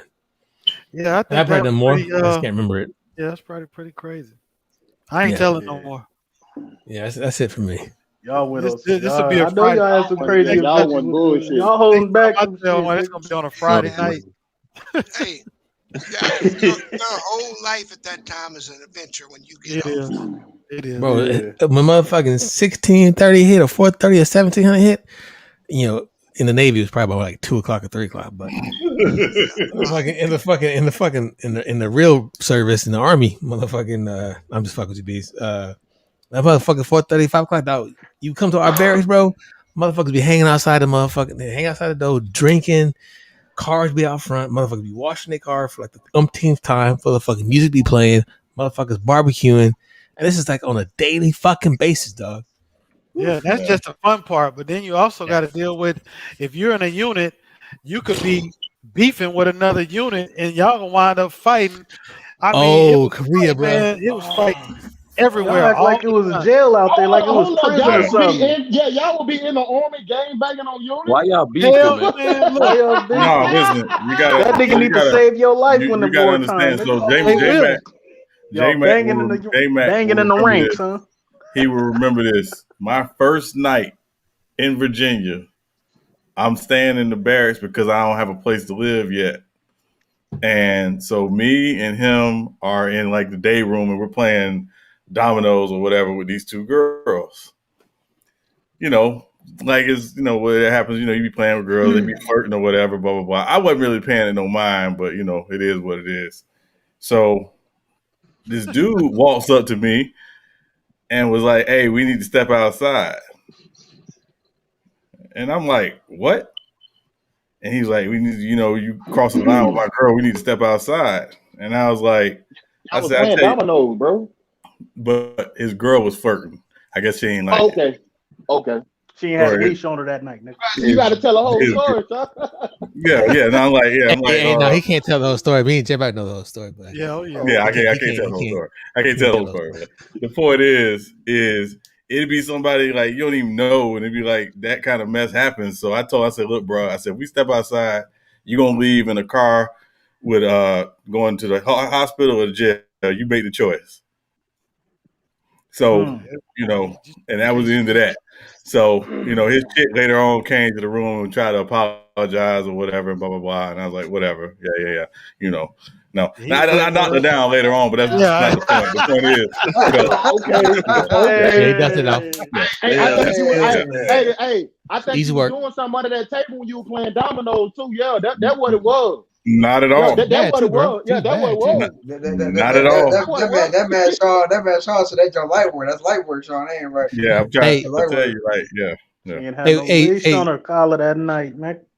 Hey, J-Mac, where were you at in Korea? I was at the hump, baby. Oh, where you at, Sean? What the fuck you call that? What is that? At the Camp hump. Humphreys. The Camp Humphreys. Yeah, I was at Casey. I was at hump. So Sean, you know what I'm talking about then. So at Camp Casey, this is in Dongdaemun, fucking Korea, some shit, right? So Dongdaemun.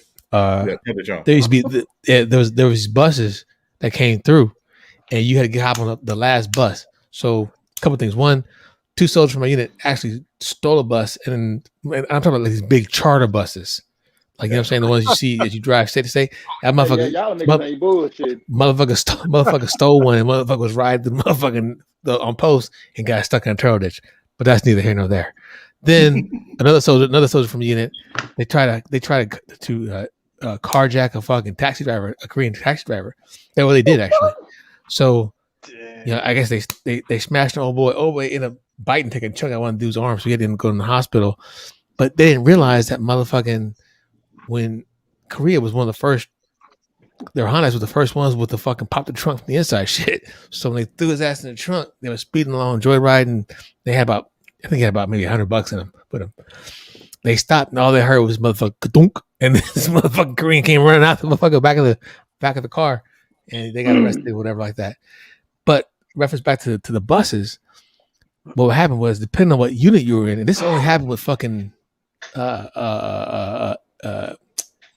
grunt units or combat arms units. Like you have infantry, you have tankers, you have field artillery guys, whatever like that. So I was in the field artillery unit, and if you was the only one on the motherfucking bus that was of your unit, and everybody else was like an infantry, and you was artillery, dog. Probably gonna get your ass whooped. Artillery. No, we gotta ask toe up, bro. It was vice versa. If you was infantry dude or from an infantry unit, and it was and mostly artillery guys in there, no, dog, we getting that back. Easy work. Why? Because it was you're probably thinking it's real savage, but it's a lot of adrenaline flowing in the military. Sound like savage to me, nigga. It is a lot of adrenaline flowing on a day-to-day basis. It's a lot of too, stress. Bro. It's a lot of pride. You got people from every walk of life. You got cliques. You have man, you name it. I mean, we at Fort Bragg, we have this one street where everybody runs on. And that flag that you're carrying, the guy that's carrying in the front, that's your unit. You protect that flag. There's another guy with another flag with another 100 people running with him. He has a flag. And if those two clash, it's not uncommon for everybody to be out there fighting. Everybody. And then you will wind up drinking with them later on. Hold up. You say, hold up. What happened? So it depends on because there's rivalries, right? So especially with combat arms unit. So combat arms they're the infantry guys, they're the tanker guys, and they're the artillery guys and shit like that. So artillery, they can literally blow up a grid square on a map. They're the ones with the big. You have the tankers, which obviously are tankers, and then you have the infantry. These are our main combat arms units, right? So there's always who's tougher, who's bigger, who's better type shit. So fuck it. I couldn't be no tank. I was in a combat engineer unit. Matter of fact, the year before I got there, there was I think Mystical was in my unit. The year before I got there, 37th Engineer Battalion. Yeah, he was there. He was an engineer. He's combat arms. Yeah. Dang, for real. Yeah, that's crazy. Yeah, I know that. Also, that was the year. Y'all probably never heard about it, but a guy got on top of one of the buildings, and when when people run in the morning, he got on top of the building and started killing people. Just started shooting people because they wouldn't let him off. Yeah, they wouldn't let him off. He was depressed. He got on top of that building and he started knocking people off. This was 96. Nigga went AWOL for real, huh? I remember. Yeah, it's a lot of stress in the military, bro. Yeah, it's nothing for a guy to literally take his own life. Depending on the situation, whatever. I was there when it happened once, but I didn't actually see it. But I was actually there when it happened. This guy, he got stressed. I'm sorry, he was in Korea. He was stressed out. He was dealing with some marital issues at home, and he got a pistol out of the arms room and killed himself in the brigade executive office. So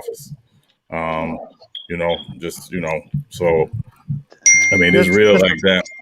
Just a few months ago, go ahead, bro.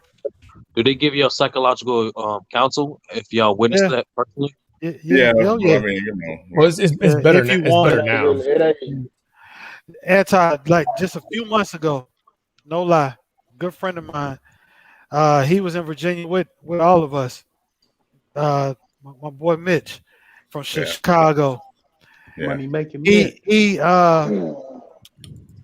he killed his wife. He killed his kids on Facebook Live. Oh shit! That's a couple months ago. Yeah. For what? In Texas, in Killeen, Texas. Yeah, I saw that. Oh, shit. I know exactly who you talking about, bro. Yeah. We were close. Yeah, they were real close. And he always carried. He always had his baby mama was a CNA. Once she was a nurse. Yeah. He always had guns. Always. Me and my partner P, we used to always have to talk him out of doing something stupid because he gets so upset. First thing he want to do is grab a gun, and he had a bunch of them. But when I saw the Dallas, period, bro, I got sent the footage of him with his wife on the ground after he shot her, and him just looking in the camera, and before the police came. I didn't know it was footage too. I never seen footage on. Yeah, it's footage. It was. He killed himself it was on too. Facebook Live. He did it on Facebook Live. I'm not finna watch that, but that's crazy. You What the fuck was wrong with bruh? You don't want to watch it, It's down now. It's gone now. Yeah. What's up? What was wrong with bruh? PTSD. You just. Yeah, they said him and his wife. He said him and his girl was having a lot of problems at the time. Well, any girl he was with, he had a lot of problems. Yeah. I've had to talk him off that ledge so many times. And the crazy thing is, damn. Once you go through a traumatic experience, bro, you carry a certain level of anxiety that you don't even know you carry. That's why I don't go to the army, bro. Hell no. You have no idea you're even carrying it at the time. Yeah. It's not just the army, it's just too much life. shit in the hood. It's like I'm cool with all that. People been in prison, salute to anybody that's ever got out of prison and then been able to maintain some certain level of sanity, because there are things that you see in a penal system that you could never fathom. 2012, I was on a fire brigade at my job. I was on the fire team. We had a pipe come open, and I was over in Iraq, them dropping bombs. I was on the ship, but I had more anxiety fight with that fire than I did in the military. I mean, that fucking thing had like 165 feet, flames shooting everywhere. That was some crazy shit. Yeah, don't get me wrong though. Motherfuckers in the hood need some. I mean, motherfuckers. Yeah, they need. Y'all need. I say y'all because I haven't been there in a while, but yeah, motherfuckers in the hood need counseling too, bro. Of the utmost, because all they do is motherfucking medicate. Niggas can't afford that shit though, dog. That mental health shit is crazy. It is crazy, but niggas can't afford that. It ain't that we don't want to get it. Niggas just can't afford that shit, man. Some crisis managers teams in the black communities, that would do so much good for black communities. It wouldn't even be funny. Yeah. Because like I said, you don't know you carrying that shit, and it affects how you treat people, how you act. It affects all that shit, bro. Because I was 10 years old and I see my first body drop. You know what I'm saying? I was out there motherfucking on East 80 coming from Elmhurst and 84th or whatever like that. Coming home, driving home, dude was just like this. I'm just in the window driving by, and then boys just said, bah, bah, bah. That's the first time I seen my body drop, bro. And then I seen a woman get cut in half by a fucking train. So yeah, this is all before the age of fucking 13. So I think I was 12. That was on a regular in New Orleans when I was 6 years old, man. That was regular shit right there. You know what I'm saying? Seeing somebody get shot. That's crazy if you think about that, bro. Yeah, I've been in drive-bys and all that shit, dog. That was a regular right there. I was at my cousin's house. And we were been playing all day, right? Running outside and shit. And we came into the house. It was like getting dark. And his mama, them big ass pots. You make a big ass pot of turnip greens or something. She had this big ass pot. Yeah, the deep pot, yeah. And Steve was like, "What you doing, mama?" She's like, "Oh, nothing." And she started pouring sugar, and all she did was she was just boiling water. She poured a bunch of sugar in the water. Hey man, she took that motherfucking pot back, threw it on my cousin's daddy. Damn. My pops had to come over and get him, dog. His skin was coming off. Shit. Like that sugar just stuck to it and it burned the shit out that man. Damn. Because he had a kid with another lady.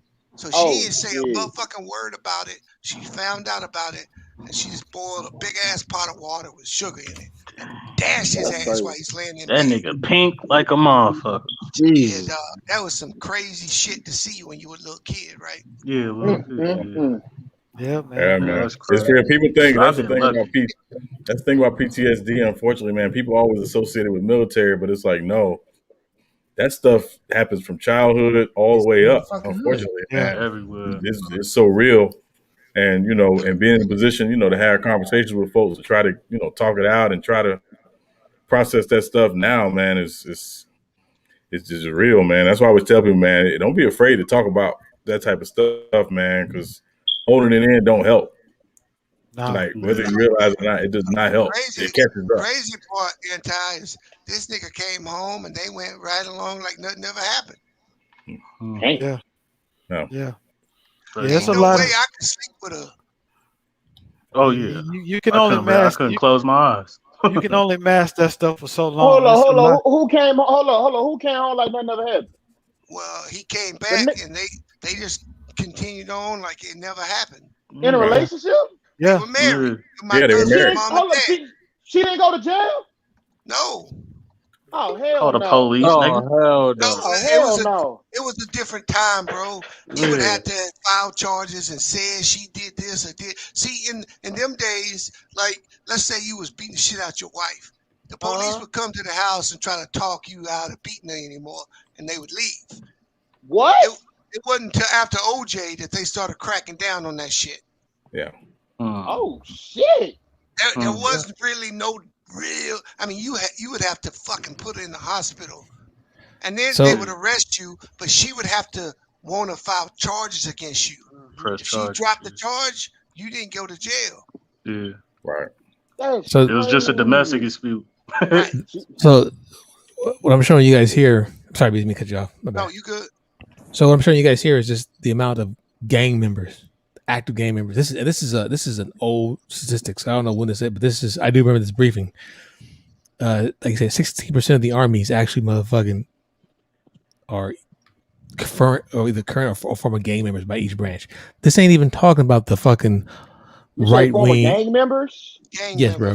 Per branch, per branch, per service, and then this is not even talking about the motherfucking white extremists and hate groups because they're in there. So hold on. So you do got racist niggas in the army? Oh yeah.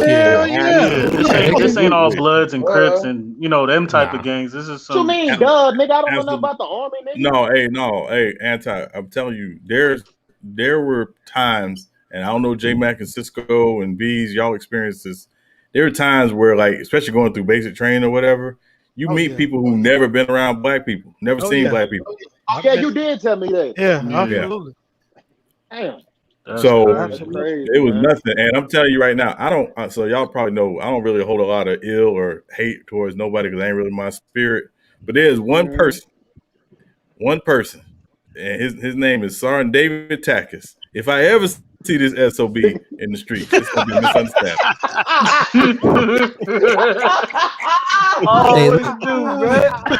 What he do to you, Sean? I ain't never heard you say that. No, I'm telling you. So when I was in Korea, I was in the JAG Corps. I pretty much kept to myself. Didn't really bother with a lot of folks, except for if I worked with you or whatever.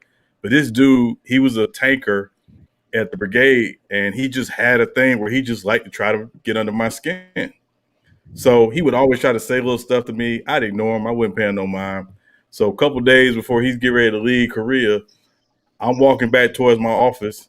I'm gonna tell you where. So I'm gonna tell you one thing that happens. So his soldier was my roommate. So I hear a knock at the door one morning. I'm in the shower. I got the bathroom door cracked. I come in. I say, "Come in." I think it's a buddy of mine coming in or whatever. It's him looking for his soldier. I say, "Hey, Sergeant, he ain't here." He said, "Well, what do you say when a senior NCO walks in the room?" I said, "Get the fuck out of my room." Oh. So, yeah. So the last time I ran into him, I'm walking back to my office. He walks past. He says something slick. I said, "Sergeant Takis, y'all gonna excuse me. I'm gonna repeat exactly what I said. So it's gonna be a little language." He said something slick to me. I said, "Sergeant Takis, I'm gonna tell you something. If I ever catch you in the States, I'm gonna beat the fuck out you on sight." He was like, "Oh, we can go see First Sergeant now." I said, "No, we ain't gotta go see no First Sergeant." I said, "But if I ever catch you in the States, I'm gonna beat the fuck out you." That was June 1998. It's been 23 years. If I ever, I'll tell you right now, he gonna be the first dude in hell with a wheelchair. I'm telling you, I'm gonna wear him out. That motherfucking clock is still ticking. That shit is funny. Hey, so motherfucking in brag and stuff like that for Hood. For Hood, we had a lot of gangster disciples, bro. We had a fucking fuck ton of them. And this chick right here, everywhere. This chick right here, she was a gang leader. Yeah, she ordered. That's a girl. That's a girl, bro. From Milwaukee. Yeah. She was the leader of a 40-member faction of the Gangster Disciples. Most of them were soldiers. Anyway, she put a hit out on some people, but they hit the wrong motherfucking dude. Yeah. They said one of the alleged hitmen was testified that the wrong man was killed. They literally flew this motherfucker in from jail, flew her in, got her into 4ID headquarters, gave her fucking little punishment, read her shit off, discharged, subject, sent your ass to motherfucking jail, and then flew her off and flew in a helicopter. And they had locked down Post so that nobody can come in because, like I said, Post was open and they didn't know who was who. I just showed you the numbers at that time in reference to personnel that were either in the military, that were either former or gang members, pretty much. And once motherfuckers get out of their hood and they come back in, they think they right back in the hood, bro. Did y'all have to deal with much hazing? Nah. It was pretty much done by that time. That nigga said, sorry, Tiger, I'm gonna let you know right now, nigga. I ever catch you in the States, I'm gonna beat the fuck out of you. Oh yeah, no, I'm telling you, Anti. I swear. If I ever see him, it's gonna be a misunderstanding. I'm telling you. On site. So be 63 and see that motherfucker. Yeah. Hey, so y'all was talking about like in the hood and that mental shit. Real quick, y'all, what do you think, or how should y'all attack it as far as helping people? Because I know I've been lucky. I ain't never seen no body drop. I ain't never been around that shit. Really? Where did you grow up at, nigga? I ain't never seen nobody drop. Nah, I'm not. You in the West Coast and you never seen that? I'm not around no murderers like that. Plenty of motherfuckers. I just happened. Like I said, I was in Oakland. I was coming from motherfucking church. Yeah, salute and to motherfucker off of 84th and Elmhurst.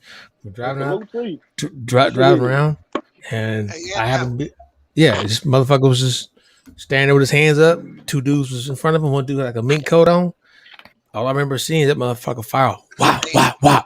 Well, they put us on like a job. They like to do like what they call team building and shit, right? Mm-hmm. So we were going to watch a Mariner game a couple years ago, and this motherfucker walked out and killed himself on the train we was going to the game on. Man, boy, so I'm not going to no army. Hell no. It has to be to answer your question like that. Oh, it has to be. It has to be. It has to be a community effort, right? And it has to be able to gain the trust of that community, and therefore you can have tangible, or just have some kind of results. Because sometimes that's all the motherfucker need to talk to. Just need to talk to somebody, bro. Right. They feel like they can come in and trust you. How many times I've been to fucking therapist, bro? I've been to fucking therapy for the last fucking 4 years. I did it for about 3.5 years. I will say this. Nigga? All kind of shit, bro. Yeah, you need some therapy is important. I will say this, MacDuff, there is no perfect answer. But I will say that the people that we as a community look up to, the music, and I'm not singling them out, but if the messages change in the music, then it'll start changing the minds of the young people that's following the music. Hey, you can't do that because most of them niggas. No, hold on. Most of them niggas suicidal. Most of them suicidal. No. I'm saying all I'm speaking on is a redirection of your energy, because there are kids grow up and they have aspirations, things that they want to do, but as soon as they go outside their home, they see the same old BS that they don't need to be seeing. And I think Biggs was getting ready to start talking about the community outreach and stuff like where we need to be sending our youth to, where they can get to like-minded kids like themselves that want to do better than what they see when they walk out the door. Hey, because I can tell you, J-Mac, just what you said. The moment when I started going and seeing a psychiatrist, I was I was probably 33, 34. Man, I had so much vitriol and hate in me. Oh, bro. But coming out of that, hey, that's when I stopped listening to this bullshit rap, bro. Certain rap, I can't listen to that shit, man, because it takes you. You ain't missing nothing. If you let it, it will put you in a place where you have negative thoughts. You're not being positive. You're not looking forward to shit. You know what I'm saying? You become a victim. You become a victim of the industry. I asked that question. I mean, I ain't never seen no body drop. I mean, domestic violence and shit. A girl getting stabbed, people getting stumped out and packed out, of course. But I ain't never just seen no murder. The reason I asked that, the most common thing that I know happens in the hood, and it's sad to say, and we may not talk about it enough, is a lot of girls, a lot of women, young ladies are getting raped. And that's a fact, bro. A lot of the females, at least that I've talked to, and it's not just in the hood, a lot of these females are getting raped at a young age, no matter if it's family, at a party, or whatever.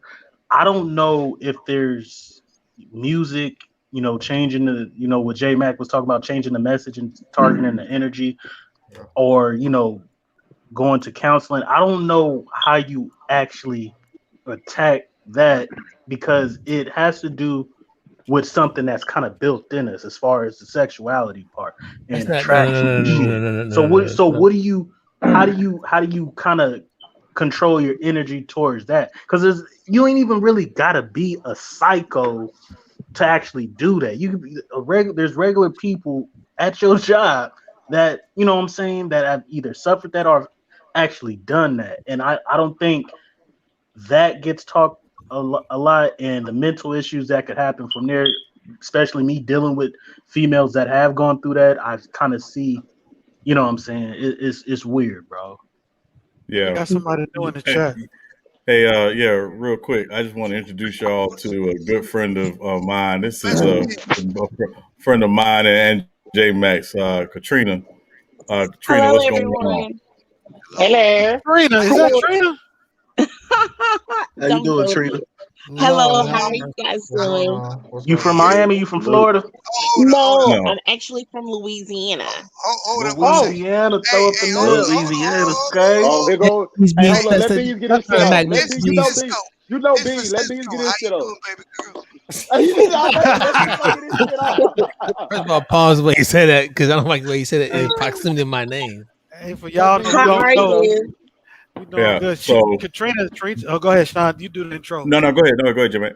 Nah, you better than me. No, go ahead, man. You got it. Nah, one of y'all motherfuckers. Man, somebody do the motherfucking intro. Hey.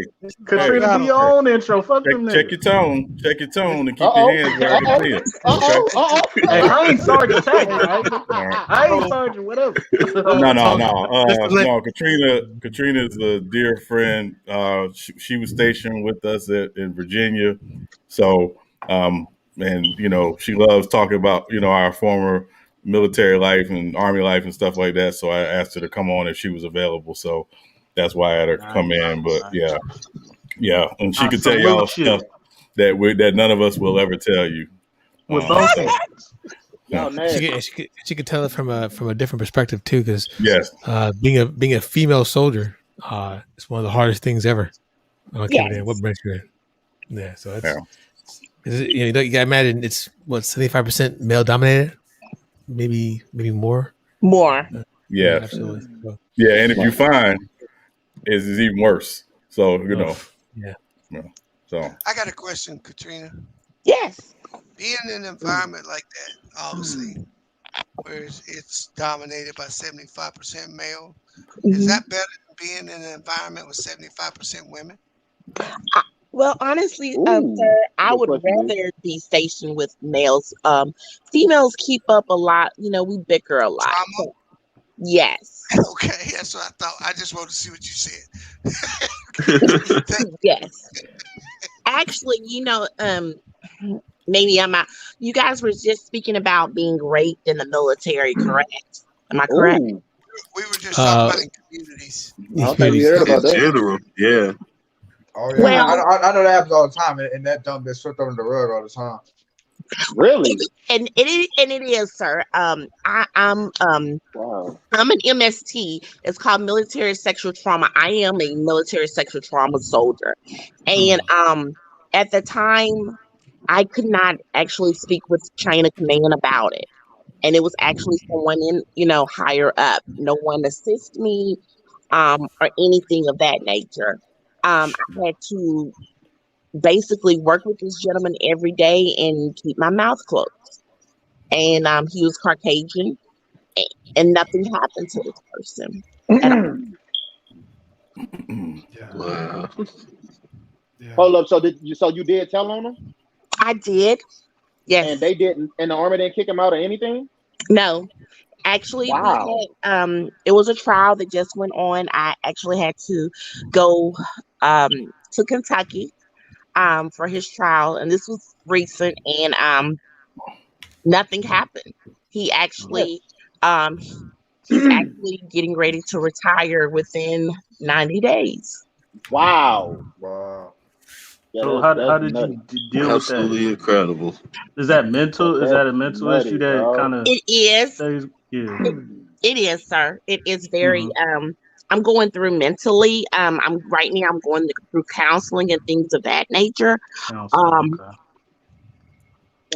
hard. It's really hard because my thing is I serve for the country. I serve for this country, and I hate to say this, sir, but I'm still just one nigga, that just fought for her country. They're letting this white with this crap, and I have nothing to stand on. I'm the one who has to deal with the trauma.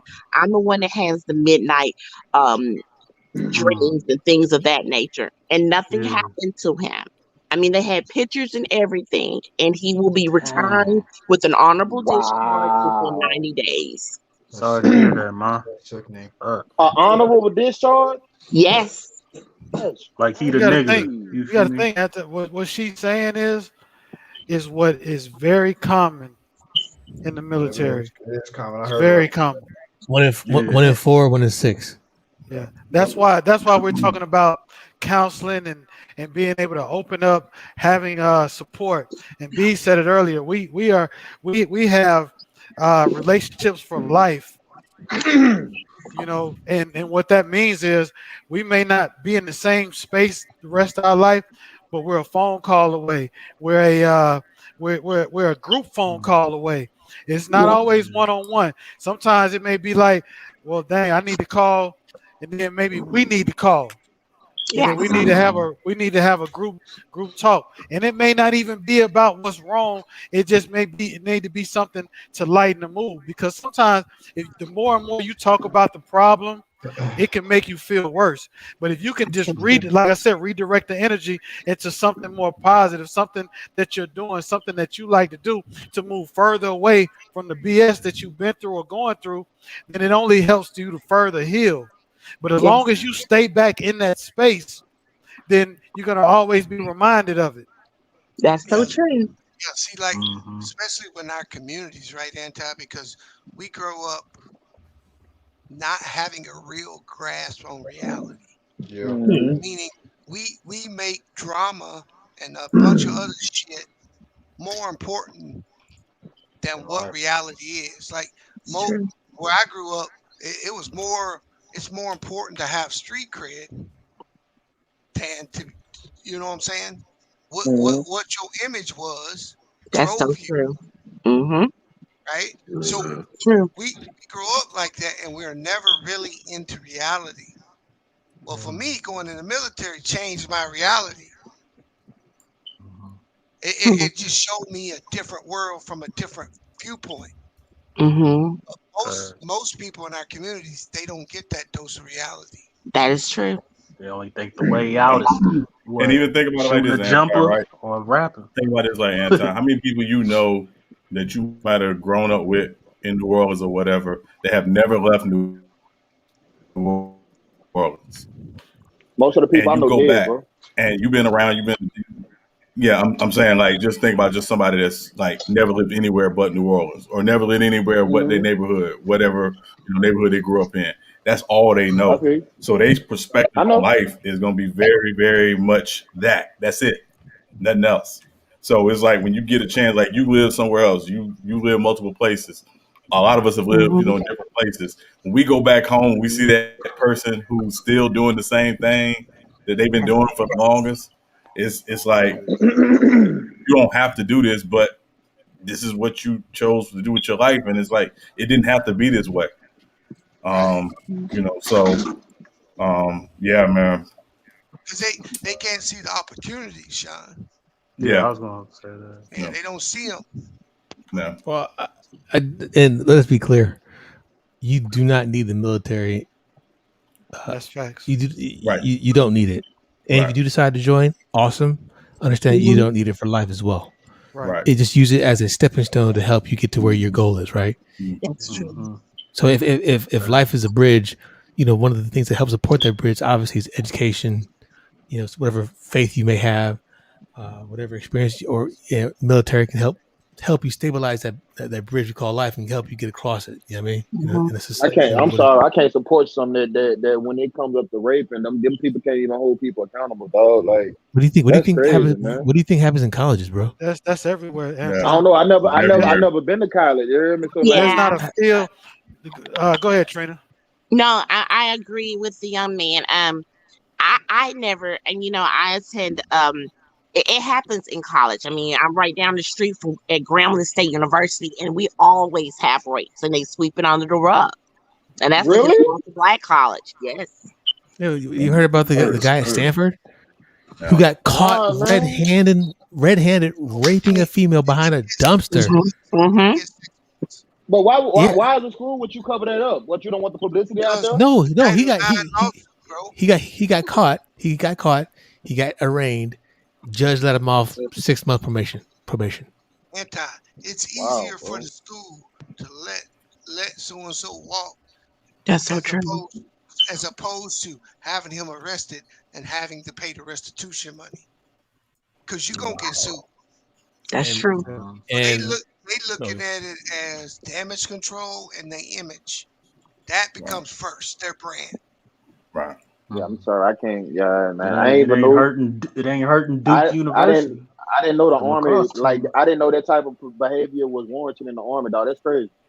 Oh yeah. It's not even so much warranted. I mean, it's just it's broken people do their best to try to break people. Mm-hmm. So it's not even just the Army or colleges. This is all over. And just one that's why thing. we talk about. Look, yeah, go ahead, y'all. I was going to say, don't think this motherfucker this happens to women. Like I said 1 in 4, and then 1 in 6 males.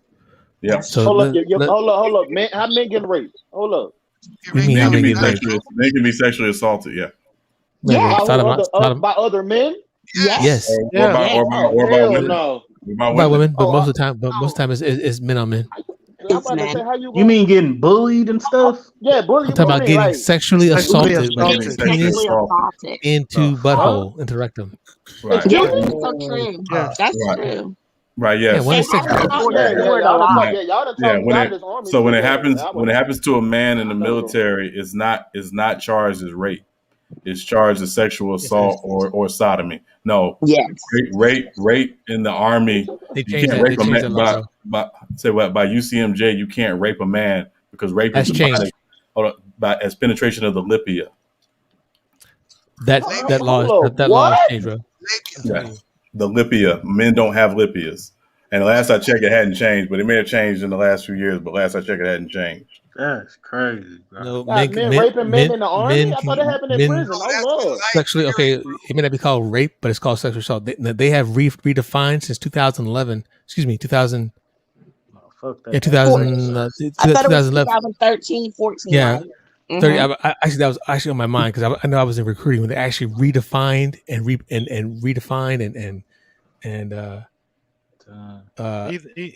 it got really specific on what the definition of rape is or sexual assault.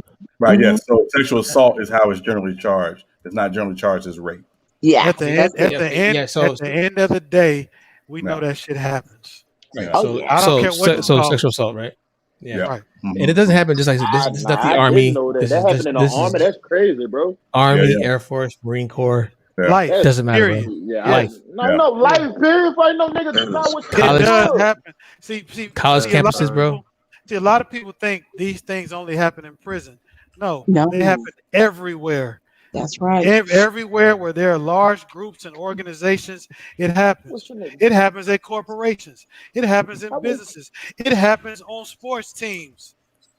When I was in the Army, at one of my duty stations, I was a sharp rep, brigade sharp, victim advocate. I was a sharp rep. So I dealt with, and the reason why, maybe it's because it was selfish, because I knew the propensity of my daughters getting raped, right? Because you have 5 females around you. I said 1 of 4, 1 of 5. Forgive me if I misquoting the stat. So I know for a fact, or it's in the numbers, I like stats, right? That most likely one of my daughters or my sister or somebody's close to me as a female is or has or will be sexually assaulted. I know that for a fact. It's by numbers.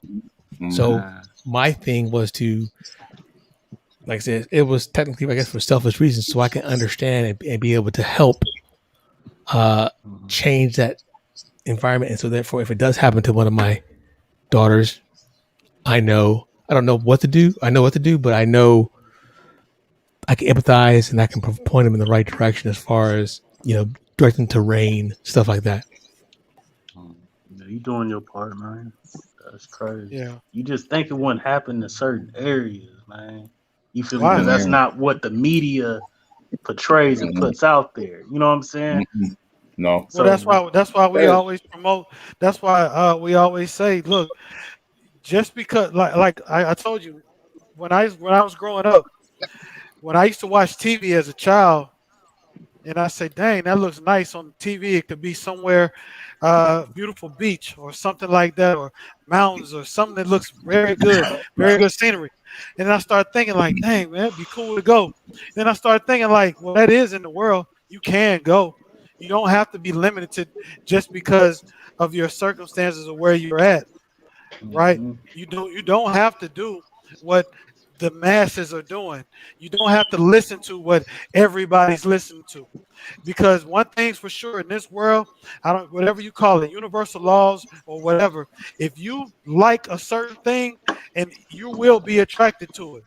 If you like the type of music you like, you're going to be attracted to people, and you will link up with people that like the same. If you want to do something in engineering, guess what? Out of nowhere, somewhere, if this stays on your mind, you will attract somebody who likes the same thing.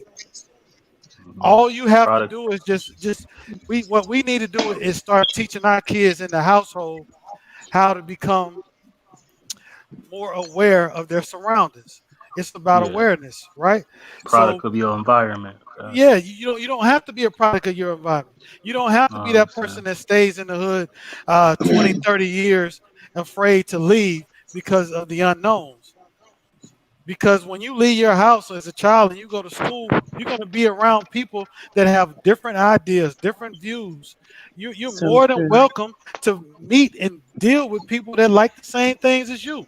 That's why all this stuff on the internet going now about, and I don't mean to get on the Kwame thing about this code and shit.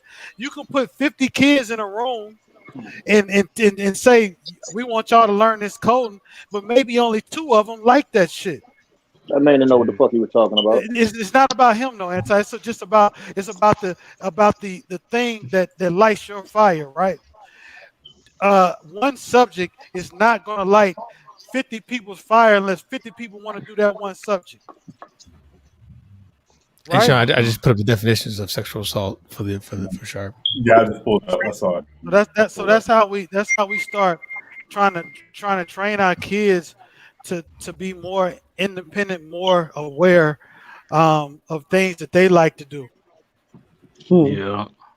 Because everybody got a talent, man. You just got to find that shit, bro. Exactly. We need another. I think I was telling Sean this a while ago. We need another self-destruction.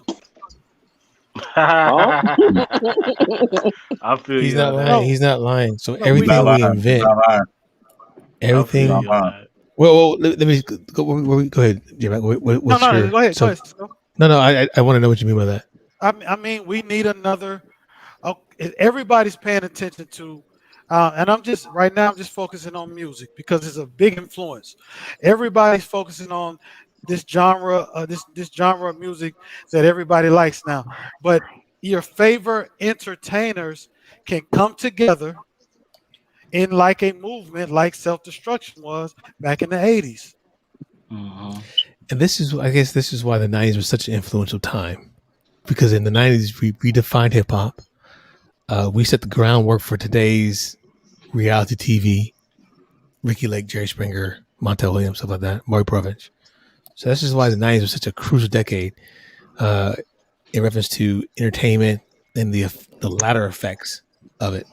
But in my opinion, I think I don't know if it's believed by everybody, but every great invention, I wouldn't say destroys us, but starts taking over or starts hurting us.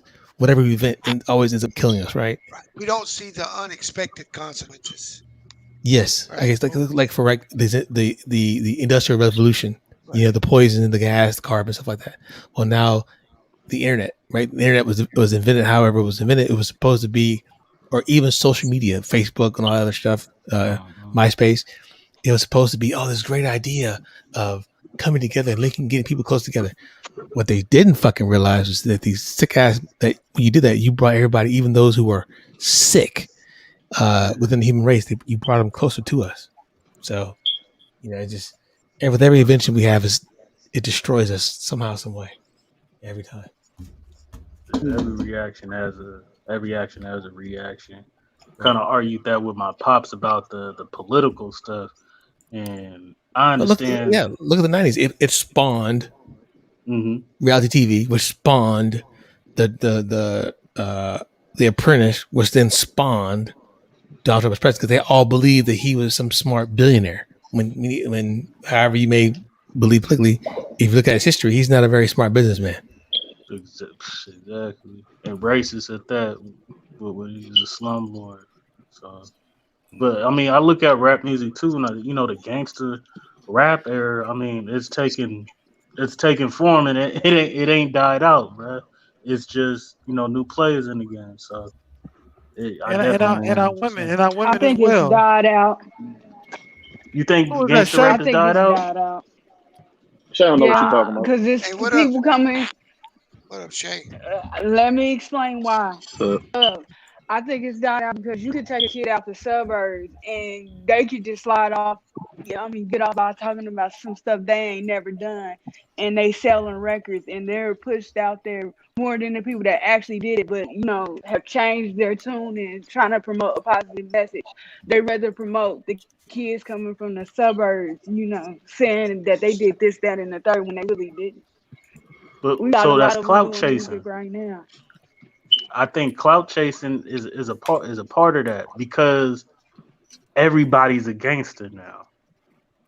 You know what I'm saying? So I blame that on social media. Look at the Migos. I blame it on social media coming. Like, you can make money off this shit now. Exactly. I blame that on social media. Like, you can go viral and make money now.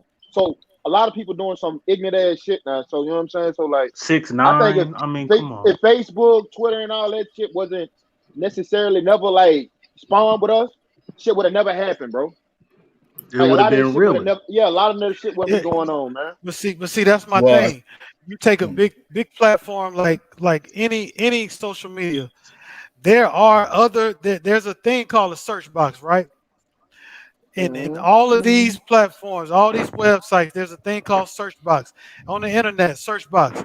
If there's something that you're interested in, you can type it in the search, and it will take you so far away from the stuff you've been looking at, you will go into a whole nother world.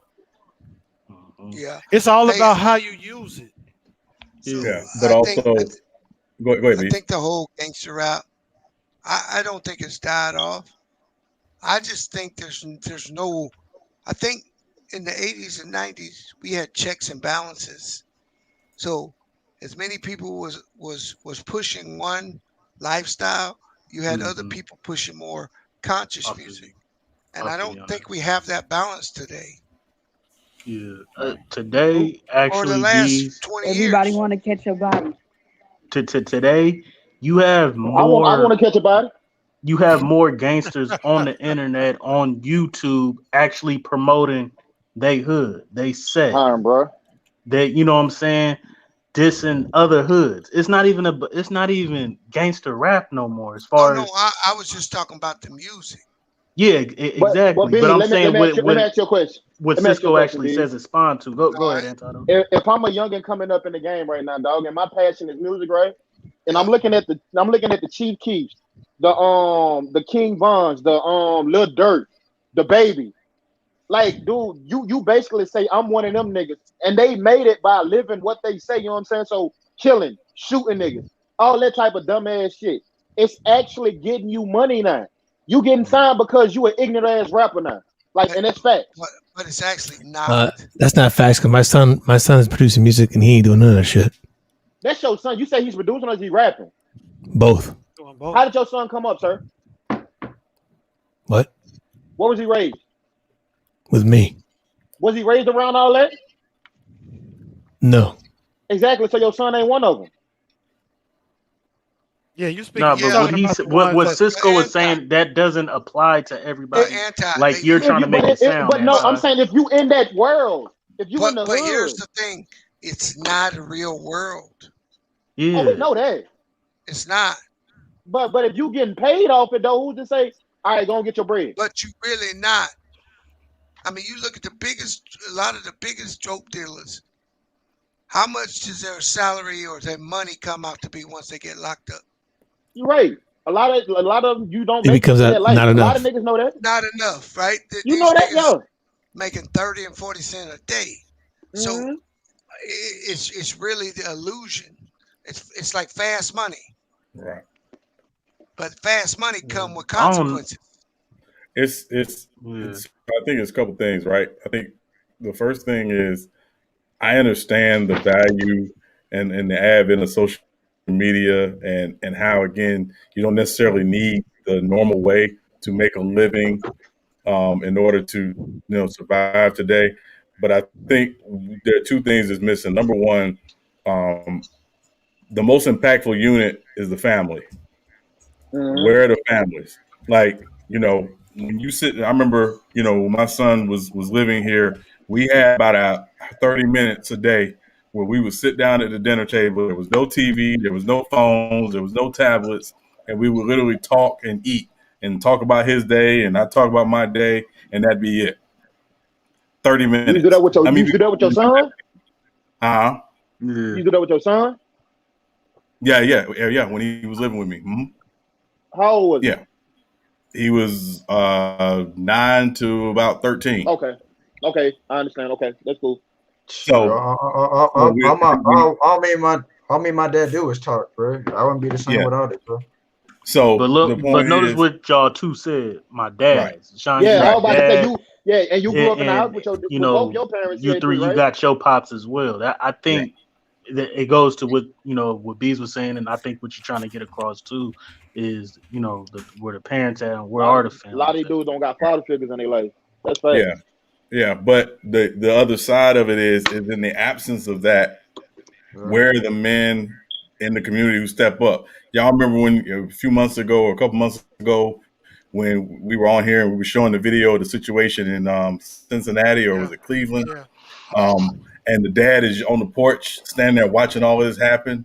And the moment the police pull up and shoot his daughter, that's when he gets upset and tries to intervene. Well, where was all of that before all this escalated?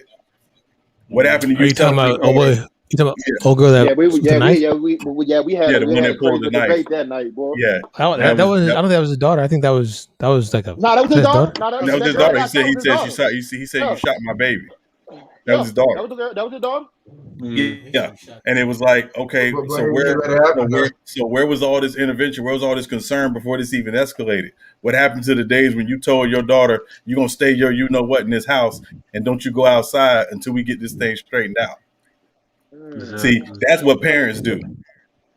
But hey, that situation kind of different. They came to that girl's house and tried to jump us, saying, huh? Yeah, what I'm saying is you can't jump somebody who in the house. Yeah. So you stay in this house until we get this thing straightened out. Because at the end of the day, the moment she goes outside and it continues to escalate, it starts to get out of control. Yeah, I think what Khalil said it best in the chat. He said there are no OGs in the community anymore, and that's right. You can equate OGs any way you want, but he's really just saying where are the smart the old school influencers that can tell you the common sense way of how to stay out of trouble. Mm-hmm. You know, but they're scared. Like I said. Yeah. I'm about to say that piggyback on what I was saying. Mm-hmm. A lot of parents just don't care, bro. That's right. But I'm saying, like especially like my mama with me, dog. My mama worked 2 full-time jobs. I barely seen my mama, dog. But I was different because I had so much love for my mama, dog. When my mama came home, I rubbed my mama's feet. My mama had bath water ran, and I had cooked. The man wasn't in the house. I was the man of the house. Right. Because she had instilled that in me as a youngin'. Like she taught me a lot of shit. Yeah. You know what I'm saying? So like, you just, man, a lot of these kids just don't have that loving in the house, bro. I mean, sometimes you just got to have that discipline, bro. Like my parents aren't really too strict on me because they trust me. I was scared as hell of my mama, boy. What was you saying, Trish? I mean, like for me, like 6'3" big ass nigga scared of a woman. Hey, nigga, I was. Let me tell him, Sean. Let me tell him. I told you everything that's instilled in me as a man right now. My mama raised me, bro. So like, nigga, my mama used to put the beats on me. Fuck you, mean? Yes, sir. My mama used to put hands. My mama from New Orleans, Louisiana, dog. My mama used to put hands on me. And you bet not raise your hand, and you nigga. You bet not say shit. Yeah. I feel you on that. I mean, some kids are just immature, bro. Like, I mean, like my parents really trusted me most of my life, so they never really had to do too much for me. But see, here, that is cool. But let me ask you got your mama and your daddy? Huh? You got your mama and your daddy? Yeah. Is that true, MacDuff? Yeah, I do. There's a difference. There's a difference. Said he taught you the birds and the bees when you were 17. I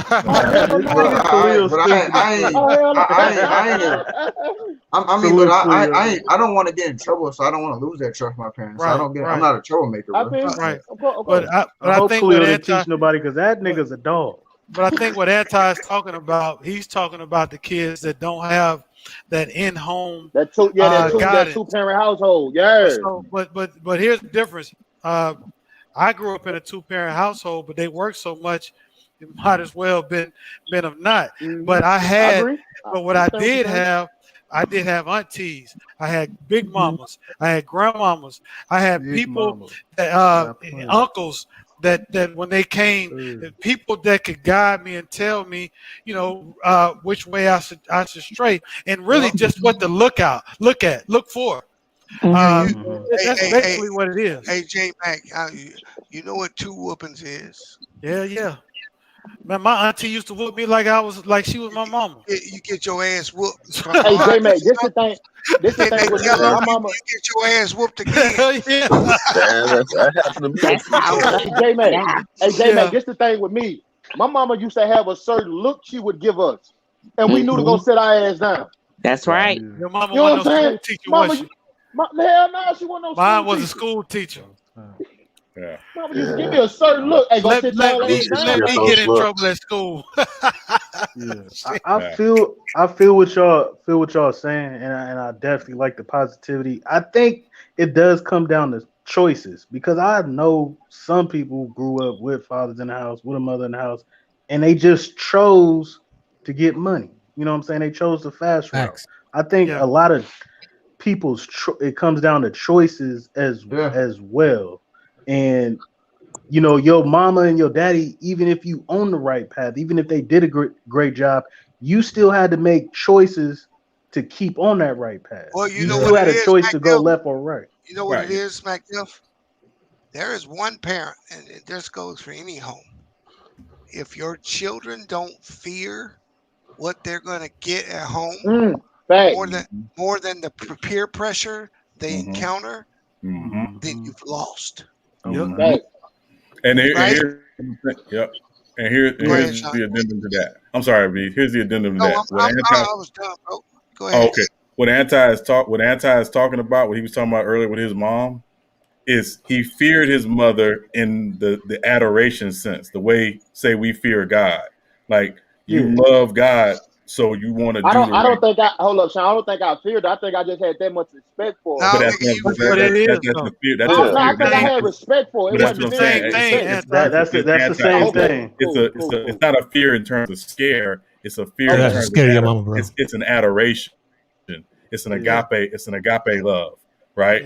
Is that you don't want to do anything to disappoint your mother, right? My mom was a single mom for a good while with me and my brother.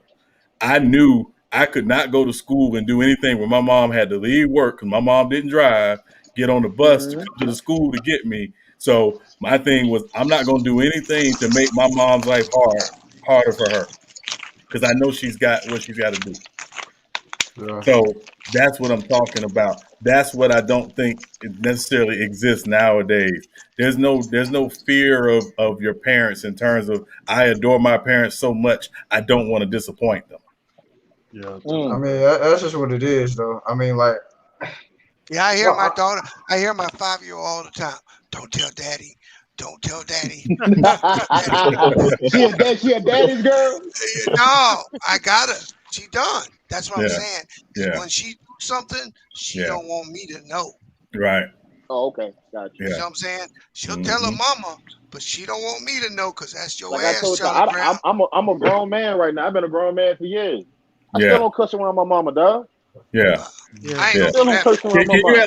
Can you like your mama's around when you on here sometimes? Just curious. I swear to God, like I don't like now. I'm staying at home. I'm by myself, dolo. No, I know. My mama come around me. Nothing. He didn't get it, Sean. Yeah, I know. Yes, ma'am. No, ma'am. I know what he's saying. Yeah. No. He's saying. Can you do that while you're on here? Shut up, your babes, bitch.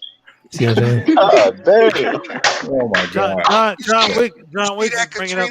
See that, Katrina? We could be having a nice conversation, and then shit just go left. Yeah. What do y'all think? What do y'all think about this? Hey, Anti. What's up, bro? You know I hope you get diarrhea. I got double love for you. Diarrhea. I don't know if their parents are younger nowadays. I just don't think parents are really like as strict nowadays. I don't know. It seems like kids just don't really have respect for their parents. Yeah. Like it is certain, like my parents not even really that strict. Right? I just certain things I'm just not gonna do. Like it's just certain things, I just choose not to do. I mean, I don't get in trouble in school. Like I don't think my parents don't have to worry about me getting in trouble. I don't get in trouble, bro. I think if they change the paternity laws, it would help it out a little bit. You said paternity laws, B? Yeah. What's the laws? What you talking about? Well, and I'm not just blaming women here, but I'm talking about the whole. See, women know today, you got more women today trying to get babies with dudes and get that meal ticket than ever. Rick, I can't believe you saying that. Hey, welcome to U3 Sports. We're going to keep it 100 over here. Welcome to U3 Sports. Yeah, we're going to keep it 100 over here. That's a fact. The amount of paternity fraud in the United States is off the chain. But we don't want to talk about the abuse of men, when the truth is that women are responsible for not picking these janky ass niggas.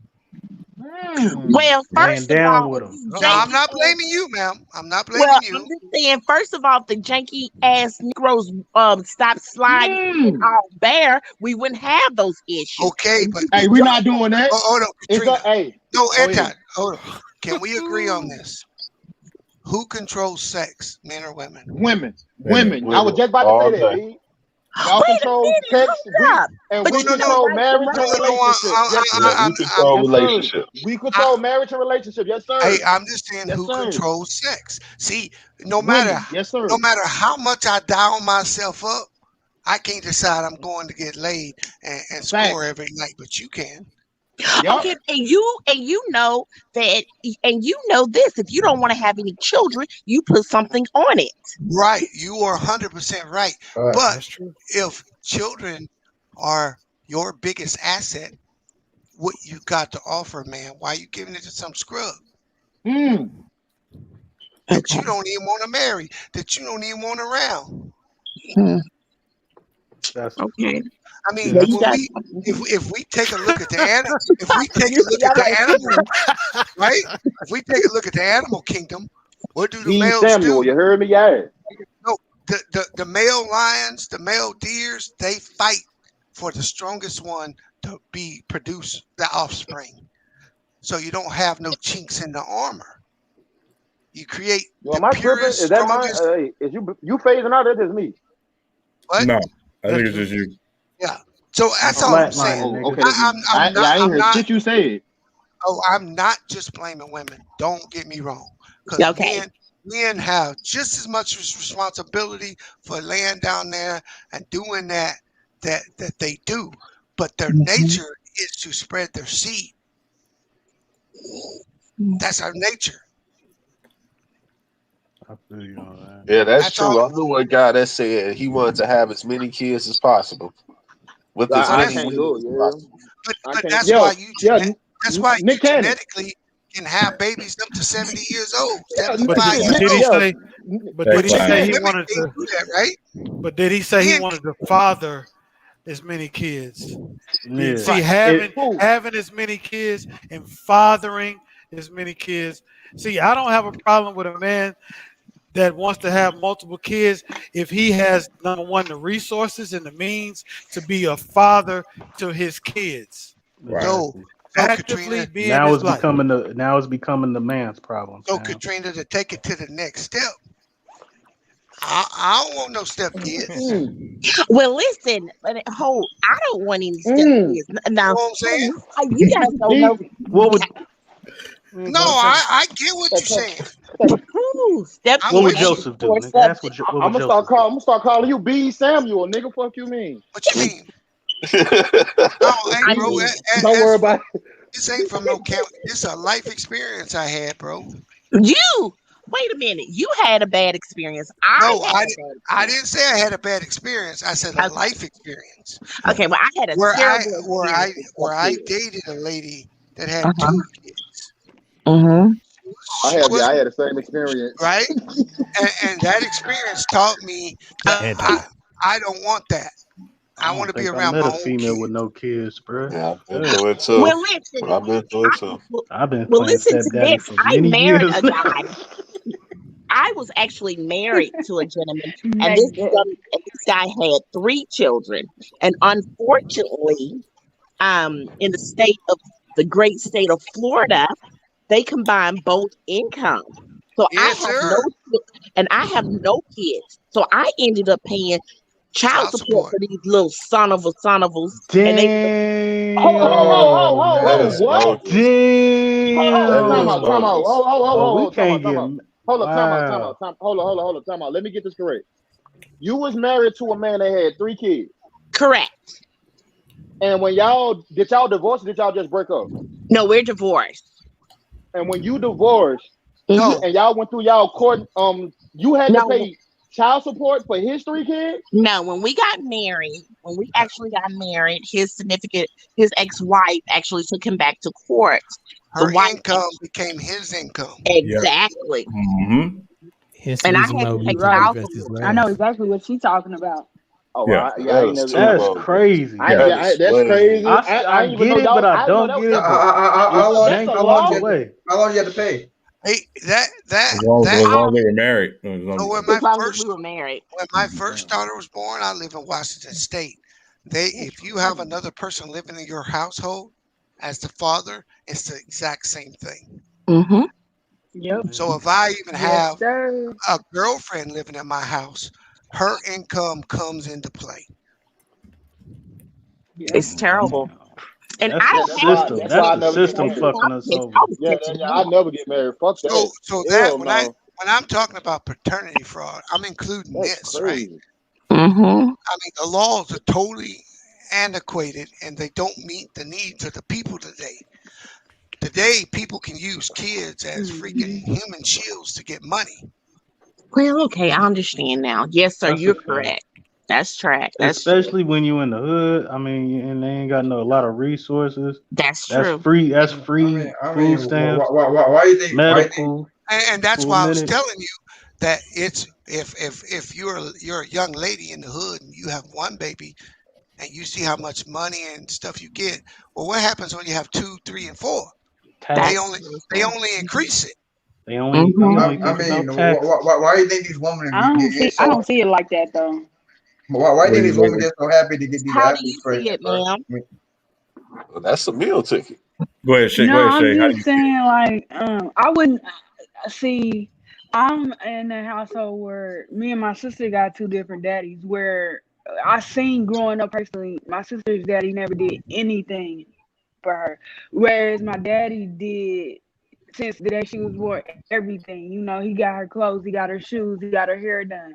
So I took that and learned that, okay, it's not okay to have 2 different baby daddies, especially if one ain't doing something for another, for the other child. And it ain't your responsibility to do both. But these girls out here that do that, you know, go get pregnant by other people, that is wrong to make the next man take care of another man's responsibility. So that's why I haven't had kids yet, because I don't want to do that to somebody. That's wrong.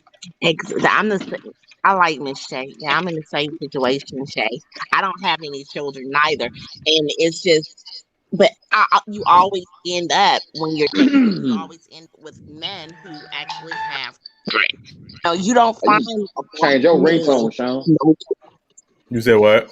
Nothing. What's up? Right on. Nokia ringtone. You got the Nokia ringtone. Sound like that's that Nokia from 1999. And another thing I wanted to say too is that, like, I've always said that I never wanted to go out on dates or be with somebody that already have kids, because as a woman myself, some women are just immature, and I would never put my hands on nobody's kids. But it's just like, you know, they bad. How am I supposed to discipline them? Their dad can only do so much. So now they get away with murder. I got a story for y'all, bro. B, let me tell you my story, bro.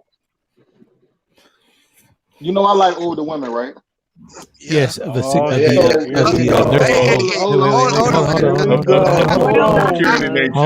Yes. Well documented. Hold on.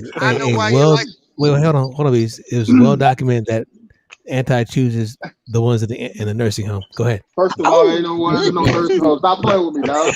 All right, so at this like time, bitches named Ethel and Ruth. I would knock Ruth Chris loose. You heard me? Fuck you, man. Knock her fucking ankles loose, nigga. Hold up. But hey, Anti, she ain't gonna need her walker no more. That boy like that. She gonna need her walker fucking with me. Fuck you, man. Definitely gonna need motherfucking walker, nigga. After the fact. You like that ancient coochie, don't you? But I was 18. Moses. I was still breaking up happy homes. I see. But I was 18 at the time, bro. And I got with this woman. She was 34 years old. Fine love. Light skinned. Hold up. Light skinned, thick, nice looking, pretty eyes, all that. You heard me? So like, I used to work at Sam's Club, and I worked with her. That's why I met her. You know what I'm saying? So like, something happened in my life. I think my mama got into a real bad car crash, and I had to go back to Mississippi to take care of her. I left Dallas and went back to Mississippi to take care of my mom until she got back on her feet. So like, me and the girl was still rapping and all that. She wasn't a girl. She was a grown woman. Well, you know what? She was a. Yeah. So hold up. I ain't gonna tell y'all. Hold on. Get to it. That's what she was. So she was 34, right? She had 4 kids. Yeah. About 4 different niggas, right? Okay. I'm gonna tell you the worst part. So I go back down and I go stay with her, right? So I'm taking care of all her kids. I'm working overnight at Walmart at this point. You hear me? So like, I'm helping. Hold on, Carl. I'm helping her take care of all her kids. Put me on mute, man. No, it ain't. Hold up. I get down there. I'm doing my thing. Guess what we find out, bro? She already knew, but I think she played me to the left. The 14-year-old girl was having twins. What? Her daughter was 14. Was having twins, you heard me? So Pete, I'm like, I get down there, I'm like, I see this girl's stomach poking out. I ain't know, what the fuck going on here? She was like, oh, she pregnant. What the fuck you mean she pregnant? She pregnant with twins. Nah, just imagine, I'm 18 at this point, bro. This is my first relationship. You heard me? So we going through it, dog. Every day we fighting. All right, I'm like, dude, this shit ain't right. So I'm on the phone complaining to my mama every day. You heard me about this motherfucker. So I told my mama I felt like she was trying to set me up. So I like, mama, I really feel like she only got me down here to help her take care of these kids until she get her taxes. You heard me? So my mama like, you really? My mama like, you really think that? I'm like, yeah, I'm getting this vibe now. You heard me? Because all we doing is arguing right now. Like, we ain't vibing how we was at first on the phone all night and all that bullshit. So, boom, hold up. October come around. Yeah. We still beefing. Everything was good for a little minute. November come around. When I tell you, every fucking day of November, we was beefing, arguing, everything. Nigga, by my birthday, nigga, I was back in Mississippi, nigga. Damn. When's your birthday? Well, don't say that. December 27th. Okay. And she made sure she got rid of you before the Bayou Classic. Right before taxes, you heard me? And the Bayou Classic in New Orleans. Huh? Man, fuck that. You should have found some of them kids. I don't give a fuck. I couldn't, nigga, hold up. Even though I asked, I was like, say, I know we ain't talking right now, but let me get one of them, dog. I took care of them for a year. Let me get one of them. That bitch blind man. 4 of them, Anton. That's crazy. Four by 4 different niggas. Damn. Anton, man, she better have that blocker though, at least. Oh yeah, she had a wagon on her, sir. Yes, sir. She had a motherfucking wagon on her. She better. Never trust I mean, honestly, he didn't know any better with the wagon. I mean, he was only 18, so this lady was actually teaching him some things, huh? Right, Mr. Antoine? Hold on, she was teaching me some things. Yeah, she didn't teach me a motherfucking thing. Her sex game was trash. We're not talking about that. You fell for the okie doke. MacDill, slow down. No, he just slid that shit right through. I ain't buying that shit, bro. You ain't buying what? No, I'm not neither, sir. You took care of that lady's kids for a year. Because I fuck with her kids. I was cool with the kids. Yeah, I was cool. Because you're around the same age. Hold up. I was cool with her. Hold up. She was fine with a big booty. I'm not capping. That's all I heard. Hey, bro, I'm telling you, dog. I remember my first time having sex with her, dog. I was so fucking disappointed. Because I'm like, you older, you know what I'm saying? You know what I'm saying? I know she going to probably teach a nigga. Nigga, she didn't teach me shit. Sex game. She didn't throw that ass back, nigga. Nothing. She just laid there, nigga. But that taught me something about pretty females in my life. Like, them motherfuckers don't know how to fuck. They get fucked, so they just lay there. Pretty females that ain't all for pretty females. First of all, you should have known from Bill Bizzle. That girl is poison.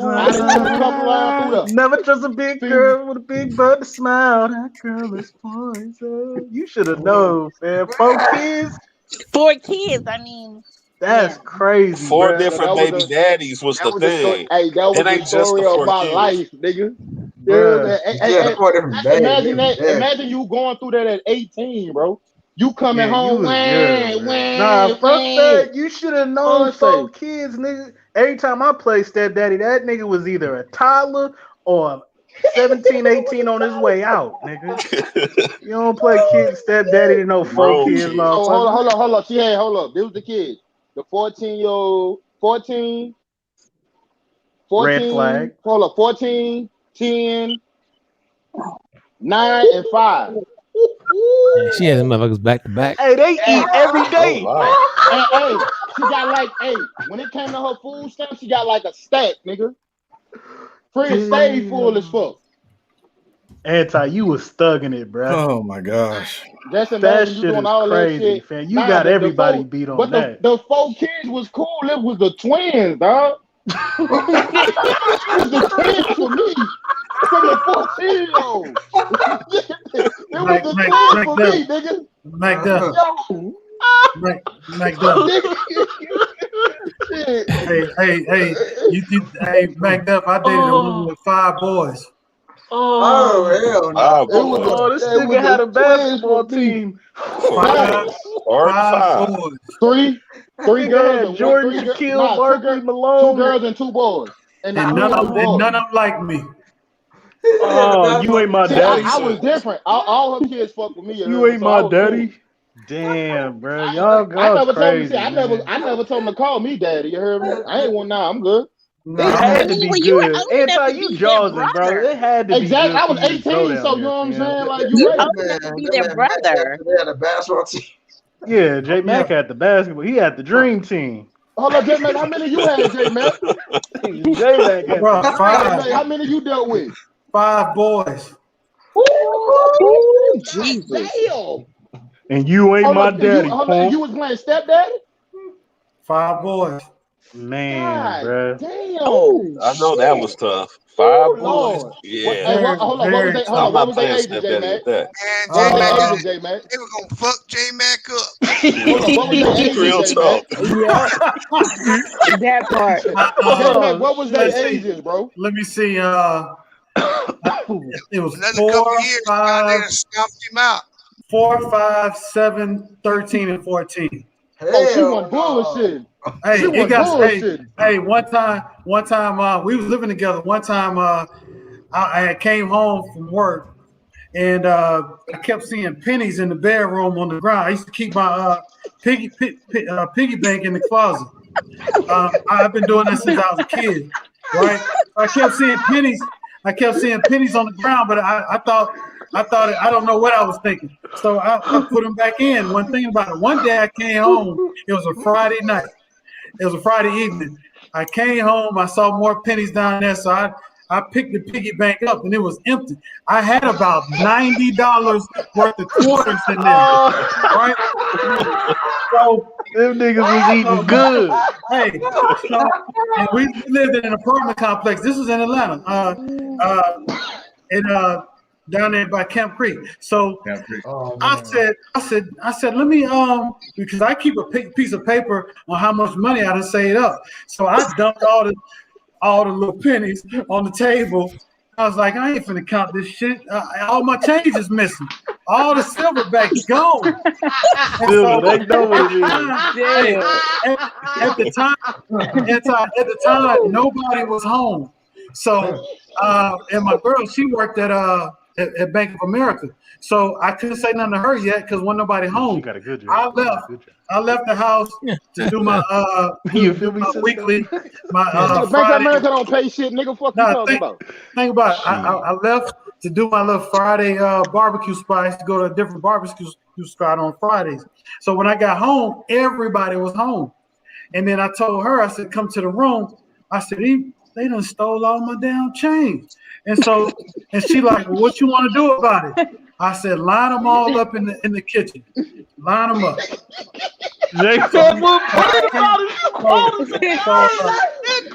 So I came in there. I came in there and I told him a story. I told him like, I said, I've been saving change since I was a little kid. Told him about a little story where I saved up $100 worth of pennies to buy a Atari. I said, somehow I had all this change and it's all gone. So all I want to know is who did it, whose idea was it? I just want y'all to tell me, be honest, who did it? Nobody wanted to say nothing. So I picked the smallest one, the youngest one. I think he was 5 at the time, the youngest one. And I said, it was you, wasn't it? I could see the other boys, they were starting to crack a little bit because they're like, dang, he finna get it for all of us. I had a belt in my hand. Of course, I wasn't gonna touch no single woman's kids, but I was just trying to scare him. So before, when I grabbed his arm, man, they start singing like a damn canaries. They was like, we all did it. We was going to the ice cream man who come every day. Nah, the ice cream truck. That's what it sounds like. The ice cream truck. I said, y'all took my money just balling, huh? Just bought ice creams and cakes, popsicles and shit. Something that they mama could have bought.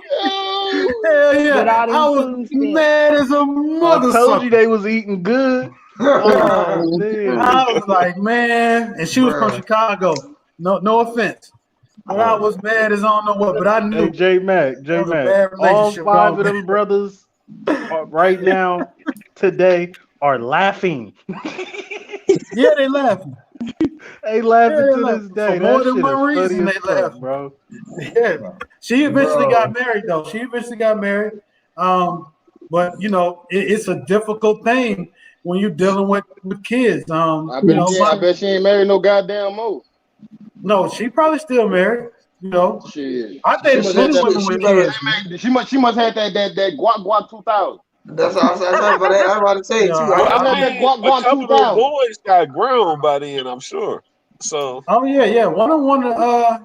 They was pretty respectful because I went to the games. Like one of them played football. I went and supported their sporting events, and some of them would sit and listen to me talk.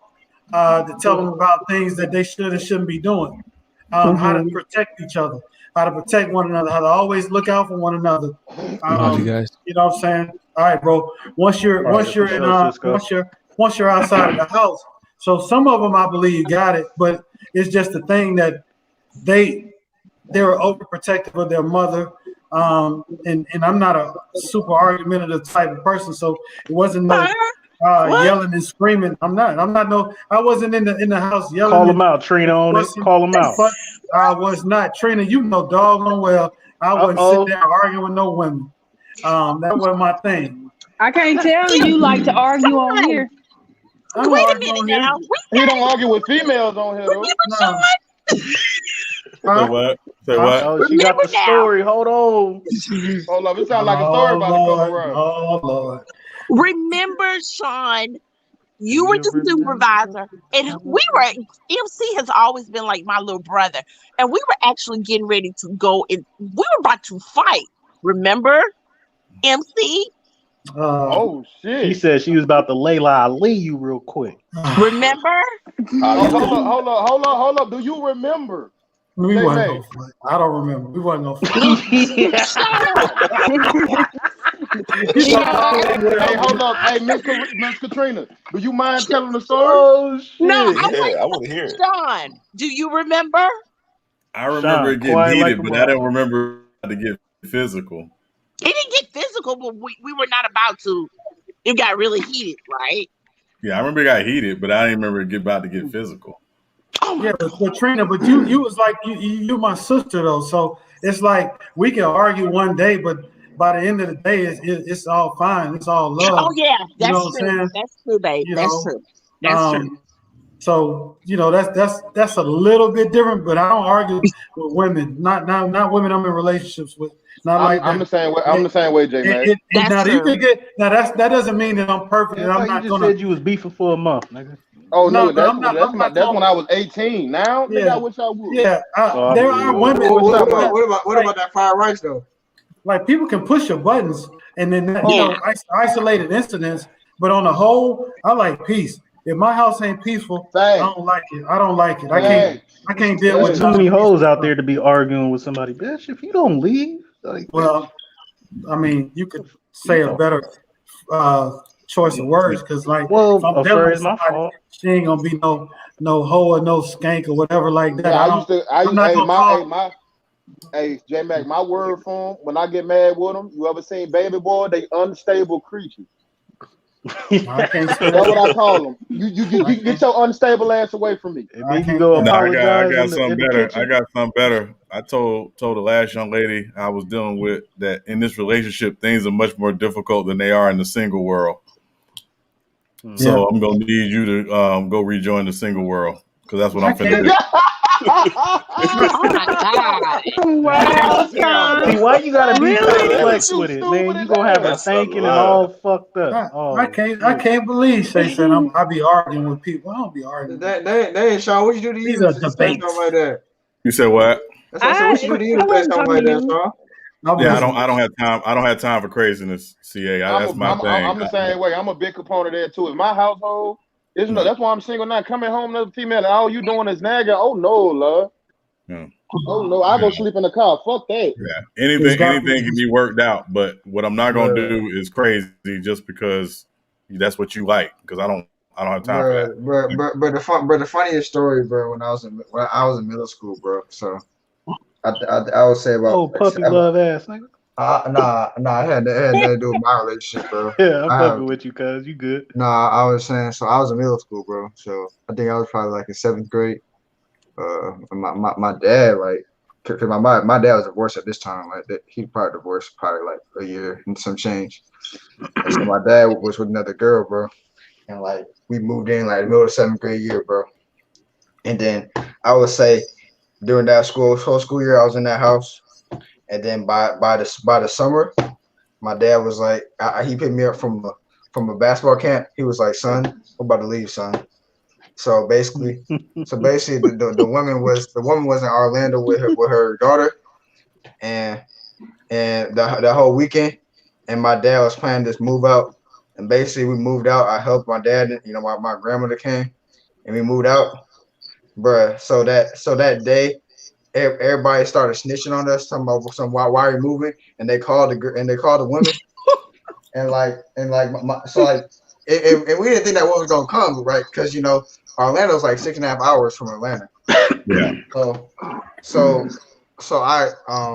we came back. We were gonna come back to get some stuff. We were gonna spend the night one more night, and then me and my dad we come out and we look at the house, bro. Literally, the lights are on, bro. And then the next, like, the lights are on like in the house. You're like, damn, she came all the way back. And then the next day, bro, she just changed the locks on those, bro. Damn. Took y'all stuff. Wow. Yeah, I mean, look, we got most of our stuff though, so it was cool. But I'm like, damn. Yeah. Man, this is crazy. Hey, that was a good ass talk, bro.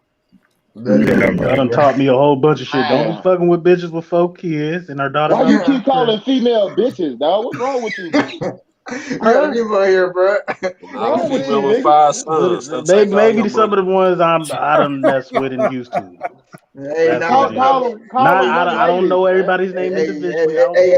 Anti, why do you think it was a good idea to mess with a girl with 4 kids with 4 different baby daddies? Bro, hold on. When you at that age, dog, man, you learning. You know what I'm saying? Like, you going through life and you learning. So like that was a learning experience. I guarantee you that shit will never happen again. He was 18. I guarantee you that shit would never happen again. Nah, but relationship, I can see hitting something, but a relationship, that's funny. I mean, you flew 2 states. If you have more than 1 kid, I'm not dealing with you. You know what I'm saying? If you have more than 1 kid, I'm not dealing with you. So, Mr. Antoine, how many kids do you have? I have none. Okay. Don't want none either. No, the reason I'm trying to find somebody without any, because don't want none. Well, most people, I mean, they all men. Not all. Not all. I was about to say 9 out of 10 got them. Shit. Yeah, and most men, they're quick to say, "I don't want a woman with children," but they have a heap of kids. That's why I have none at all, and I raised 2. I raised 2 of my sister kids. Okay. Yes. A lot of people, kids is out here looking like bad spades hands too. 2 and a possible. That nigga said 2 and a possible. I'm not messing sad with you no but more, true, dog. nigga. I don't know if it's mine. But yeah, I don't have any. I don't even. Man with no kids. I mean, it's very hard, J man. Very hard. Yeah, but also, also, I wouldn't say immediately assume because a man has kids or has a child that he has drama, right? Because it could be a very good situation. You know what I mean? So you just have to explore, the situation, and then he'll tell you everything you need to know just by how he acts with it, right? So that's true.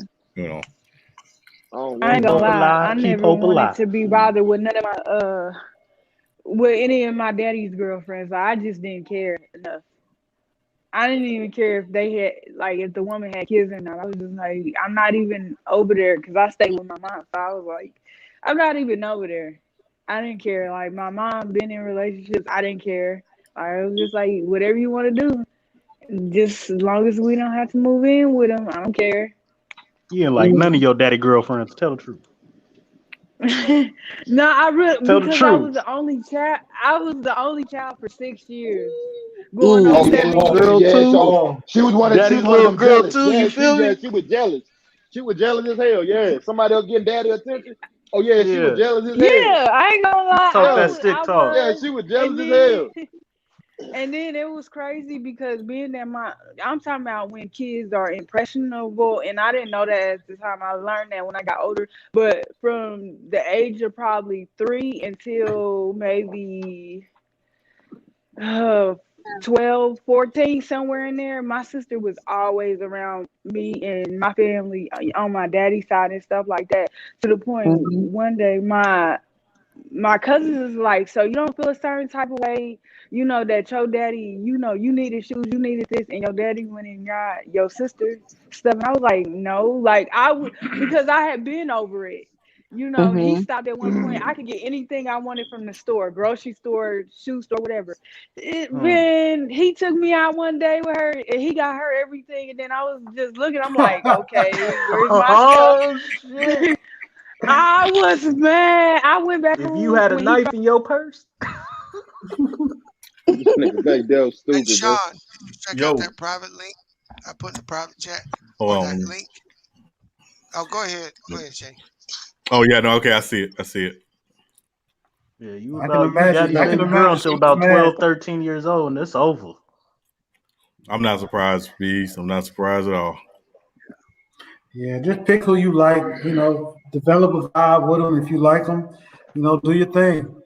You know what I'm saying? Just don't let the outside. I ain't gonna lie, J Mac. I ain't gonna lie. I don't know if you've been dating lately, bro. The dating world is so fucked up now, dog. No, I'm married. It is highly. Congratulations and stay married. You don't want to be up in this water. Stay married, nigga. You don't want to be up in this single water. It sucks. These female these days, I ain't harping on y'all, Miss Katrina, but boy, whoo, Lord. I'm just about my bag right now. What do you mean? What about the female? What about the women? What are you saying? Whoo, nothing. No, I mean, nigga backed out that water real quick. Yeah, nothing. I heard it's all online anyway. I was wondering. Yeah, swipe left, swipe right. Oh God. Yeah, swipe left, swipe right. Man, hey, J Mac. The crazy thing is, you know how you used to Mac back in the day, and you have to impress a girl or even go up and have a conversation with her to get her phone number, right? Now it's different. Now it's Snapchat. What's your Snapchat? What's your Instagram? What's your Twitter? No, I think that's out of my age bracket. If a woman my age talking about what's my Snapchat, bro, it's pretty much a wrap. Everybody got Instagram. When I was in middle school, bro, when you pulled a female, what you did was you know how you can scan the little Snapchat profile. That's what they used to do, bro. Every time. You used to do what? They used to scan. You can like to ask somebody on Snap. You can scan the Snap profile, bro. That's what people used to do, bro. Now, see, I'm from a different era. I'm from a time. Yeah, what happened to the pen and the paper? Hold on. I was just about to say, I'm from a time where you write a girl, I like you, and you put the boxes on the left and check yes or no. Yeah, but that's the era I come from. The pen and paper. Get your writing skills up. Man, it's crazy. I used to don't lie. Anytime you ever had to remember a girl's number, like don't worry about it. I'm gonna remember it. Nah, I had a pager, bro. Like that one night, I was a little inebriated. Went to a party. I got like three different women's phone numbers, right? But instead of as soon as I get the number in my phone, instead of pushing the button so I would know, I forgot all their names the next day, and I couldn't find. I couldn't I got it all wrong trying to find that shit the next morning. What's up, Sean? You called him? Hey, can I speak to Lakeisha? Who the fuck is Lakeisha? You called him? What's up, J-Mac? What's up, Lord Gaming? What's up, Lord Gaming? J-Mac, you called him? What's up, Yeah, Sean? I called everybody. What's up, Lord Game? I forgot their names. I forgot their names, Mac. I forgot their names. So I had to call. I was calling people that I don't even remember having their number. What up, Felicia? Yeah. Oh shit! Hey, can I speak to Bonquisha, please? Yeah, Who man, the fuck is Bonquisha? Yeah. I'm telling you, the dating scene in It's the Atlanta. nigga you met. It's a cool nigga you met in the club. The dating scene in Atlanta is pretty wild, man. It's pretty wild. I believe that. I didn't heard stories down there. I got people down there in Atlanta. Dog. Magic City ain't no pretty. It's pretty wild. I told you I was down. My dad. I went down there with my daddy for a minute, bro. It's crazy up there. If you go, like the first girl I met in Atlanta when I moved there, I met her downtown. So it's not like you know where that person lives at. So I lived in Decatur, right? She lived in Alpharetta, right? Okay. Shit. You know, What's the distance? Like, I don't know. I ain't never been to Atlanta. What's the distance? It's about 50 miles. It's about 50 miles. Depending on where you're coming from, yeah. I mean, depending on where you come from, it's not that far from me. Like, well, I dated a girl. I dated a girl on a regular that lived in north of damn. North of what? North of what? I can't remember. Shit. Savannah. Anyway, it was 25 miles away, right? And she didn't have a car. You live in Atlanta? You live in Atlanta, J-Mac? No, I was living in Decatur. This was my first residence in Atlanta. It was 25 miles one way, and she didn't have a car. So I would have to drive. Every time I picked her up, it was a 100-mile trip. I had to pick her up 25, bring her home. Take her dinner. Take her home 25, come back 25, and I did that at least twice a week or 3 times a week for about 6-7 months. I don't know how long it was.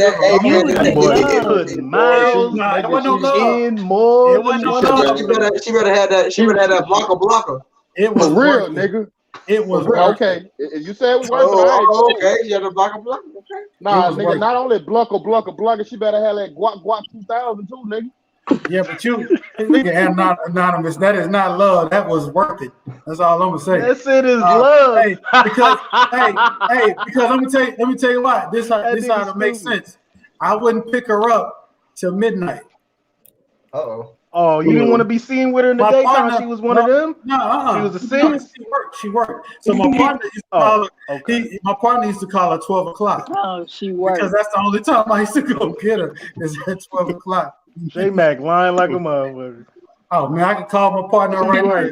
She was a 5 or a 6 with makeup. Come on. I got a million stories. He would be seen with her in the daytime. I got a million stories. Ain't none of them count. I promise you.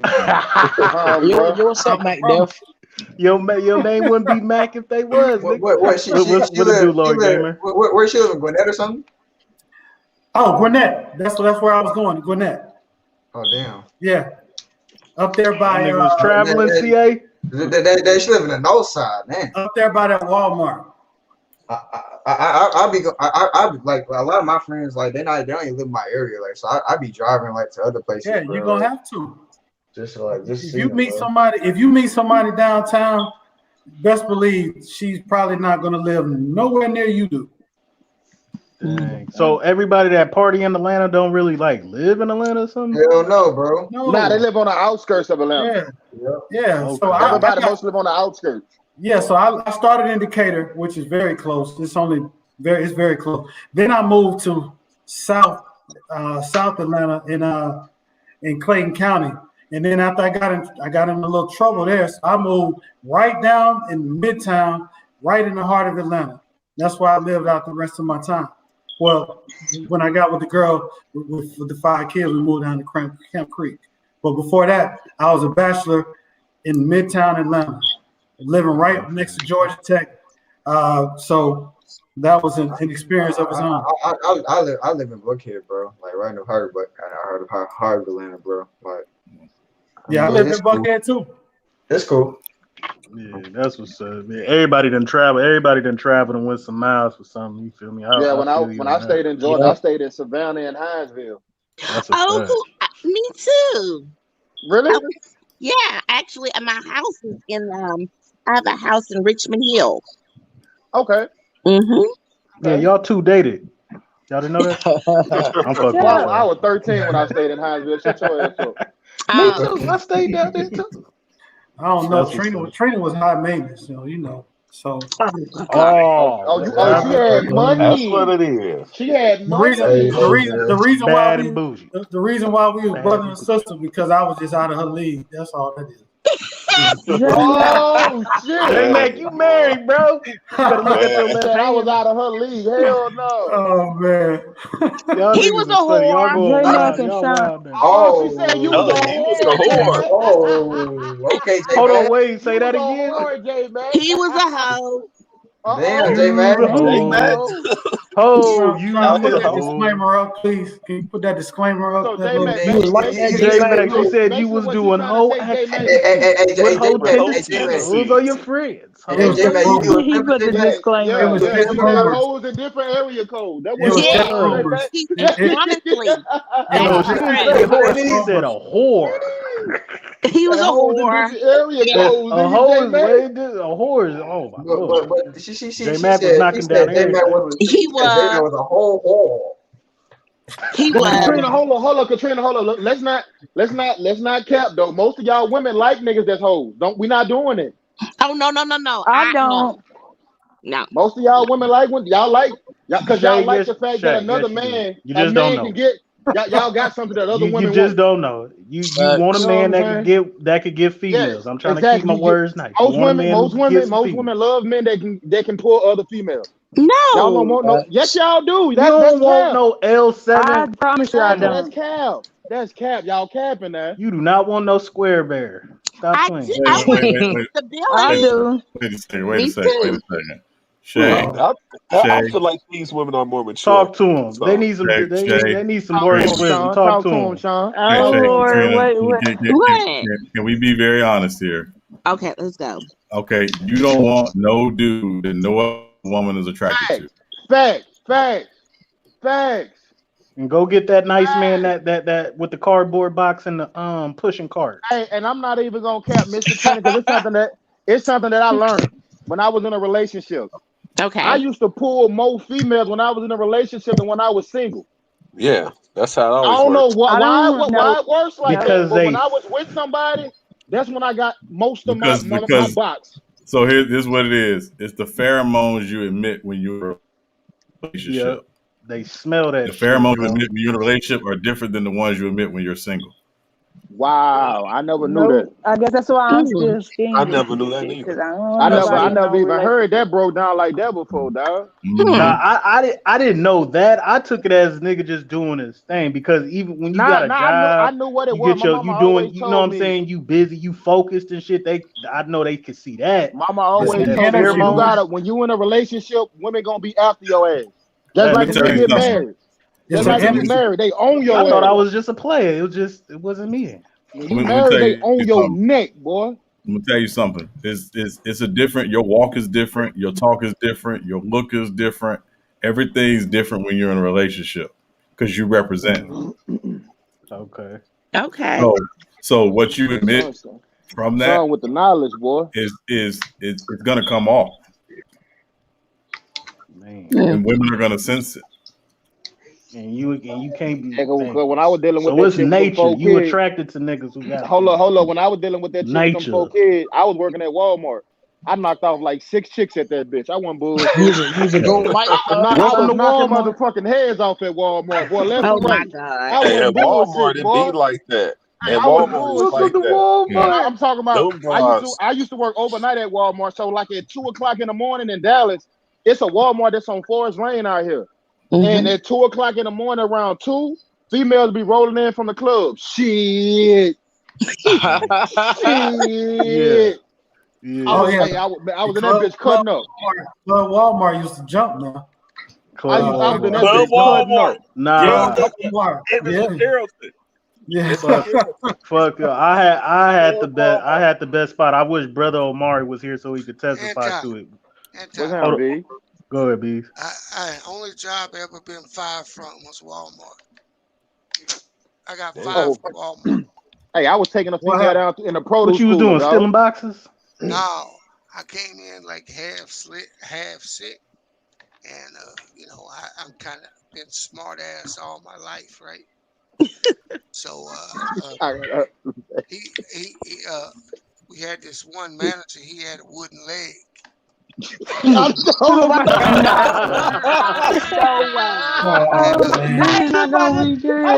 stomach might hurt. I can't even hold that shit in. My stomach might hurt. We was in the break room, and I said some shit, made everybody laugh at him.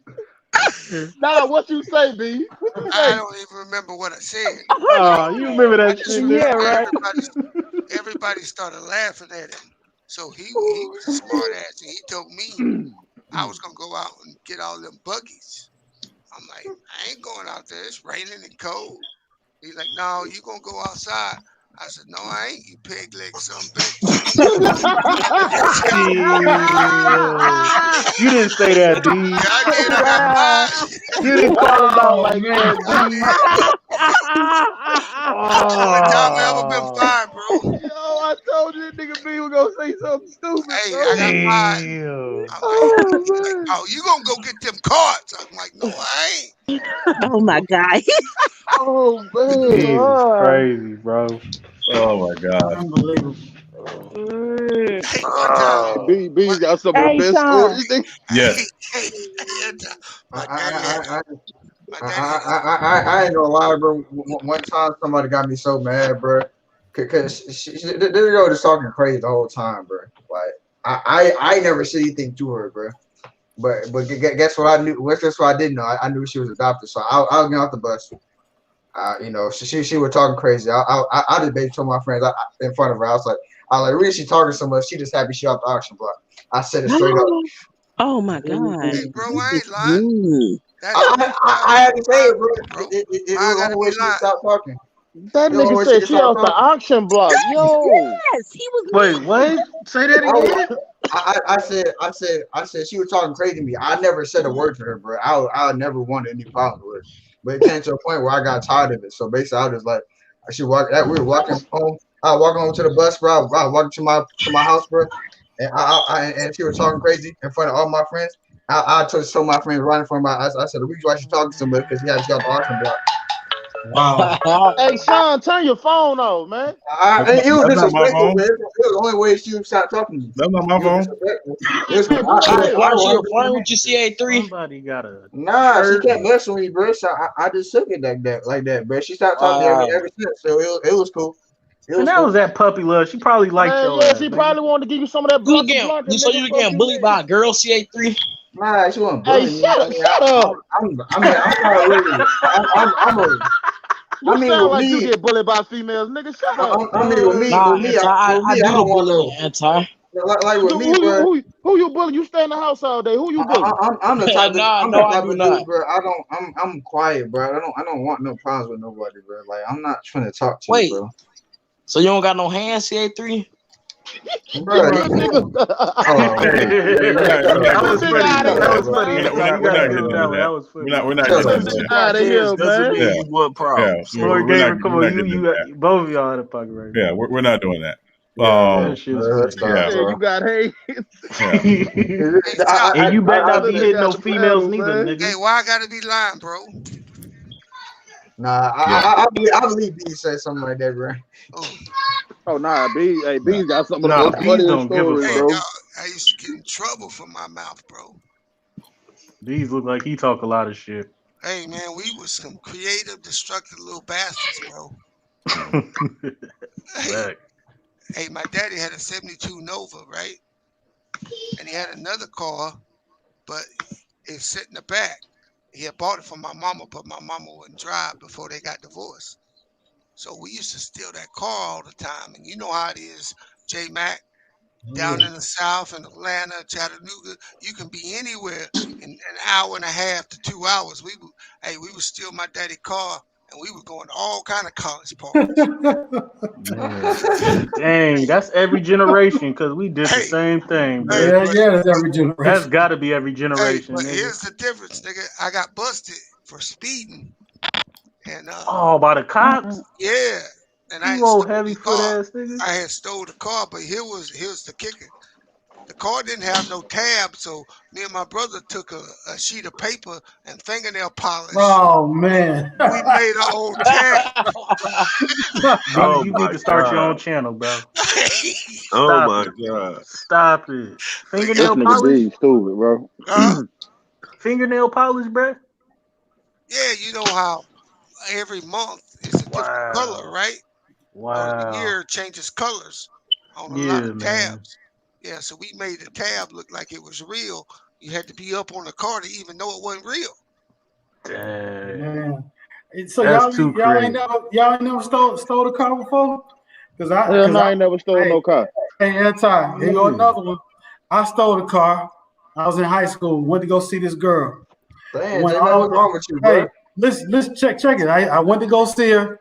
I get over there. I park probably about half a block away from the house. Where'd you steal a car from? From my mom and them. I took the car. Okay. And I didn't steal a car. I just took her car. That's what I thought you were saying. Yeah. So I get to her house, parked about half a block away. So I gotta go through. I went through the front door of the girl's house, and we snuck to her room. No lie, I'm in there about 1 to 2 minutes. Somebody knock at the door. It's her brother. Thomas, you might well come on out, cuz. You might well come on out. Damn. I was like, waiting for you. Damn. So you know who was behind that door. She had some big eyes. So she looking, and I'm looking at her eyes. Her eyes is bigger than they was when I first saw it. So she popped the window open. Now I gotta jump out the window. So I jump out the window. I run to the car. I drive home. The light is on in my room. I'm caught. It's a double whammy in the same damn night. By the time J-Man was trying to go crazy. Man, my dad came outside. Wait, I was like, he was like, nah. He said, "Come on in." I was like, "I ain't going up in there." Hell no.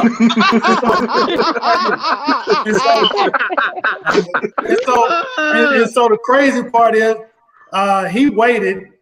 I finally went in, and I'm thinking that I'm gonna wake up to an ass whooping. No, I get to school. He didn't call my coach, and I couldn't play in the game on Friday. Oh, that's a punishment and a half. That was a red night for me, boy. He put you on the sidelines, bro. Yeah, I couldn't even go to the game. Hey, J-Man. Shit. I went to a school dance. Drunk as a motherfucker. Boy, talk about them dances, boy. Oh my god. You know how the teachers and shit, they take the money and they chaperoning the dance, right? Yeah. So I was lit, and I had a bunch of quarters in my pocket, and I kept dropping them. Like I was trying to pay the lady. I had dollars, but I was gonna give all this change, and I kept dropping all this change, and she'd pick it up, give it back to me, and I'd drop it again. Well, I ended up getting called to the motherfucking office on Monday because I went to a school function drunk. Yeah. And I go in the office. You know this story, Sean, right? Yeah. I go in the office. There my coach, the assistant coach. He was the assistant principal, the principal. And they're like, "Sit down, son." I sat down. They're like, "We heard about what you did at the dance." I was like, "I ain't do nothing." They're like, "Nah, we heard. So this is what you got to do. You got to do a week of study hall, and you got to go tell your dad." I said, "I quit."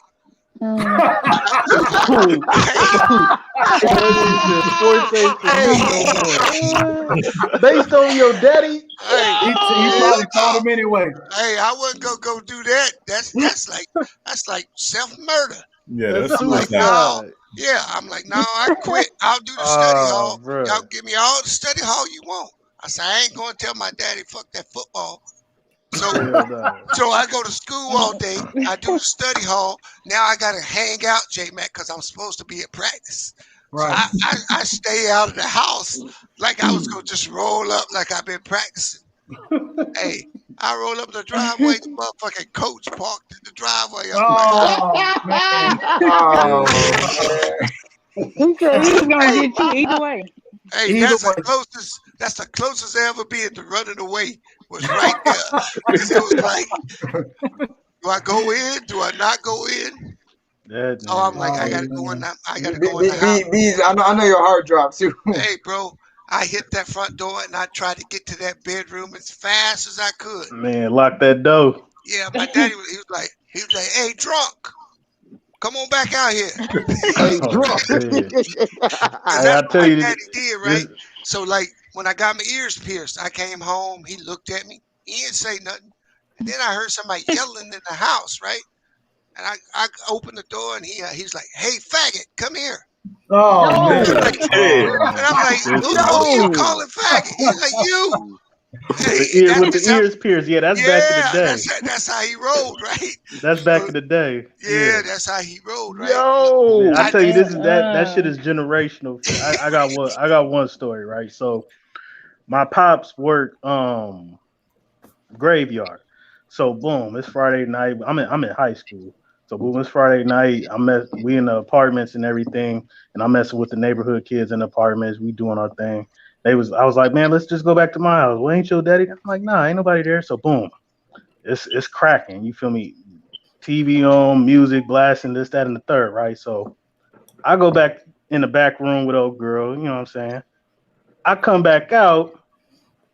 Everybody, it's kind of cracking a little bit more. The same people is there, but it's cracking a little. And I'm like, what the fuck is wrong with everybody? I go to the freezer. The fifth of Remy is at the bottom. My dad's Remy is at the bottom. And I'm like, hell no, y'all drunk all the Remy, right? Girl throwing up, whoop-de-whoop this, whoop-de-whoop that. I'm like, bruh, I'm already know I'm on punishment. I'm finna get an ass whooping. Fucked up. I'm not, you feel me? I said to myself, bro, he gonna come in the morning. I'm not finna be here. I just deal with this shit tomorrow. So I went to go sleep to spend the night at the old girl's house, right? I come back in the morning already knowing I'm finna get my ass whooped. I'm just prepared for it, right? So I walk in the door. He already in the living room. He cracking up. He laughing. And I'm like, what's up, man? He was like, so you had a party? And I'm like, no, I didn't have no party. I'm like, in my mind, I'm like, how the fuck did he know I had a party? I know he gonna be mad at the rim. He was like, bruh, the police came to my house. And I'm like, wait, what? The girl that was throwing up drunk, she went home. Her dad was like, where did you get drunk at? Called the police. Called the police, bruh. Came to the house. My dad is there. This is 3-4 o'clock in the morning. So the police at the door 3-4 o'clock in the morning at my dad's house, and they about to take him to jail talking about getting the minor drunk. That in the third. So I hear the story. I know you got a sweet whooping, boy. Bruh, I'm surprised I'm still here today. The females beat the female. I thought you said he worked the graveyard shift. He worked the graveyard shift, but this is 3-4 in the morning though, fam. You could still be at work. No, he ain't at work at no 3-4 in the morning. He didn't work the whole like 6 in the morning type shit. Graveyard, okay. You feel me? I know exactly what Mag's talking about. It's like 3 to 12. Yeah, something like that, bro. Yeah. All I know is 3-4 in the morning, bro. It was 10 to 7. It could be all night. It could be all night. It could be like 9 to 6. It could be like 7 to 5. It could be like 9 to it could be all that shit. But it was like 3-4 in the morning, bro. And the motherfucking police came in. He told me this shit and everything. Had the police report and everything. Yeah, I got on punishment for like 3. I was on punishment for like 3 weeks, bro. He beat my ass. I was on punishment for like 3 weeks, man. and the girls that was at the party, when they found that I was on punishment, they found out who did it. They beat the bitch ass. I mean the female. They beat the female up for getting me on punishment and trouble. That shit was funny. My stepdad used to always do like that, talking about which one you want, the ass whooping or punishment. Punishment. Oh, now you getting ass. What? Yeah. Back there, girl, told You're you. right. You set your ass up, nigga. You know Hold Psychological on, back there. A girl told on you, bro. No, the girl. No, she said where she got drunk at because she was ripped on one when she got home, still throwing up. And her dad was like, "What's wrong with you?" You feel me? And then she said where she was and where she got drunk at. She was kind of peer pressured by her dad. So her dad grabbed her, called the police, and then her dad and her and the police go to my house at the apartment. You feel me? Yeah. Knock on the door. My dad answered, like, just coming home from work and shit. You lucky you ain't go to jail. Like that. You lucky ain't none of y'all. Yeah, my dad was about to, he was about to go to jail for like serving to a minor type shit. And he couldn't deny it because his Remy gone. You know what I'm saying? And then you got a drunk female at your front door with the cops, bro. He said the shit was at the bottom, Jay, man. Shit was the fifth. We in high school, bro. A fifth of Remy. Yeah. Come on. Yeah, she won bullshit. Come on, a fifth of Remy. We all lit, fam. Yeah, she won bullshit. That was crazy. Yeah, that was crazy. I was on punishment for like three weeks, bro. That's why you got off like that. That's why you got off that like. No, I got my ass beat, but I still got on punishment. You feel me? You got his ass both of them. Now I think I would have punished your ass for 3 months. Yeah, nigga. you go to jail. We talking about go to jail, bro. Serving to a minor. For 3 months. I wish you would step out there. All you can do is go. And he was like, nigga, and my motherfucking Remy gone. All you can do is go to school and come home, nigga. You better not go nowhere but straight home. Exactly. Couldn't do nothing, man. About time them street lights come on, nigga. You better have your ass home. Yeah, this been fun. Any of y'all parents ever made y'all watch? Yeah. Go ahead, Shay. Neighborhood kids play. I said, any of y'all parents ever made y'all watch the neighborhood kids play because you didn't got in trouble for doing something stupid? They just open the door and make you stand there. Hell no. I wish the fuck my mom in them would, nigga. Nigga, I would have dotted that door so damn fast. Fuck you mean? It was a butt whooping. Yeah. Nah, when I used to get punted, you better stand there. You had to stay in your room, stay in the room, and don't turn nothing on. 2 weeks ago, Lord Gamer? A little badass. I don't get no punishments no more, bees. Hey, don't do that. Don't do that, Lord. Bro. Don't do that. What you mean, Sean? Nigga, we done heard your mom in the background. Because you still in your mama's house, so don't say you don't get on punishments no more. Hey. You never know. You could one day. I got an ass whooping today. Fuck you mean? Yeah. Y'all stupid, man. Lord Gamer, bro. How old are you, bro? The butt whooping. No, I'm 14. I don't miss being a child when 14. Yeah. I ain't no 14 that time. 14. How old y'all are you, females didn't get no whoopings like that though. Tell the truth. Y'all just got talked to. I was bad. No, I was bad. I got whoopings. You can't tell. You can't tell Shay got whoopings. Nah, okay. Yeah. They probably that like little girl with that mouth. I got whoopings. Oh shit. Oh yeah. Got whoopings. Yeah. Shay might like it never though. got whoopings. No, I didn't. Cause see, when I was coming up, the teachers were still able to whoop you in school. So getting whooped in school, then gotta go to daycare, get whooped, then come home and get whooped. My ass hurted. For real? Yeah, I remember. You know, at a certain point, that shit don't really hurt you no more. So about time I was like 12 years old, my mama stopped. Like nigga, like ain't no reason to hit your ass no more. Nigga just gonna punish you because you taking these ass whooping. You ain't even crying no more. Nigga, I used to get ass whooping with switches, nigga, and I used to be laughing, bro. Hey, switches, that's real talk, bro. I thought you was from that fucking area. That's crazy. Nigga be laughing at the same time. Nah, quick, you ever no, tell the truth. You ever had to pick your switch? Fucking right, all the time. Yeah, I have. I had to do that a couple of times, bro. That shit is ridiculous. Hey, my mama used to tell me, and you bet not get no small ones, motherfucker. Hey, that shit is ridiculous, bro. I'm gonna beat you with them and make you go get some more. Hey, they said there's a Burger King in Nebraska where they ain't fixed the air conditioner in like 4 weeks. Hey, they went out and put it on the side. We all quit and left the restaurant. What? Yeah. Surprised it took me 4 weeks. Bro. Yeah, I'm surprised. Patel ain't never worked in no kitchen before, nigga. I did that multiple times in the kitchen, bro. Be hot as hell. Yeah. I can this and go out, nigga. You ain't going no fucking way, nigga. Better stay at work, nigga. Fuck you, mean? Well, Hey, Shay. Sean, do your thing. Oh, yeah, we're going to shut it down here in a second. All right. Hey, Shay, you can ask a question. No, I just wanted to know how your Yankees doing. Hey, listen, we on All-Star break. We ain't thinking about that right now. We on All-Star break. You trying to fuck with you? Yeah. No. Hey, Whatever. Who your team? Yeah. Y'all lucky I woke up late. You're a Royals fan, ain't you? No, not. I don't have a team. I don't have a Why you don't have basketball a team, a basketball team, or a team. Yeah. I'm All a right. Players fan. Like, I like players. Well, And I don't have a favorite one right now. The Atlanta Braves would love to have you as a fan. Right. You know, you can always come join. You can always come join on the Yankees bandwagon. Don't join that evil empire. Sean, you figured out what? Hey, Sean, you figured out what team you coming to yet? Football? No, we Magdat. I got to bet. We got to bet with Magdat. Pittsburgh Steelers. Nah, Sean, come to the Bucks. Okay. Hey, kill yourself, Lord Gamer.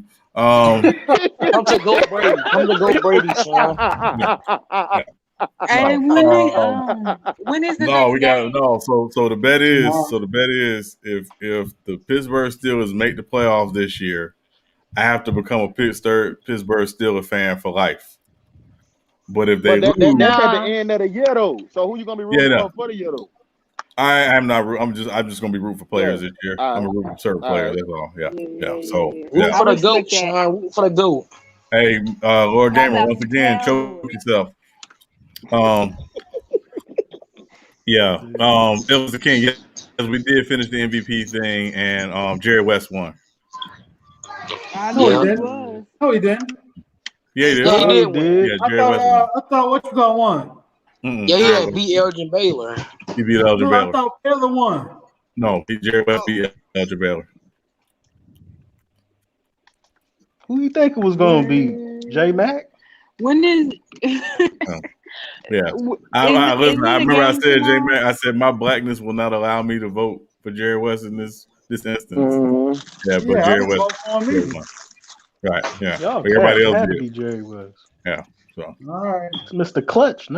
Yeah. All right, man. Y'all have a good night, bro. Good stream, Sean. J Mac, you three, bro. Salute. Yeah, I done learned so much, man. Thanks for the wisdom, bro. Great conversation. Anytime. Yeah, we will definitely be back on Wednesday night at 8 before the game. So we'll have a game on, talking about the game if y'all watching it. But if not, who cares? Yeah. Y'all have a good week. I'll see y'all on. All right, be cool. Peace out. Yeah. All right, Lord Gamer. All right, salute to y'all. Salute to everybody, man. Peace out, J Mac. Yes, sir. Salute, Lord Gamer. Yeah, everybody in the chat. Yeah. Khalil, Statistical, Illis the King, Anonymous, Mike Butter, everybody, man. Salute to y'all, bro. Yeah, man. Again, appreciate y'all for joining us, man. And listen, man, just real quick, just, man, if you thinking about joining the U3 Fantasy League, man, make sure, you send us an email or IG us at U3 Sports Talk on IG or at U3 Sports Talk at Gmail. $35 entry fee, has to go to the Cash App, and the deadline to enter is August 1st. All right. So if you're interested, please, take this information. Make sure you hit us up so we can start putting this together. But we got to get the entries in by August 1st so we can get the leagues put together. All right. So just want to put that out real quick. Again, we'll be back on Friday night. Not Friday night. I'm sorry. Wednesday night at 8 p.m. For our next stream. So make sure you join us. And, and again, if you want to follow us on Instagram, Twitter, Facebook at U3 Sports Talk, don't forget to follow us on there and hit us up because, we always like to interact. So on behalf of J Mac, Cisco, I'm Sean from U3 Sports Talk. Salute everybody. Y'all be safe. We'll see y'all Wednesday evening. Peace. Yes, sir.